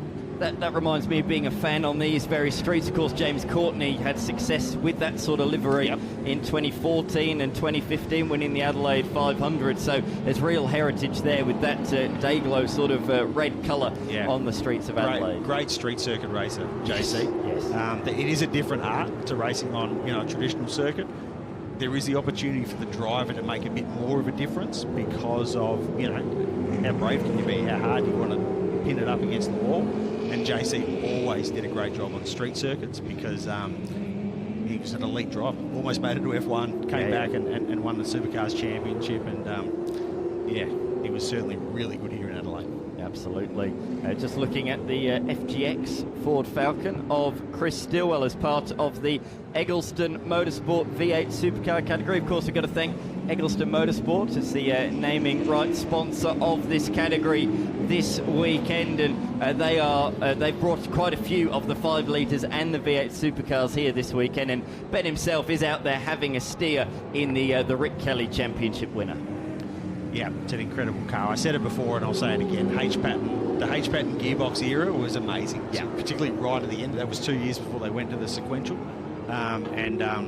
What an art form it was to drive those cars. Particularly you think about somewhere like Bathurst or even here, but the way they had to range through the gearbox while dealing with all that horsepower and very limited grip and all that sort of stuff. That was a real art form, and the guys that really got on top of those cars, they were good. Mark Scaife really took it up a level, didn't he, on his down changes? He was able to skip down changes better than anybody else. Yeah. And that really helped him slow the car down under brakes, and that's where he gained a real advantage. Oh, the big thing, and even in the modern era, the key to making speed in these cars, and someone like Jamie Whincup is an absolute expert at this, it's actually from the moment you get on the brakes to the moment you get the car into the corner. It's incredibly important, and being able to manage that process is what often separates the really good drivers from the greats. And we've seen, haven't we, in years gone by, the internationals that come here. They're such unique cars. You might be a Le Mans winner. You might have won all these GT races internationally, but jumping into one of these is a completely different kettle of fish. Yeah, totally. Well, actually, next week we're going to see Oscar Piastri behind the wheel of a Gen 3 That's right. Tickford Mustang, so we'll see how he goes, because he's probably never driven a 3-pedal race car before, right? Because he came out of go-karts and straight into what would have been paddle shift open wheelers. So that's something he's going to have to get his head around, is the fact there's 3 pedals in this car. And the only way to drive them effectively is the right foot brake, heel and toe, skills that someone like him, who has just been on that pathway to F1 from the word go, actually don't have. Correct. Absolutely right. Here is one of my favourites here this weekend, with thanks to Penrite, one of our sponsors of the event this year.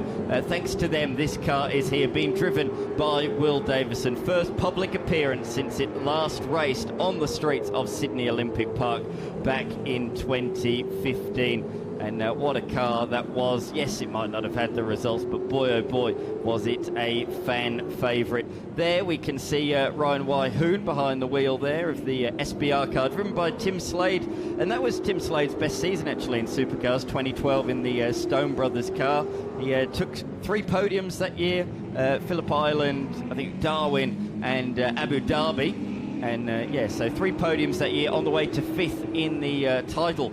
Best of the rest, you'd say, because that was the year where it was Team Vodafone versus, or Triple Eight as they're now known, versus Ford Performance Racing, and those 2 teams won every race that year. There's a bit of lineage between the 2 cars you were just talking about, the Mercedes and the Stone Brothers car, because obviously Stone Brothers became Erebus Motorsport, and then they took on that very ambitious Mercedes AMG project. Built that amazing car. Like it's a unique part of Supercars history, even if it didn't have heaps and heaps of success. And just good to see Will Davo out there having some fun as well. Obviously his full-time Supercars career came to an end at the end of last season, and that's something that he might have at the time not been overly thrilled with, but I feel like he's making the best of retirement, because he's been over in New Zealand. He raced a Formula Atlantic car in New Zealand. He raced a Trans Am car. He gets to come here and do stuff like this. Sometimes, retirement can be a lot of fun as well. Competed at the 12-hour as well. Yes, of course. Yep, absolutely. So, getting to do different things, that's often, really enjoyable for these guys, instead of just being in the grind of full-time competitive Supercars racing. Absolutely. Here it is. I just spoke about this when it was on the grid. Francois Habib's VZ Commodore. This really was the car that launched Jamie Whincup's career. Yeah. He got a 4th place finish in Shanghai, the one time that Supercars went to China, and then later on that year he and Jason Richards took a memorable podium finish. Roland Dane spied this young Jamie Whincup, offered him a drive at Triple Eight the following year, and of course Jamie Whincup won on debut on the Sunday race here in 2006. I mean, you say it launched his career, I'd actually say it rescued his career, because he'd been fired, he was fired by Gary Rogers Motorsport because he wasn't getting the runs on the board that he needed to, and Tasman took a chance on him and put him in the car, and he had that great season. And then as you say, the rest is history. Roland Dane picks him up, and he goes up against Craig Lowndes, what a formidable teammate, and then goes on and wins 7 championships. Like, just absolutely incredible. Incredible, as you say.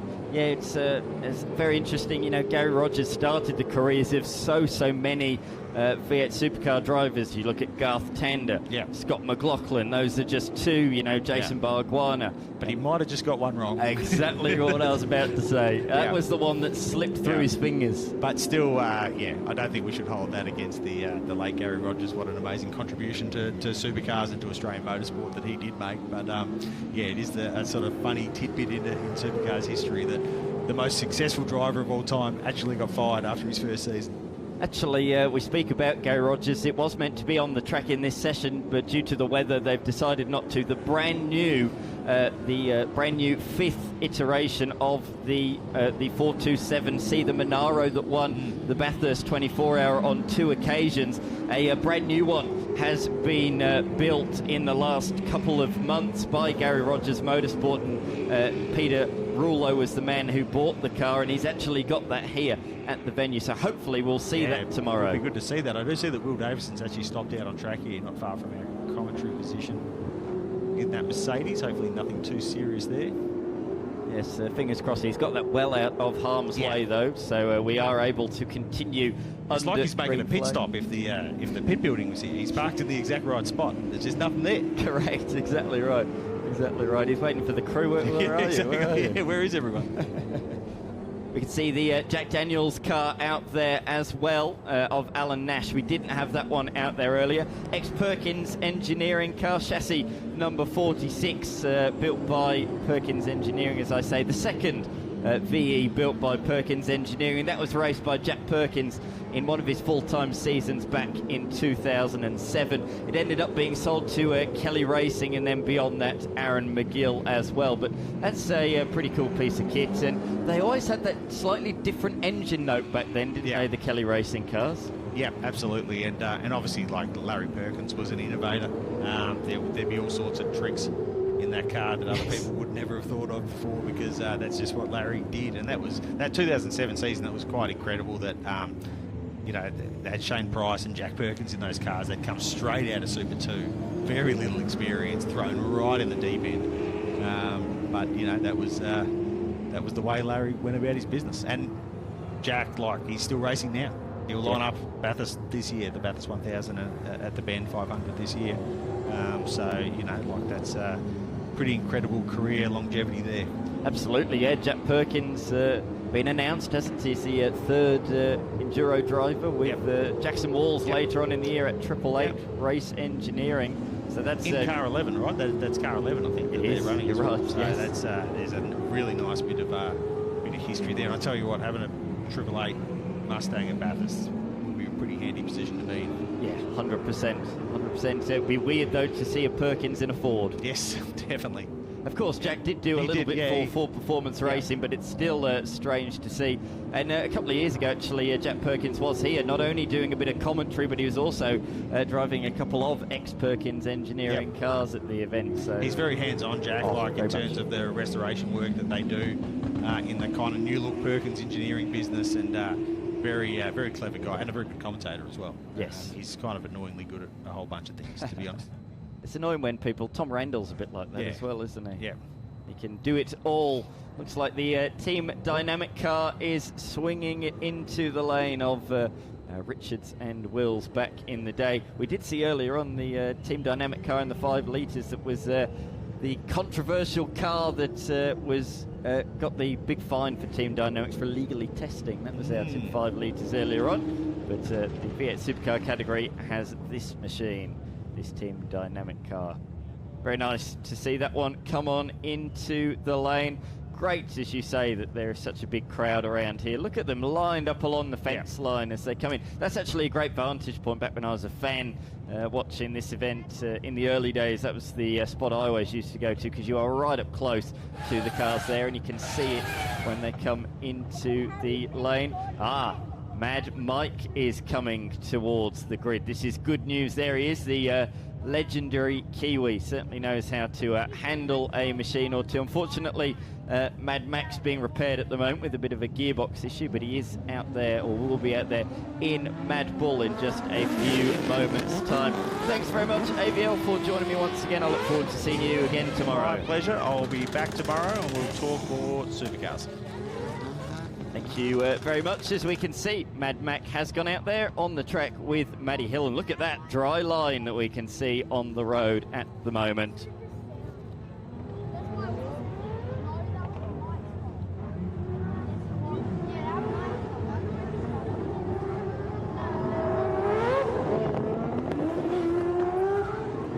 Bit of sideways motion down towards the centre hairpin. Good Scandinavian flick there from Matty Hill, and a bit of rear end loss there for Mad Mike Widett,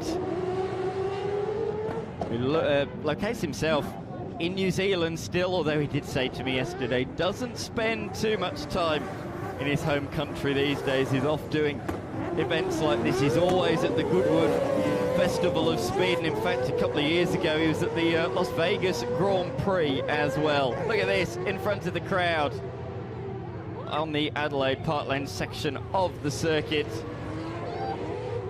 Well, watch out, birds. Stay out of the way of Mad Mike. Flames flicking out the back. Oh, Matty Hill's just dropped it off the road there, just in a little bit too deep. The left rear dropping off onto the grass there. He did keep it facing in the right direction though, so no harm done there at all. And they are side by side in formation towards the centre chicane. Look at the camber on these front wheels. That is remarkable. Can't even begin to imagine the degree of lean on those front wheels. That is quite insane. You wouldn't want to park it near a curb, let's put it that way.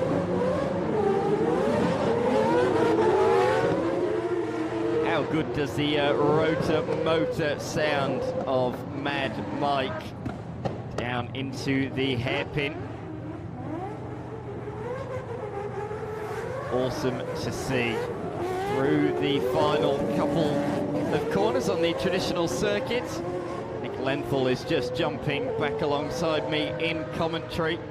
He's a little bit of a breather, a little bit of a walk around. What's the reports out there, Nick? Because the good news that I can give you, Nick, from the track is, you might see on some of these shots, we've got a bit of a dry line. It does look like a dry line, Dan, and I've just been for a walk around to the coffee shop, where else, but yeah, it's looking good. I reckon it's looking good for F1s. Half a chance at least. If I was a betting man, I'd say better than half a chance. Well, Tony Quinn, I think, will be keen no matter what, won't he? Let's be honest. Well, you Tony Quinn, you can't, down. You can't keep him away. No. But no, the Drifter's doing a really, really good job at the moment. Mad Mike and his mate Matty Willen, and I've just been talking with Rene, our resident drift commentator, and just we're loving the look of this Supra, this beautiful silver car, which is, if you get up close to it, it's got a gorgeous set of alloy wheels on it that I haven't seen before. I haven't seen that style. They're gorgeous. And there's the fellas just giving us a bit of a wave. But they work well together, don't they? Mike and his mate Matty, they you could see that they're a lot of trust in each other, just going sideways into corners together. Quite a funny story is that, effectively, Mad Mike's like, oh, I've got a good mate, Matty Hill, he lives in Australia. It would be great if he could do the drifting category. The problem was the drifting category was already full and it had heaps of reserve names already on the list. But Mad Mike said, you know, if there is an opportunity, I'd love to share the track with him. They are very good mates, and I'm very glad that they are sharing the track together, because we can see some real professional tandem drifting out there. And I think it's made the display even more interesting. I agree. One car on its own, yeah, good, but the two of them added a bit of colour to the event, and to see them side by side drifting is really good stuff. Yeah, couldn't agree more. I'm not sure if they've concluded for now. They seem to be taking it a little bit slowly down there into the centre chicane, waving to the volunteers. So I think they may just be done. But how good does that machine sound? They both do sound fantastic, and they're just, to hear them just on the rev limiter all the time is, I mean, mad by name and mad by nature. I'd be worried about when the engine's going to let go, but rotaries don't mind that. They love a rev. They certainly do, don't they? They really do. There's a bit of a rotary theme this year, actually, if we think about it. There's a big display out on the infield full of rotaries. We've got the Mazda RX-7, the ex-Moffat RX-7 as well. We've got an RX-7 as well in GT style of Trenwith, so there's quite a few rotaries out there this year. We've got these two. We've got the J. Duca built HQ rotary with the peripheral port and look, when you just like to do a couple more laps, the best thing to do is a couple of donuts before you go down the entry road to the pits. Fantastic. We've seen tandem drifting at this event on quite a few occasions. I don't think we've ever seen tandem donuts before. That's an Adelaide Motorsport Festival. Well, these are the guys to do it, aren't they, Dan? I mean, you show them a crowd and they're just born to entertain. Oh, he's gone. Matty Hill's over. Right. Oh, no, that was magnificent. Nice work. Yep. Magnificent. I thought he'd made a fool of himself, but no, that was all planned. Nice 360, and away he goes once again. It really does bring a smile to your face, doesn't it? Those two are out there having a whale of a time, and I'm sure everybody around the venue is enjoying watching that as well. Very much enjoying that. The drifters are about to head out onto the racetrack, and I think James has caught up with one of them. Well, the drift category have absolutely held the event together so far, at least on track. I'm with Drift Cat. Welcome back to Adelaide Motorsport Festival. Thank you very much. That's good to hear. That's what you just said. Go the drifters. You've put in a great show for us so far. Can you talk to us a little bit about this epic car of yours? Okay, yeah, it's a Holden VL with a VK front, and it's got a NASCAR motor in it. It's a Dodge Mopar. It's a R5 P7, and yeah, naturally aspirated. We have NOS. We're not running NOS today because we're not allowed to run NOS today, but we got nitrous in there, and it makes 750 horsepower with the nitrous running. That is an incredible amount of speed and power. How do you handle all of that? Yes, I don't know. When you're in the car and you're driving it, because of the vibration and the sound, and it's just all theatrics. It feels so cool. You don't think. You just put your foot down and you steer, and then you just go for it. It's awesome. Now, there's a lot of different types of categories here. For those of us who don't know a lot about drifting, could you talk to us about the different setups, the different steering racks, what you're actually trying to do for points and all that kind of stuff? Because it is so impressive to watch, and maybe we could help educate a few people about what drifting is. Okay, so every comp with drifting has different criteria. So when you go driver's briefing, they will tell you. But it's like when we started drifting way back 20 years ago, it was line, speed, angle. And then now it's progressed to like style and proximity, and if someone makes a mistake and they put someone off, the points go towards each person. Has the person in the front made the mistake or the one in the back? So it all comes to that. There's also there's things like the Wally system and things they've also got now that actually shows the G-force and angle. There's a gadget they put on the car and things like that where you could get the G-force, the angle and things, and they get judged on that as well by the machine. But there's all different criterias with whatever event you do. Yes, yeah. So you've been out quite a few times today. What's it like driving this epic car around this circuit? Oh, I love this track. It's quite technical because it starts really tight and then it ends up really fast. So to link the last two corners, you've got to be doing 150 k's minimum to link the last two corners. And doing it in the wet is really sketchy, so it's like even more adrenaline pumping than in the dry. But I do have I favour the dry more because I like the speed and the G-force. But in the wet, it's sort of like ice skating. You sort of touch it and you just keep sliding. You're like, yeah, it's pretty cool.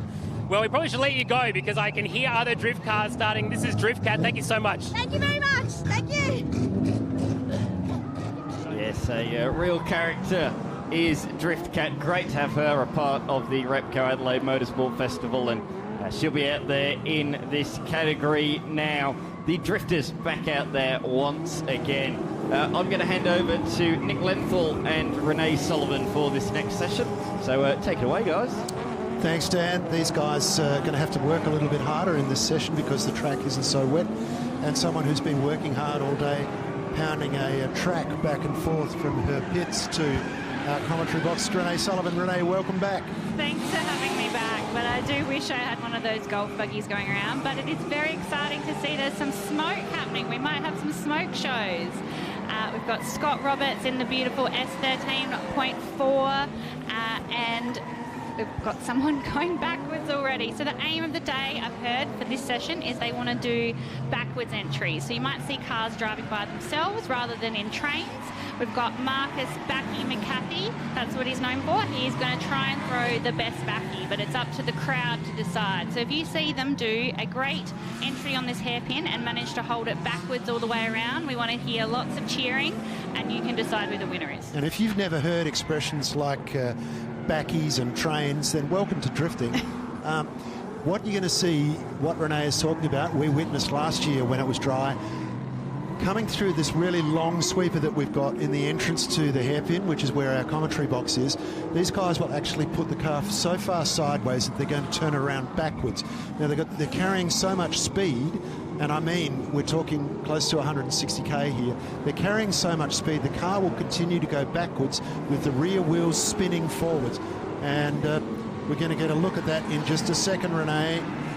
Right now we've got some tandems though. Joel Donegan in the beautiful Everpool Australia Nissan S13. Oh, he's going to do some off-roading. We don't want that. Keep it off the grass, guys. But that is a beautiful car. It's got a V8 engine in it, so once again, not the standard Nissan S13 engine. A lot of these have done conversions. I think we discussed earlier there's only one car with its original engine that comes in the chassis. The rest have been swapped to something else. They're really pushing the limits there. You can see Cale Scott in the beautiful Scott's Tyres 1 beer, and he is just trying not to drop a wheel off the edge, pushing it to the limits to make sure he stays on the track and holds it together. So we're seeing a bit of smoke at last because the track is drying out, and that augurs well for our Formula Ones later in the day. As we look at another example of negative camber gone mad. The stance on the Klingberg Motorsport Toyota Corolla is definitely impressive, and we were just discussing that Jared has been drifting for 18 years, so he's had multiple podiums across SA, Vic, New South Wales, you name it. He's always going to Summernat, doing World Time Attack demos. He is a very skilled driver, and he also does all of our Ride with a Pro passenger rides at Drifting SA events. So if anyone wants to jump in with Jared Klingberg 150 km/h sideways, you can do that next weekend. We see Scott Roberts just having gone through our picture there, and we're now looking at a couple of smoke machines thanks to our drone pilot. Good to see you back up in the sky now that the rain has stopped. And look at that. That's a good way to view it. Look at the angle. Yeah, and the symmetry, trying to get that even gap between each other. It looks like they're adjusting to the changing grip levels. So when the track dries out, but it's still a little bit wet, it becomes very patchy and grippy in places. So that's why you'll see a few mistakes at the moment. But once the track truly dries out, I think they're going to be putting on some impressive trains and backies. So every time they go through it, it continues to dry out. Now, when I drive my Falcon Ute, I always try to not do this. Because it attracts so much attention, and I hate it when that happens. But that's the Driftversity car. That's the XR6 Ute driven by Matty Ween. Yeah. What can you tell us about him? Matty Ween is a very interesting person. He is a huge supporter of drift, and Driftversity is about diversity in drift. But what people might not realise about Matty Ween is he is actually a special effects makeup artist.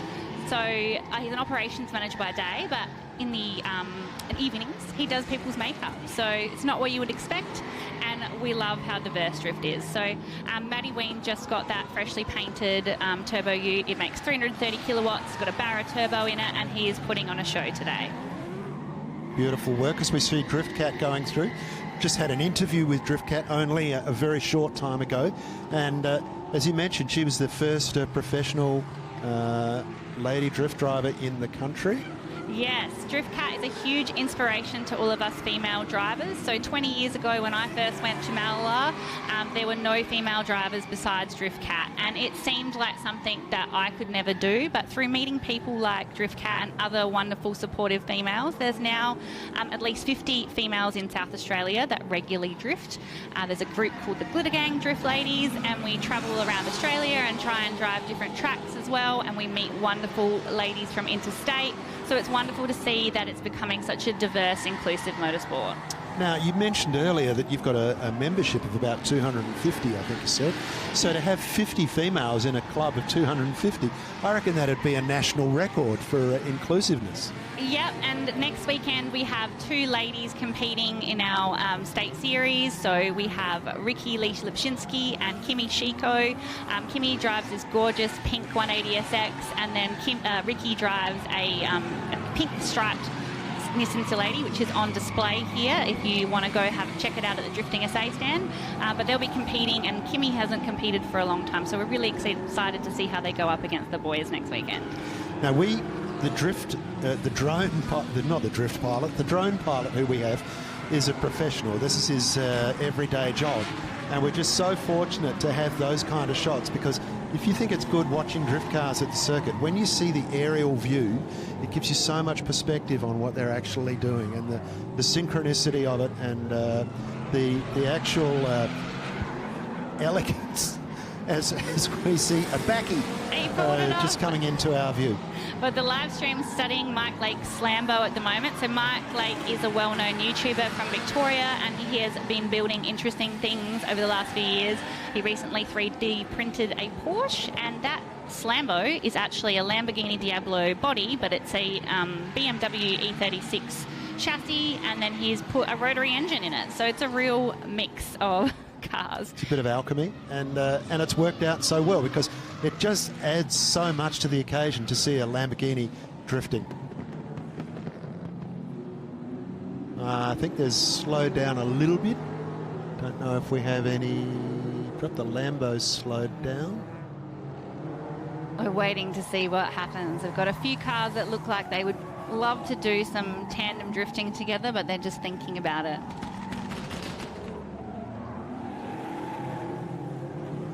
Joel Donegan's car on the screen now is looking absolutely phenomenal. The beautiful Everclear Pools Nissan S13 in that beautiful bronzy orange colour. He's just revamped it specifically for this weekend, and it looks great. Yeah, it does. And as we were saying earlier, the presentation this weekend has been absolutely terrific. As we just had... It was Marcus McCarthy chasing down Driftcat. Now, Driftcat is usually driving on her own lately, because that car is a beast. She wants to do a smoke show, but Marcus is all about getting all over any car that he thinks he can get close to, and he was the car in the last session that was also door on door. I'm getting a little airborne there. So yeah, Marcus McCarthy in the Martini Racing Products S13. He has come over from Victoria for it. He's also a YouTuber trying to build interesting cars, but we haven't seen a backy yet. Come on, Marcus Backy McCarthy.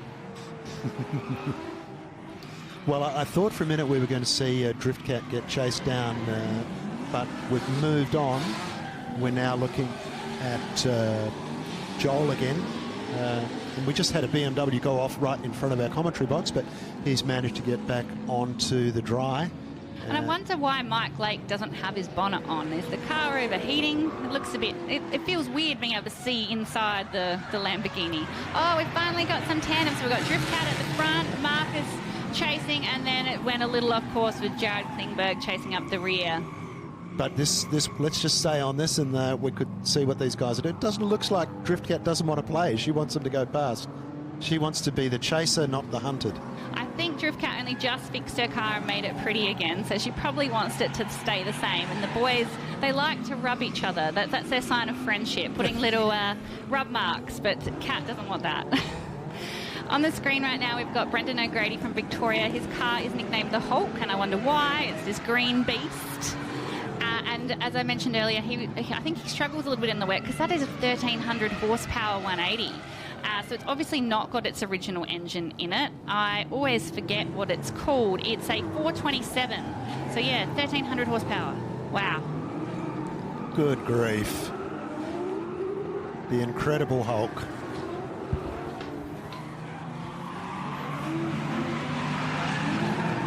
I can see we have a few drifters parked up, which hopefully is not mechanical. Hopefully they've just used tyres, which would be their first time using tyres throughout today. You can see the hazards going on and a few people parking up to wait for the session to end. but Jared Klingberg in that Toyota K70, look at that smoke. This is what we've been missing all day, that smoke show. So I hope his daddy is ready to start changing tyres, because Jared is sure burning them up now. Jared Klingberg, you are a star. If you could have seen the way that car was absolutely thrown into that corner like there was no tomorrow. Just washed off all the speed and started the smoke show, and we got to see the end result.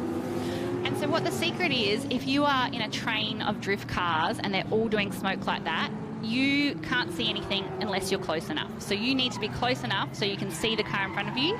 If you're too far back, you won't see anything. So that's how skilled they are. They have to get close enough, door on door, otherwise they're flying blind. There's Joel again. Joel's turning it on for us. He's got, and Kale is going for those backies, but he's overshot it. Oh, Kale in the Sunbeer. So Kale has a reputation for bumpers hanging off, things. So we want that car, which is looking beautiful, to stay the same.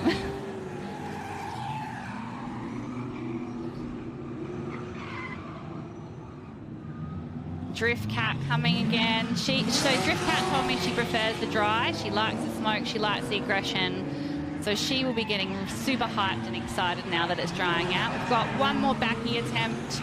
Not quite, from the Hulk, Brendan O'Grady. Let's see, what's Cat going to do when she comes through?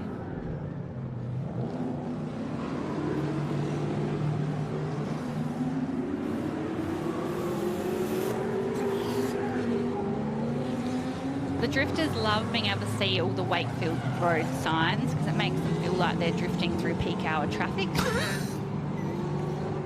It's been one of my lifetime ambitions to do that, Renee.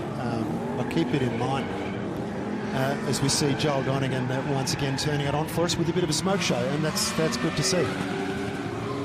So he's carried the speed through the corner but then cut it a bit and ended up on the ripple strip. So not quite a backy, Joel, but good try. We've got Drift Cat coming next.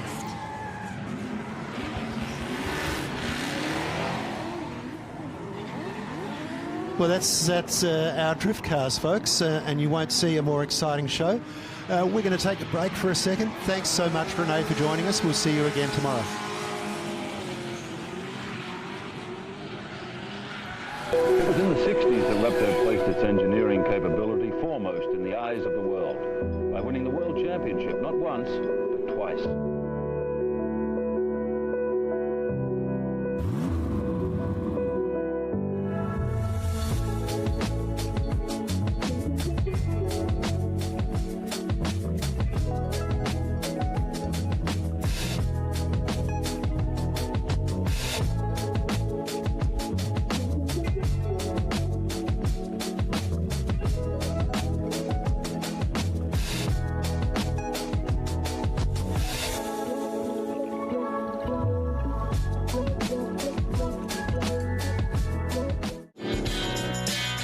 To the Noise, a motorsport podcast like no other. Your weekly fix of news, analysis. Is this the World Champion Hotline? And terrible jokes. He's former legend, I'm AVL. Listen to Full Credit to the Noise.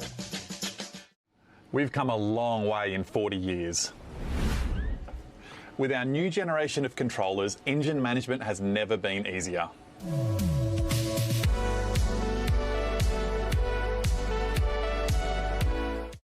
I love riding. It's a real social thing. There's a great bond between riders. Every weekend, I look forward to getting out there. It's a freedom like no other. Riding to work is a great way to start the day. Shannons insure all types of road bikes, not just classics. They offer features riders really want. It's why they're one of Australia's leading motorcycle insurance providers. Whatever you ride. Whatever you ride. Whatever you ride. Ride with Shannons. Call 134646 for a quote.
What started with a dream in 1926 became one family's legacy. The Penrite guys are going to go completely berserk.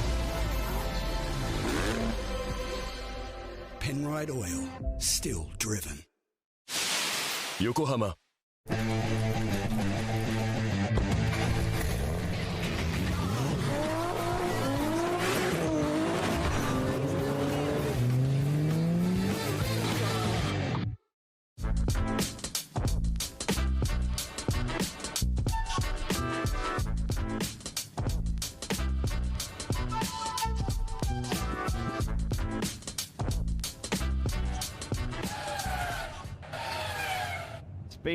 There's been a little bit of change in the programming as it is bone dry and with rain imminent. We've decided to send the Formula One cars out there onto the circuit right now. So a change in the schedule.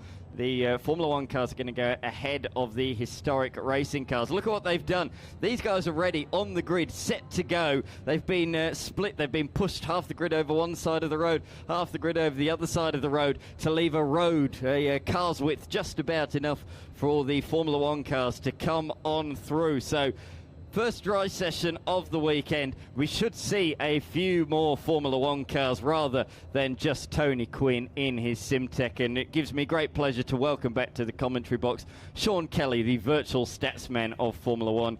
Once again, Sean, this is what you came here for. Yeah, it's probably what a few people came here for. There is Craig Lowndes in the 1988 Arrows A10B with the Megatron. It used to be a BMW engine, 2.5 bars of boost in 1988 for that car. Of course, raced here in Adelaide in the hands of Eddie Cheever and Derek Warwick. This is going to be a bit like one of those qualifying sessions that we get in places like Spa when rain is imminent. Can they all get out and do a lap? It's got that feel to it, doesn't it? There's almost a crackling sense of anticipation that we might not have had we had the rest of the day go dry. Yeah, I'm looking forward to seeing what we get on the track here and for how long will we get it. Yes, fortunately the session's 15 minutes, so hopefully we can get it in, all of it before the rain comes thundering in. But let's have a listen to Craig there. Oh, he was just for a moment having a chat. Let's see if we can hear anything.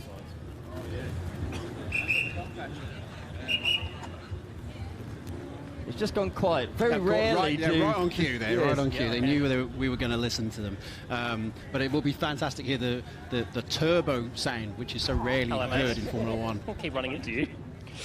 Hey, I think we're going to, James will have a chat to him down there in the lane in a matter of moments, which is really cool that he has the access. And actually, James, yes, down to you, mate. Good on you, Dan. Thank you. Craig Lowndes, you're in a Formula One car back here in Adelaide. Hopefully it's going to go well for you this year. Yeah, I think we've had a few little issues over the last couple of years, but this is the car I've been running, the Eddie Cheever Arrows Megatron. So this is the first break we've had all day to be able to have the F1 cars out. So hopefully your fans enjoy it. I'm looking forward to getting out there and putting on a show. You were describing to me yesterday what it's like driving a car like this around this circuit. Can you take our fans sort of behind the helmet a little bit with that? Yeah, look, it's interesting that obviously these were the cars that were running around the time that I remember. And again, it's just it's nice to be able to showcase them. It's very different, obviously very manual shift, not a pedal shift, not like Tony Quinn's one anyway. Do you have the coolest driving experience in Australian motorsport right now? Oh, absolutely. Have a bit of fun with this one, that's for sure. Enjoy it, Lowndesy. Cheers. Thanks. Thanks very much, James, for that. Great to have him down there right on cue. And it sounds like that thing is just being fired up now. So we're just seconds away from seeing these Formula One cars hit the racetrack in just a matter of moments, including Craig Lowndes back again in that car. He's driven that a few times here at the Repco Adelaide Motorsport Festival. I think he's nearly driven it more now than Eddie Cheever did back in the day. But yeah, it's pretty cool that he comes back year after year and continues to drive that car provided by Kieran Patel. And there we can see the first F1 car about to go under the Penrite Arch and out onto the racetrack, and it is Craig Lowndes, 7-time Bathurst 1000 winner, leading the way. Tony Quinn is also out there in the Simtech as well. So we've got a couple of cars already, which is very, very cool to see. Of course, that car raced at the 19 1988 Italian Grand Prix and finished on the podium in what was a very memorable day in Monza. Yeah, most memorable because Ferrari finished 1-2 in the first Italian Grand Prix after the passing of Enzo Ferrari, who had died the previous month. But it's not remembered as well, but the Arrows team finished 3rd and 4th. Eddie Cheever was 3rd. It was his first podium finish for 5 years. And it's a fascinating backstory of how it ended up on the podium in that race, because this car, in its original form as A10 in 1987, had tremendous difficulty with the pop-off valve, which was newly added to the rules in 87 to restrict the boost to 4 bars of atmospheric pressure. It would cut in at 2.5, 2.4, and they wouldn't get the maximum power from the engine. The Megatron engine, which used to be the 4-cylinder BMW engine, tuned by the Swiss tuner Heini Marder, who used to be a mechanic for Joe Siffert, who was he was a mechanic on Joe Siffert's March 701, which was originally supposed to be here this weekend until the customs officials had their fun with it. But this car, it was down on power for a season and a half, and they could not work out why it kept cutting in, why they couldn't get maximum boost. Eventually, they worked out that the pop-off valve was sitting too high in the engine, and by lowering it solved the problem. When the car went to Monza that year, it was quicker down the straight than the McLaren Honda of Senna and Prost, which won 15 of the races that year. So the car had potential. It was designed by Ross Brawn before Ross Brawn became the legendary designer that he really did in the 1990s, but it was one of his earlier efforts. It had a lot more potential than it showed, but it did at least get on the podium at Monza. Absolutely, it did. Yeah, that was a very, very famous race, not only because of the Ferrari 1-2 just weeks after the passing of Enzo Ferrari, but as well the only race McLaren didn't win. Mechanical issue for Prost, and then Senna had a bit of a tangling with a one-off Williams driver at the first chicane. So into a Senna chicane goes Tony Quinn. Is back out there on the race circuit, and I did see one of the Ferrari 15685s out there as well. I didn't catch whether it was the one of Stefan Johansson or the other one. Car is what we have here from 1985. There's obviously, many of you will have seen in the garages, there are a brace of them. Completely different aero setup for the two cars. So this car is that this has the lower overall downforce package compared to the Johansson car. The Johansson car has a bigger diffuser. If you go around the back of the car, you'll see a big, huge stepped diffuser, almost like a sort of swallowtail. So I'm told that this car has less peak downforce, but is easier to drive than the Johansson car. Even though at first glance they look the same, they are different beasts to drive. This car apparently is better around the tight confines of the Adelaide Street Circuit, whereas the Johansson car would be better at racetracks where you can stretch your legs like Monza. Let's chuck Johansson in behind the wheel of the harder car to drive. Of course, he did drive both of these cars actually in that season. This car was both the 27 for Alboreto, but also the 28 for Stefan Johansson as well. So it's raced in quite a few Grand Prix across the course of the racing season. Currently being driven by Guido Belgiorgino Nettis, who's been at this event a couple of times, and it's great that after a couple of years away he is back, and he's brought both of his beloved Ferraris with him as well. So this car was a two-time race winner in 1985. Michele Alboreto won the Canadian Grand Prix and the German Grand Prix, which was at the Nürburgring in 1985. Stefan Johansson put it on the front row that year.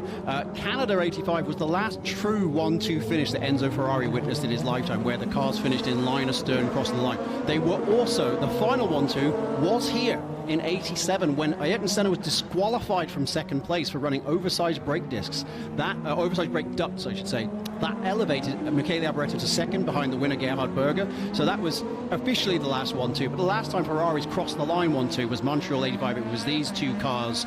The irony was Ferrari, of course, built their cars around powerful engines. They were down on power in 85. They were struggling to make up the deficit to BMW, and also, of course, Honda was starting to forge their reputation. They had the wins at the end of the season. Of course, Keke Rosberg won the final race of 85 in the Williams Honda FW10B. Ferrari down on power. In the Autocourse Annual of 1985, they described that as saying, telling Ferrari they were down on power was like trying to tell them that Santa Claus didn't exist. They're very good, very good. So many legendary, because it was final race of the year, so many legendary drivers. You mentioned Keke Rosberg. He was actually leading his final ever Grand Prix in 1986 when, unfortunately, mechanical issues caused him to come to a stop. And, of course, Niki Lauda also finished his career here on the streets of Adelaide in the inaugural Grand Prix in 1985. Yes, indeed. I believe Lauda actually led a lap in that race. It was very attritional. It was a 2-hour race in 85. And, of course, those who are of a certain era will remember all the cars really struggled to hang on to their brakes. This circuit was so tough for Formula One braking. Of course, back in 85, we had fuel tanks which were 225 litres. There was a lot of weight in the car at race start. By 1988, the turbo cars were restricted to around 150 litres. That's what we're looking at here with the 88 Arrows Megatron. So they're a little bit lighter. But the normally aspirated cars were actually unlimited on fuel. So it further restricted the ability of these cars to stretch their legs in race trim. A lot of it has been made in pre-season this year about how we've changed the power units, where we've got this 50-50 split between the internal combustion engine and the electrical system, and that the driver is actually running out of energy through the lap. In some senses, there is a parallel with the first turbo era, whereby how you ran out of energy in the mid-80s was you ran out of fuel.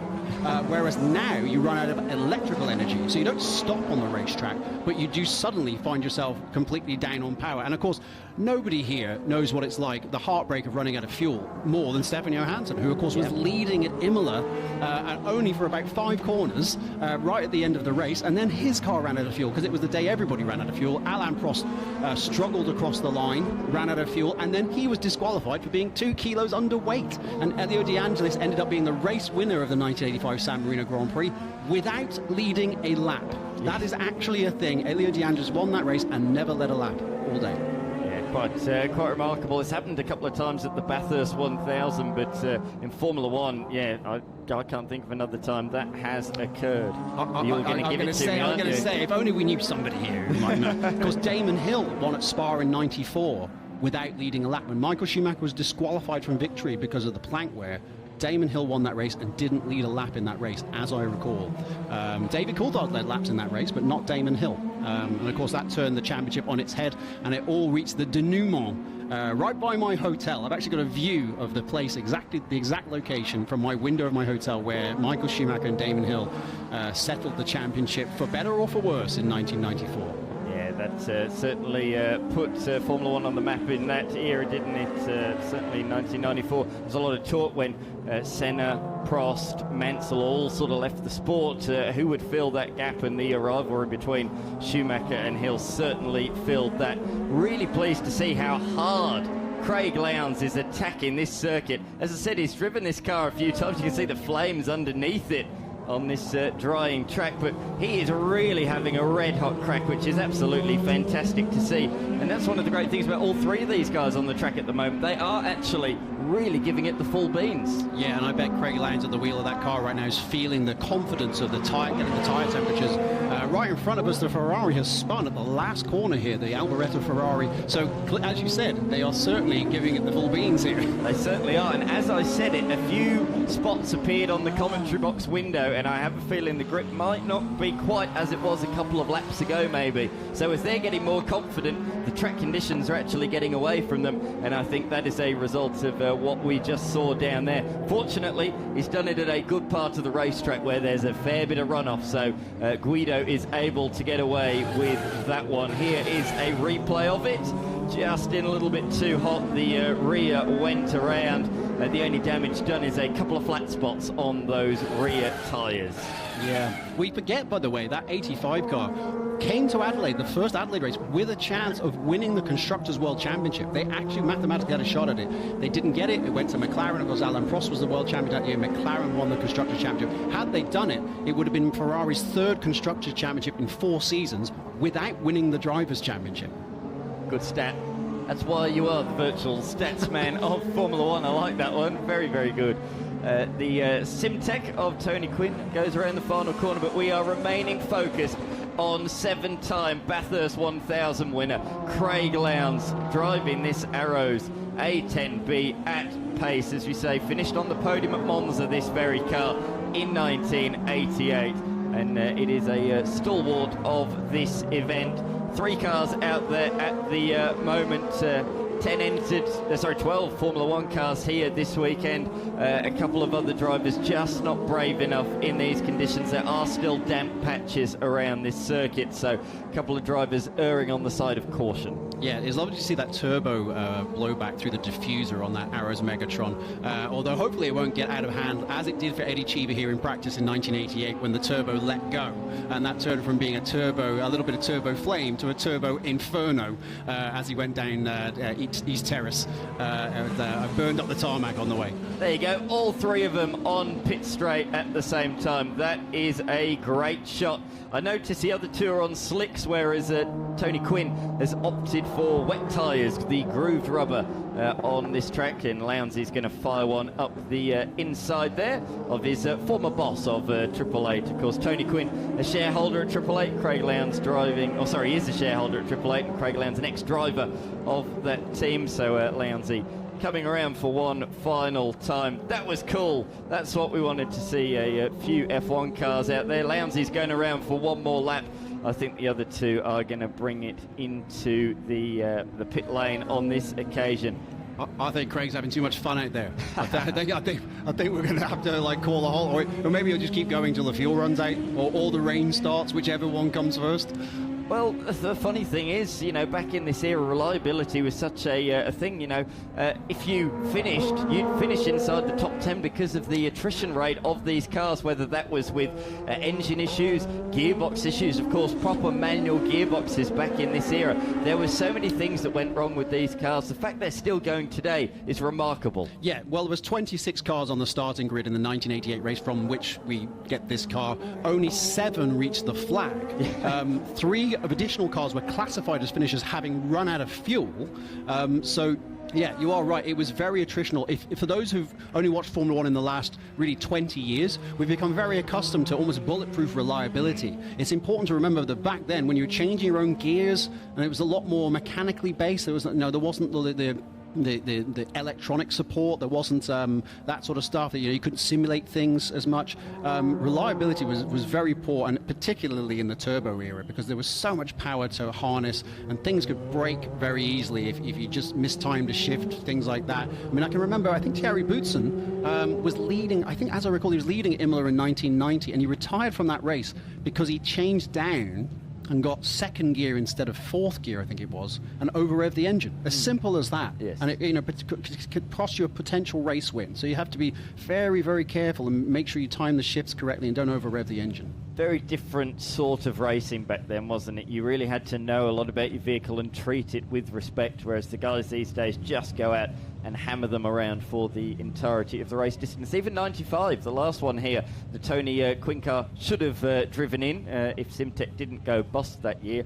Of course, in 95, Damon Hill won that race by 2 laps. Can you imagine that today? Well, that was an anomaly even for then. I mean, that ties the largest winning margin. I think, at the top of my head, I think it was the 1969 Spanish Grand Prix was won by 2 laps as well. But yeah, that was an anomaly when, again, not many. We only had 8 finishers in that race. The last finisher was 5 laps behind. So it is often said, I think Formula 1 fans, we often are a bit short-sighted and think it was better in our day. And then we go back and watch a race from our day and realise, no, actually today has never been closer than it's ever been before in Formula 1. Absolutely. Well said. Thank you very much once again, Sean Kelly, the virtual statsman, for joining us in the commentary box. Look forward to having you throughout the day tomorrow as well. Thank you. We move on to the historic sports category. Nick Lenthal is jumping back in the commentary box for this one, and alongside of him will be Anne Osgo. But we were just talking about Tony Quinn and the Simtech, and down there in the lane, James has caught up with him. Good on you, Dan. Thank you. Hey, and Sean Kelly, it's such a pleasure to have you here in Adelaide, mate. You bring so much to Formula One all over the world, and shout out to you, my friend, as Tony Quinn jumps out of the Simtech. G'day, Tony. How are you? That wasn't a jump. That was a reverse crawl. You did it with such grace and such ease, though, as you always do, Tony. Years of acrobatic training. So great that you could get on track with this today. Yeah, I've been on 3 times. It's been good, because I've got the wet tyres. But that wasn't wet tyres. But anyway, it was all good. I go on a dry track with wet tyres. That's the kind of man and racer that you are. You've been to Motorsport Festival so many times. It's great to have you back here. What's 2026 like for you compared to even last year? I think it's a great event. I think it really is. And, I think Tim should look at doing one in Queensland. And, wherever you would do that, I don't know. But I think there are several places that would do well with it. We just need South Australian government money. That's all we need. That should be okay, shouldn't it? I'm sure that'll be fine. In terms of the family, what's young Ryder doing this year? I think Ryder's been tapped on the shoulder by some of the guys at BMW. So I don't know what he's doing. I mean, it'll be up to him. I've done my bit with him, so it's up to him now, I guess. But he's clearly a good driver, and we'll see where it takes him. Well, mate, it is great to see you. Thank you so much for bringing this here this weekend and for chatting to us. Let's go over now to Mark Beretta. Fresh out of the A10 Arrows, Craig Lowndes. We're used to seeing you with a smile on your face, but it seems a little bit bigger right now. Yeah, a little bit more horsepower, a little more downforce, a lot nicer, but it's old school. It's an 84 Megatron, like it's an Arrows Megatron. It's an amazing thing. It really is. It's a car that I've been driving for the last couple of years. We've had a few little teething issues this year. I've got to say it's probably been the first time we've had a good first solid hit out. It's a 6-speed or 5-speed right-hand gearbox like what we used to in Formula Ford, but I haven't done that for a long time, so getting used to all that. Compare it to a supercar, what's it like? Oh, it's because you're in an open cockpit, so your head's buffeting around more. Vision-wise, you can see the tops of the front wheels, so you can actually see what the front wheels are doing. A bit of old school, a lot more acceleration because it's a 4-cylinder turbo engine. So when that thing kicks in, it's like a kick in the backside, and away we go. So it's first, second, third is really close ratio, so it's literally bang, bang, bang, and then fourth, fifth is a bit longer. But it's just different because you can brake a little bit later. You can carry that throttle around that second last corner like what we do here. So can't use curbs though. Like we can monster curbs in a supercar. This thing, no. I'll turn it into a canoe very quick. Mate, so good to see. Tell us about this event, the Ripco Adelaide Motorsport Festival. Here you see some of the greatest drivers in the world, you amongst them, some of the most incredible cars you'll ever see anywhere. How good is this? It's amazing. I've been here, I think, nearly every year, and it's just growing. But every year, the thing is, it's different cars. You got the stable mates of all these cars that come year in, year out. But then you get the variety of the hypercars, and you get the initials. Last year, we had Can-Ams come from the US. So every year, something's different. Something's fresh, something's new. And that's what I love about this place. Tim Possingham and all the guys in the team do a fantastic job. The weather's not playing part this weekend, but it's great to finally get the cars out on track, to showcase them, to show people what they come to see. Speaking of cars on track, the Vodafone 888 might get out there over the weekend too. How good to see that car again? Well, I just actually did a thing in the marquee with Jamie and reminisced about 2010. You got to remember, 16 years ago. So, I know. But it's just really nice. Benny Eccleston, who owns those cars, did a magnificent job. He's restored them all. They're presented more beautifully now than what we did when we tried to destroy them. But to have that recreation of Jamie, myself, the 1-2, it's just, again, just great to see old supercars running around, having opportunity like this, the festival, the Adelaide Motorsport Festival, to be able to showcase and allow people like that to bring cars. Absolutely. Can't you feel the motorsport buzz in this city at the moment? Like, it's just incredible. Whether it's whatever has happened with the MotoGP, bringing that to town the next couple of years, something about this town is even stronger motorsport than it's already been. Oh, absolutely. I think that, Malinaskis, the Premier there, he's got to have a lot of credit. But it's not only just motorsport, it's sport in general. Like, you come here with the cycling, it's a mega city that loves to host big events, and it's great. We love coming here. I love being here. Got a lot of friends, a lot of family here, and you put an iconic event like this on, we always come back. Yeah, there's a couple of good wines to taste, Lance. I'll get to that. Mate, congratulations. Always great to see you back behind the wheel. You just enjoy it so much, and you do such an awesome job. But have a great weekend, mate. We'll talk again. I will, definitely. Thanks, Brett. Right. Good on you, Lowndesy. There you go, guys. Great to hear from Craig Lowndes after punting that Formula One car around on a drying circuit, and wasn't it great to see them out? Alongside me, I have Anne Osgo, the voice of historic racing in Adelaide, especially if you've gone to Malala over the years. And welcome back. Thank you so much. It's been some really interesting cars out there, as you said, but this is where my heart lies. I love the F1s, but definitely my heart lies here. So we've got a really interesting mix of cars, quite a few, as you can see on screen, with the amazing Mercedes, which is a replica that's out there. It takes up a lot of track.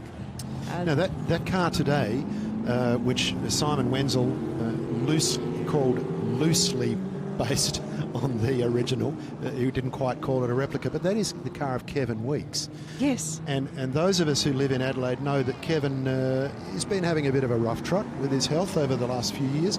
Couldn't drive the car today. Simon Wenzel, who works with Kevin, is driving it today. But Kevin, if you're watching, we know you are probably the fittest bloke around. Hang in there. We want to see you back out here soon and fit and well. Yeah, such a delightful man, so we do look forward to seeing him back. The car you have on the track at the moment is actually the Brabham, and I got it right? No, it's the Elfin Catalina of Peter Whelan. Yeah, and very similar looking car, though. I'll give you that one. I was hoping I hadn't got wrong.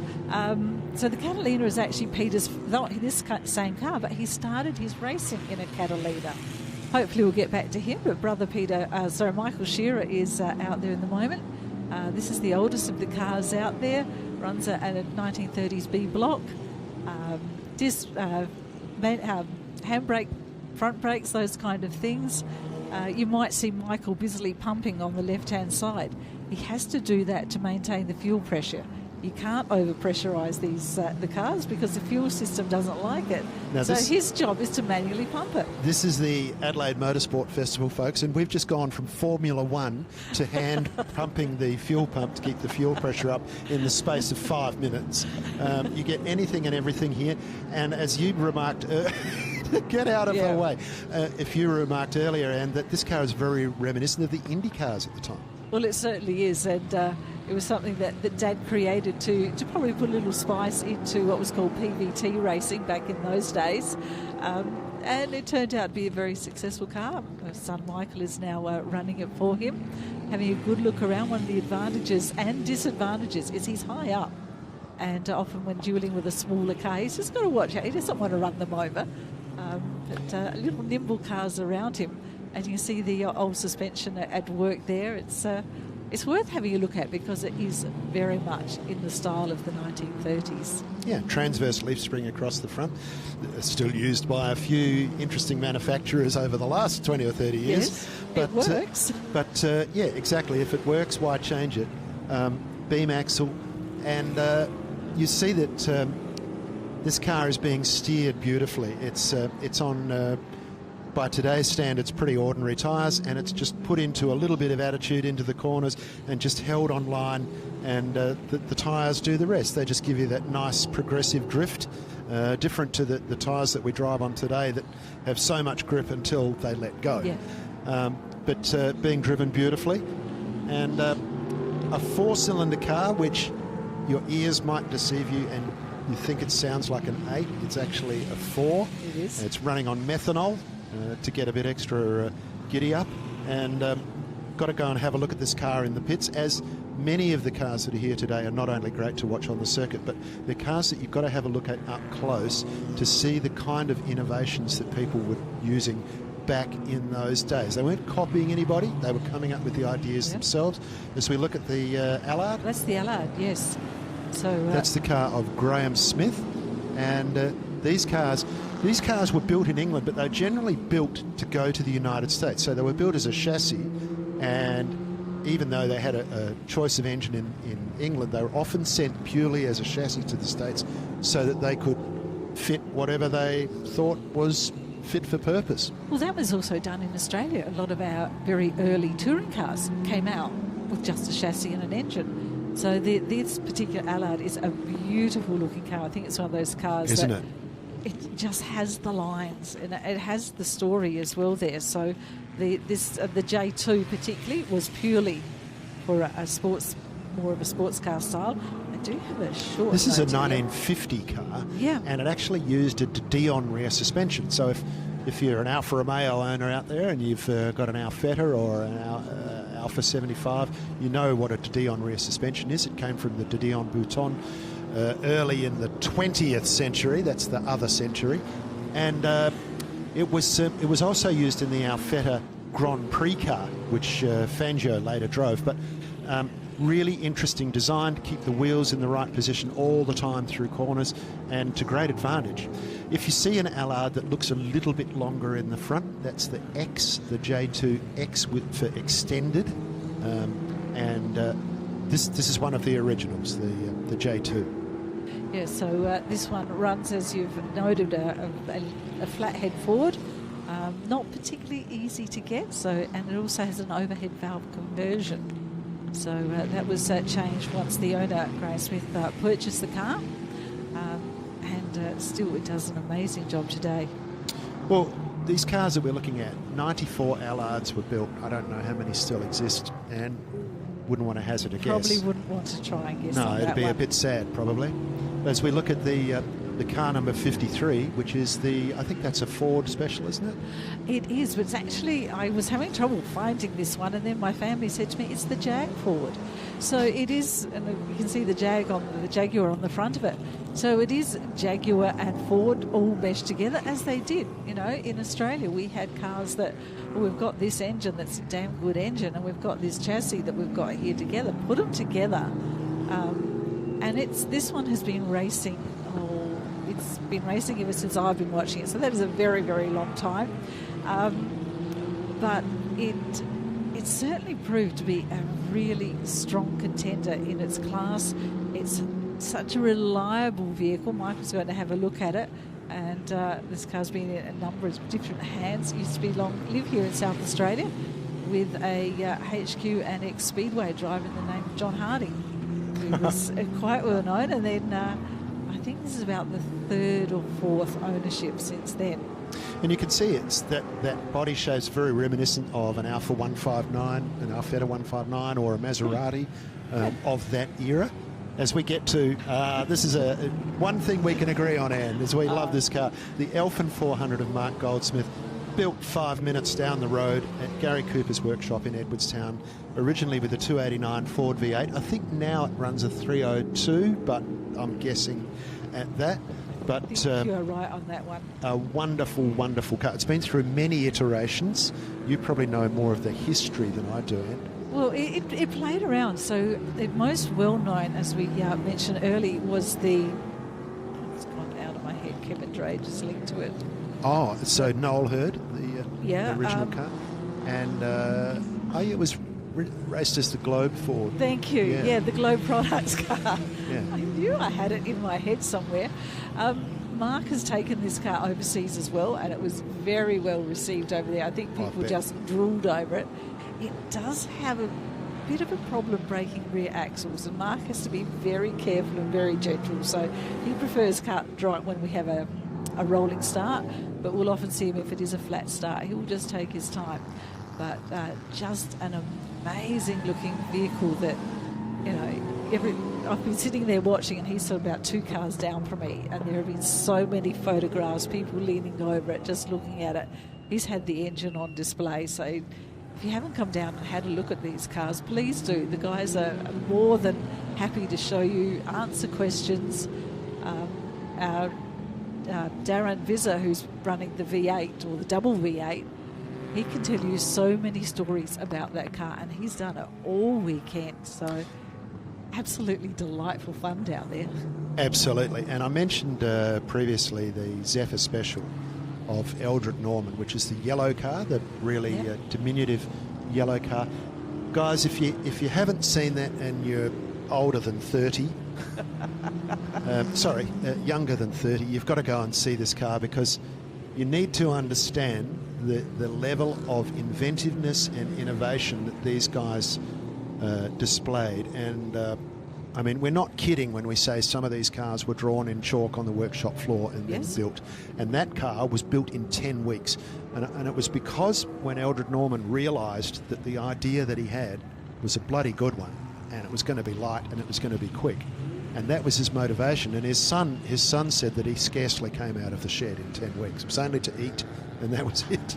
And it was a ripper car. So go and have a look at it and see the innovation. And you also think the same kind of engineering process Lotus used.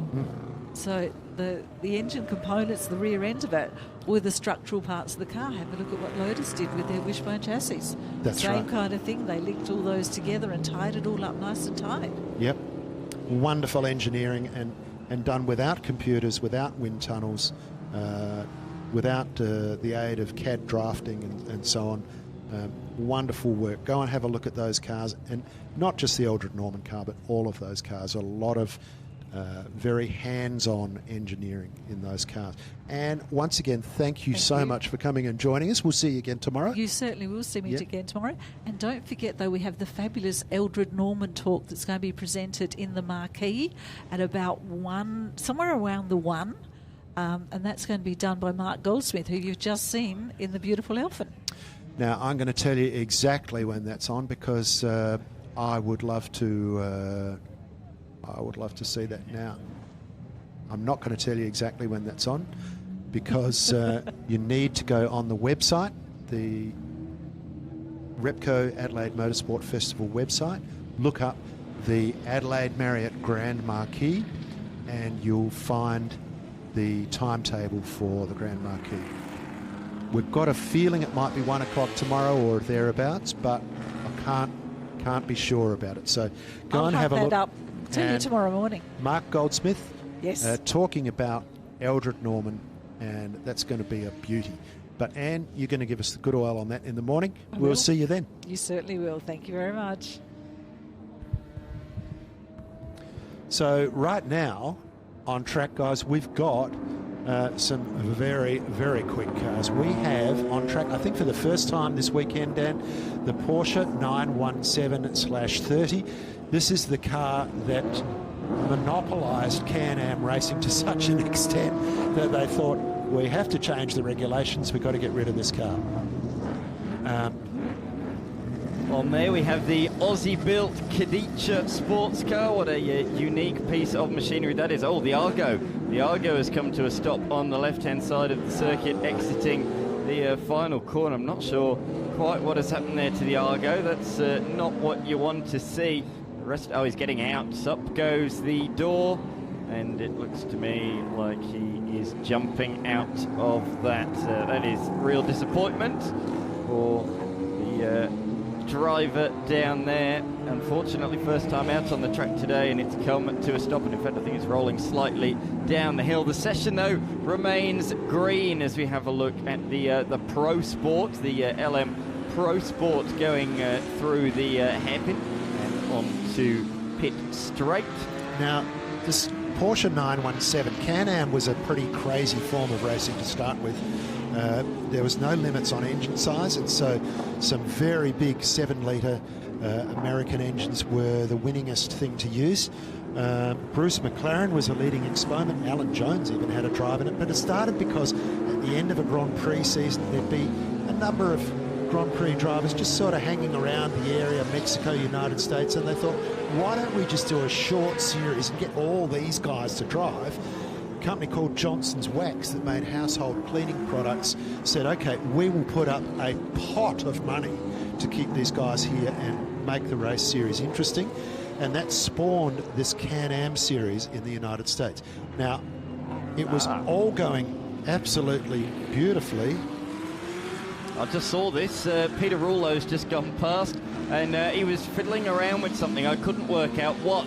I think that was the answer. I think he was trying to hold the door down, and unfortunately, on pit straight, after he's gone past the commentary box, he's let go of it, and it's flung up into the air. So we've now got two stationary cars on Wakefield Street. So we've got the LMP3 car and the Argo stuck down there, but they've done a really good job of moving their cars far to the left-hand side and out of harm's way, which is enabling us to continue under green flag conditions, albeit, of course, double waved yellows down there at the hairpin. It looks like Peter's going to drive that car back and into the lane. He might even come back out. They'll just quickly push that door down and send him back out once again. But it's great to see all of these sports cars out there on the race circuit. Now I can actually see that Thierry Boutsen is heading out onto the racetrack as well, the 1989 Adelaide Grand Prix winner. But Rouleau's past the pits, Nick. He has passed the pits, so Peter Rouleau continues to go around the circuit with the side up there on that particular machine. With the additional aerodynamic aid. Oh, yeah, absolutely. Absolutely. So that is... he has parked, Dan. He's decided to park it. Very good place because the officials are just there. They'll jump. He's parked it right next to a safe spot. The officials are not in harm's way. They've pushed it down and away he will go once again. As we look at the Ligier, the P325 out there on the racetrack. We saw this one out there earlier on today, didn't we? And it's great to see it back out on the course at the moment. So we've got, in this category, we've got sports cars, and we've also got some Can-Am cars as well. We were expecting to see the Vodafone Bathurst cars out there, but sadly, due to these inclement conditions, they've elected not to run it. Australian Motorsport have just restored those cars, and they've erred on the side of caution to not run them. So we're not going to see Lowndes in Whincup replicate their Bathurst 1000 success here today, but I'm sure we will potentially if conditions are good enough anyway, tomorrow we will see that. But yeah, currently the sports cars out there. This is the Ligier machine heading down into the centre chicane. The Argo still parked there in front of the Adelaide sign. Of course, we've got to thank the South Australian government here in Adelaide for bringing this event back to life with Peter Malinowskis. Very big thanks to him. Without him, this event would not be here. Here is Luke Warwick at the wheel of his McLaren M1A, and this car won the South African Sports Car Championship in 1966 and 1967 before disappearing off the face of the earth, basically. Nobody knew where it was, what happened to it, and it was discovered in someone's shed in 1983. And it was shipped over to Australia, and it dusted off the cobwebs on the streets of Adelaide in 1985 at the Australian Grand Prix support one of the Australian Grand Prix support races. So pretty cool to have that here this weekend, Nick. Yeah, and in typical style, a 4.7 litre Ford V8, 4 Weber carburetors on top. You can see the ram tubes coming up and putting out approximately 400 horsepower, which in its day, 1965. Oh, no, it's done it again. That is not a replay, ladies and gentlemen. It's that dodgy door. It's happened again. The door has reopened on the side of the Rouleau LMP3 machine. So that's not a Ligier like the other one that we had out there earlier on today. That particular machine driven by Peter Rouleau, or Alex Rouleau, sorry, behind the wheel of the machine. The LMP3 machine. So it's an ADES AG built back in 2015. So this really was the sports car of choice about 10 years ago. Hard to believe that this is 10 years old already. It looks pretty similar though, doesn't it, to the Ligier in terms of styling and everything. There's his dad, Peter Rouleau, the owner of the car. He's just making sure that door is secure. They were having a little bit of a chat, but as you can see, Alex has parked that really cleverly, so his father is well out of harm's way of any cars. He is protected by the concrete barrier, so great heads-up driving from young Alex Rouleau. It means that we can continue this session under green flag conditions, and here is that Porsche 917. I think it's one of the most popular cars here this weekend, the 91730, Nick, formerly owned by Mr. Roger Penske. And one of the most powerful, Dan. These cars, they arrived on the Can-Am scene. They won basically every race that they got entered in. They were running a 5.4 litre twin-turbo flat 12. They made over 1,100 horsepower in race trim, but in quali, we just wind the wick up a bit and boosted up to 1,500 horsepower. It was absolutely crazy. How much did they weigh? 820 kilograms. But this car, what is even more interesting about this car, Dan, is what you told me on Friday, that this car wasn't even built at the time. Yes, so this is a remarkable story. Can-Am really did, this car dominated Can-Am in its era.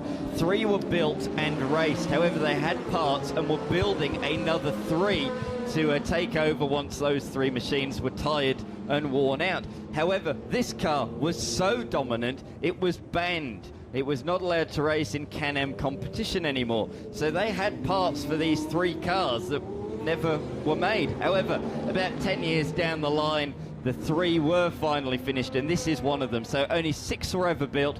This is chassis number 5. Never actually raced, but it was one of those cars built 10 years later, 10 years on, which is a really cool piece of history. It is. It's an amazing piece of history. And I think it's just wonderful that we're actually getting to see a 917, because they are one of the most famous racing cars of all time. You had to have a big heart, should we say, to drive one, and a lot of drivers had mixed feelings about them. They were very lively. Yeah, certainly do. As we look at the surroundings here of the Repco Adelaide Motorsport Festival, over to you, Mark and James. Nick and Dan, thank you very much. Thanks for a fantastic job today. It has been a real highlight, your commentary today, so much appreciated. James Baldwin, what a day. I mean, the weather threatened earlier today, but it's done the right thing. We were able to get some cars out there on a dry track this afternoon, which was a real highlight. But you picked a favourite moment from today? Too many almost to think about, to be honest, Barrett. I'm so glad we got Formula One cars on track. I think Craig Lowndes finally getting out on that Arrows, though, and absolutely having a great go as only he could. It's probably a favourite for me. Crowd has been fantastic today. The turnout of Formula One drivers is just mind-blowing. To have a collection of Formula One drivers like that here for this event is just remarkable. Same with Supercars as well. It is just a fantastic event to come to, and I expect we'll have bigger crowds again tomorrow, eh?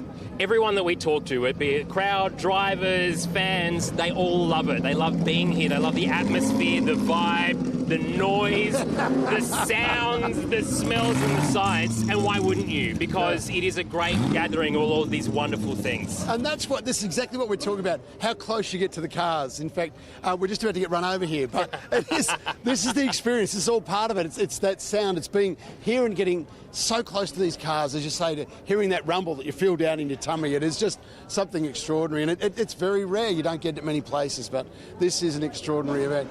So much to look forward to about tomorrow as well. We come back and we get to do it all again, which is just great. I cannot wait, and it's hopefully the weather holds off for tomorrow, but regardless, if you're thinking about coming, or maybe not, if you've got a ticket, please come, because this has been phenomenal all day. Yeah, it's been a bit wet occasionally, but spirits are high, and we've seen so many cool things happen. Yeah, and I think no matter what the weather does, people want to be here. They want to be part of it. They want to see it and feel it and get close to the drivers. I think that is still one of the great things about this event is that access. And I mean, you can talk to Mika Hakkinen, you can talk to David Coulthard, you can talk to Craig Lowndes. You can get that close to these incredible cars. It is just a remarkable event. There's nothing like it really anywhere else in Australia. It is Australia's dream, and that's legendary. Hey, that's about time for us to go to. James, great job today, mate. Really enjoyed it. Thank you, mate. And we have had a fantastic day. Hope you have too. Don't forget, we're back here tomorrow. Look forward to your company then. Or if you can get yourself down here, come on down. We'll see you down trackside at this remarkable Repco Adelaide Motorsport Festival. See you tomorrow.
Oh, a huge lock-up just as we come back on the PA commentary for Chris Smurden in the Halvaline V8 Supercar. I noticed, Nick, which is really good to see, we've combined the 5-litre touring cars and the supercars together in this session. That'll keep you on your toes, I reckon. It will.